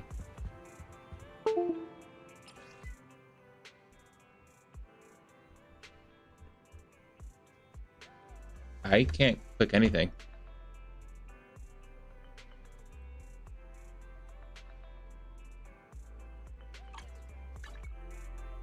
I'm about to get screwed over. My hammer?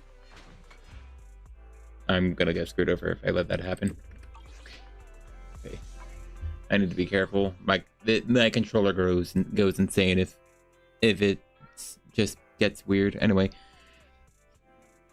it's fine. I'm sorry. I can't like get a good timestamp on where my final thoughts are because I'm constantly distracted by stupid things. The story is okay. High highs, low lows. Like the opening kind of bothered me. It still bothers me how we only started off our investigation because we personally happen to see the person we're supposed to look for. I know she's distinct appearance, but like it's a whole city. Come on.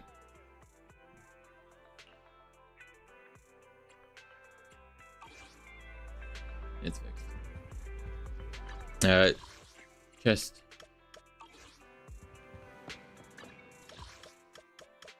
sorry, now I'm thinking about where to find freaking polychrome.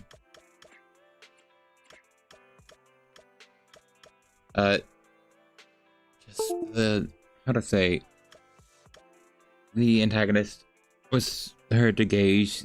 There's a lot you can do with a crazy person, and you just have the excuse they're crazy, and I guess that's all you really need, and it's not engaging for me. Holy crap! I actually know where I can get polychrome. Oh, this is embarrassing. Anyway, I don't know. A lot of it was fine, I think. It is funny. I called that one guy to be the actual killer, and it ends up being oh dang it, no, the polychrome's only the first 15 floors. No, dang it, I changed it just the other rewards.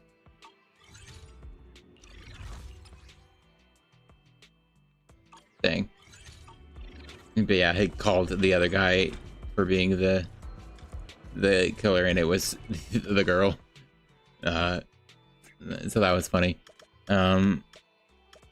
She just I didn't find the way she acted particularly interesting or engaging. Felt like she could just do anything, and it's would be supposedly be justified.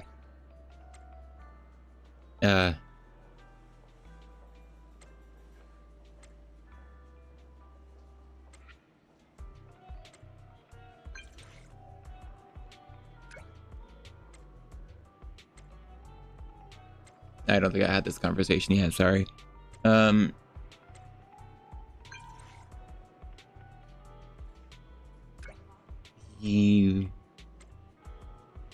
Sorry, I'm still trying to think of it. Now I'm unfortunately trying to do something with my brain off without paying attention to it, but it's also an agent trust event that I haven't done.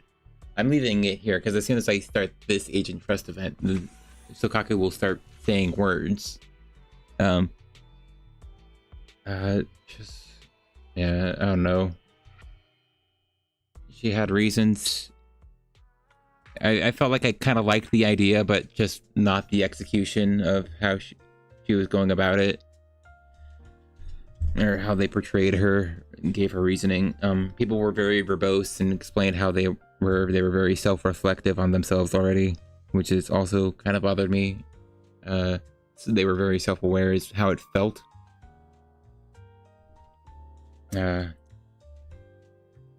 Things like when Zoe was explaining her feeling hollow how it felt. It felt so hollow and stuff. Just the way it was worded, expositing at the start, and then sometimes here and there. Gosh, unfortunately, I already can't remember all the specifics. I literally just did it.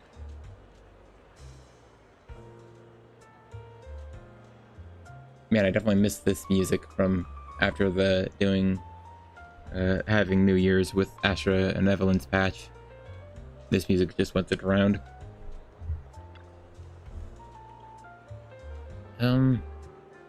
Yeah. I guess that's most of my thoughts. It was okay. It wasn't the worst agent story. That still maintains. I still maintain my favorite agent had the worst agent story of them all. Holy crap, I hate the children in Coletta's agent story so much.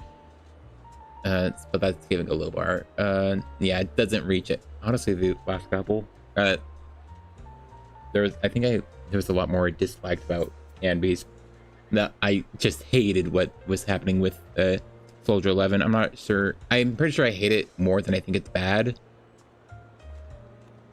Hey man, sorry for being in the way. Yeah, you could walk around. We're having a conversation. There's a lot of open space here, dude. But yeah.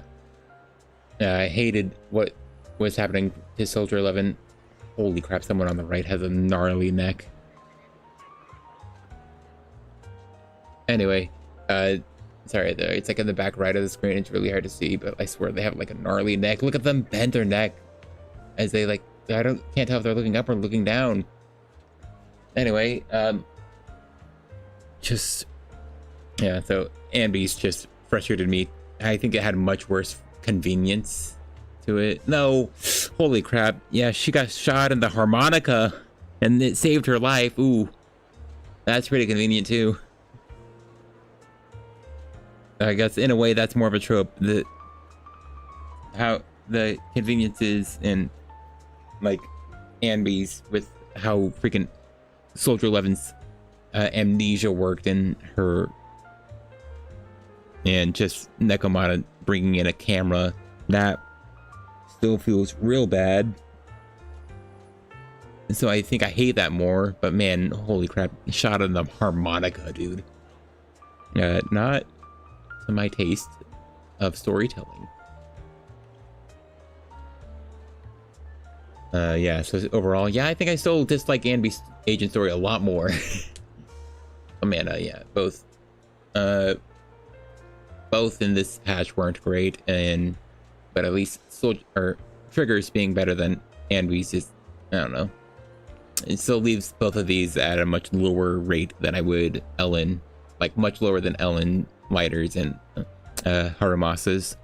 I think those are still pretty great ones that I enjoyed quite a bit. I think that's about it for overall thoughts, though. Yeah, just the exposition at the start, I don't know, a bit unnecessary, and just the way things are worded, you know. Sometimes it's just, I think, an uninteresting way to tell the story, especially if you're using all these words. A lot unnecessary. You don't need to explain literally everything. Like, you don't need to explain literally everything to be well constructed. Yeah, like there are logical determinations and connections you can make without the information being told. Like, sometimes it's lazy on the part of the writers to justify stories in that way, but I think I hit my mic, I'm very sorry. Like, you can like write the story for them by saying things that weren't shown. Okay, he walked. Wait a second, that's him, Nathan. It's Nathan, guys. Holy crap. That's literally Nathan. What the heck? Well, I was running late. Hold on. No. You don't have to rush next time. I didn't rush. I just wanted to see you sooner. Let's hurry up. No. Sakaku, come on. It's Nathan. Nathan. Dude. Dude, we just saw... Well, we didn't just saw you. It was a while ago. Sakaku? Wait. Wait, why'd she stay? Why'd she stop? I was trying to talk to Nathan. Hey, Nathan, what's going on? Dude, hey, want to chat? Catch up on old times? Okay, well, I I'm going, I'm taking out my friend's kid out to the theater, so I'll have to catch up with you later. See you around, Nathan.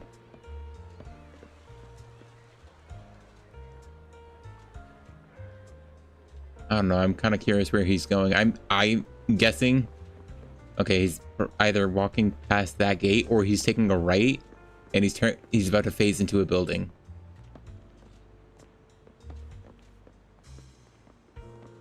Okay, come on, I'm waiting with bated breath. No, he's a bit to the right, so no. Yeah, he's keep going forward. All right, fair enough. Catch you later, Nathan. Oh, that was hilarious to me.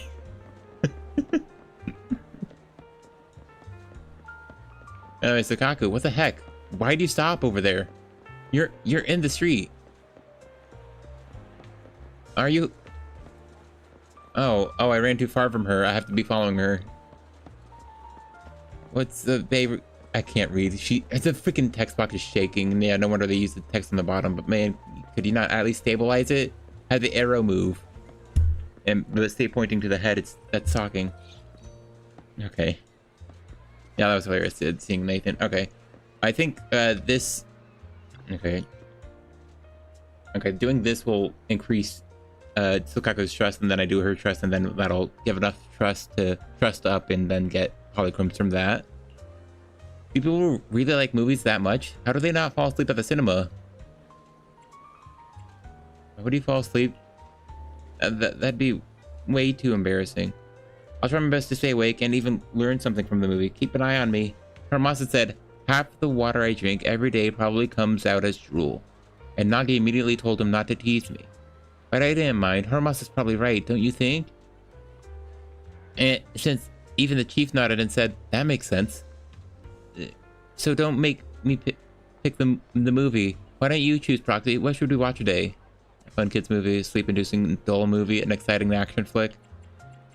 She might get insulted if I pick a fun kids movie. Sorry. She might get insulted if I pick this significant thrust. Wow, this one looks interesting. We walk into the cinema and watch a fast-paced, imaginative kids movie together. Sukaku stays wide awake, totally engrossed in the whole thing. Wow, I understand everything. I could follow along the dialogue perfectly. When someone says, let's all go on an adventure, they set off the next day. I hate you, sparks an argument. Well, I like you leads to a warm hug. Wouldn't it be amazing if all the movies were this simple? Why do people make those super hard to understand movies anyway? Wait, there's a sweet smell in the air. It's caramel popcorn. Ah, if only we'd grabbed a bucket before we came in. It would have made the whole movie much more fun. Why popcorn? Why? She probably said, why popcorn? Alright, well, it's pretty more room time. Oh, no. We're gonna crash! Huh? Oh, we didn't? I assume you'd have dialogue if I went to somewhere with food. And she didn't. What does it say over here? New style of flavor. Also, this is normally like images like this are normally pixelated to me, so it's nice to see it in high resolution. Honestly, I'm just baiting out to see if there's going to be if she has any extra dialogue.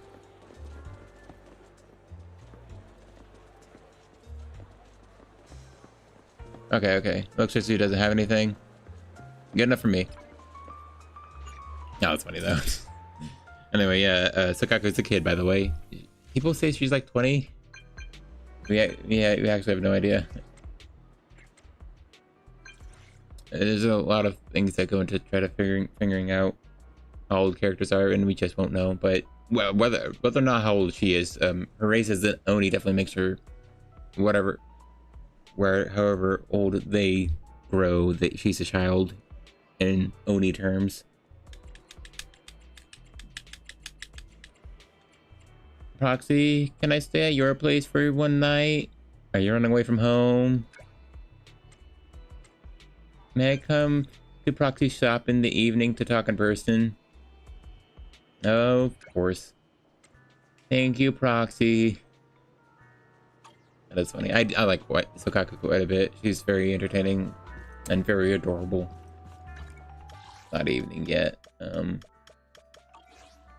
I probably need to... No one else has trust to rank up, though. I do get... Oh, wait. Actually, there is... first off...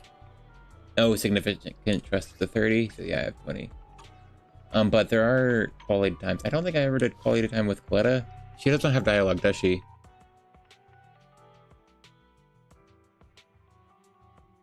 Man, she's totally getting a new voice if she ever becomes relevant to the plot, which means she will probably never get new lines for the duration of season 2. Hold on. This is what I want to make sure, though. Yeah, locked. 1, 2, 3, 4, 5. Bones of the city. Oh, ooh, dang, that's like probably 5 different events, isn't it? Yeah, wish event. Okay, so no, you only get 10.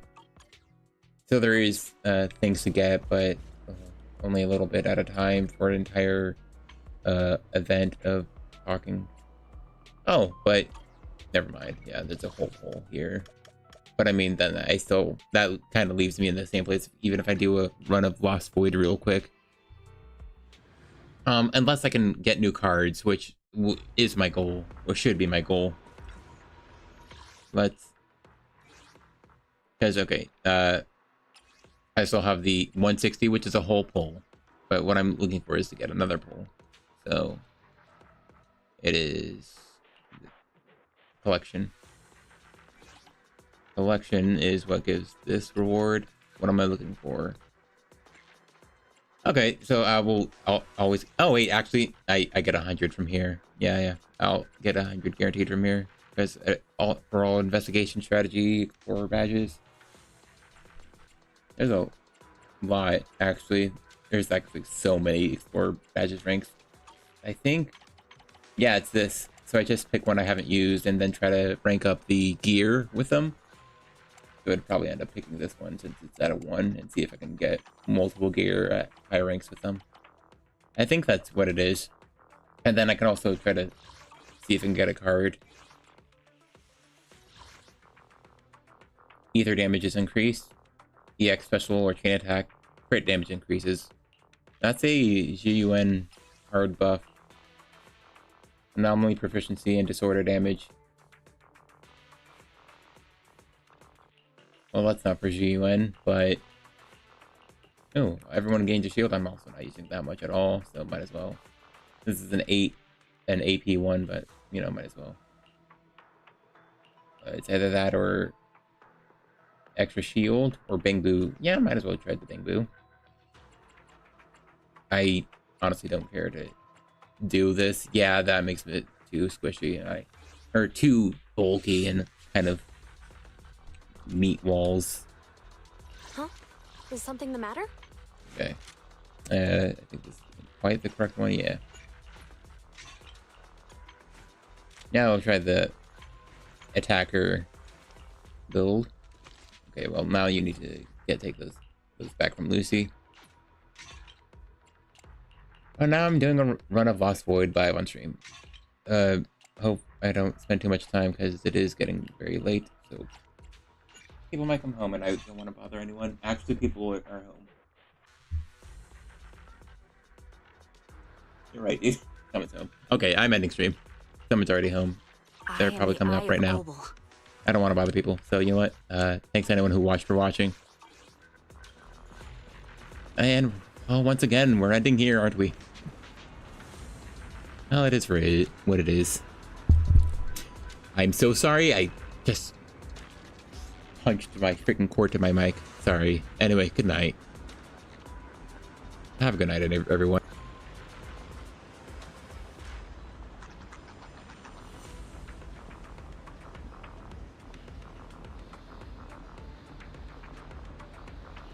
Every last bit of polychrome I find will be used to get Trigger's Wension. That's all. I will or won't get it. It'll be hilarious if I get it as soon as I get off screen. See ya. Oh, I wished I had a chance. I was going to talk about 2.0. Maybe next time.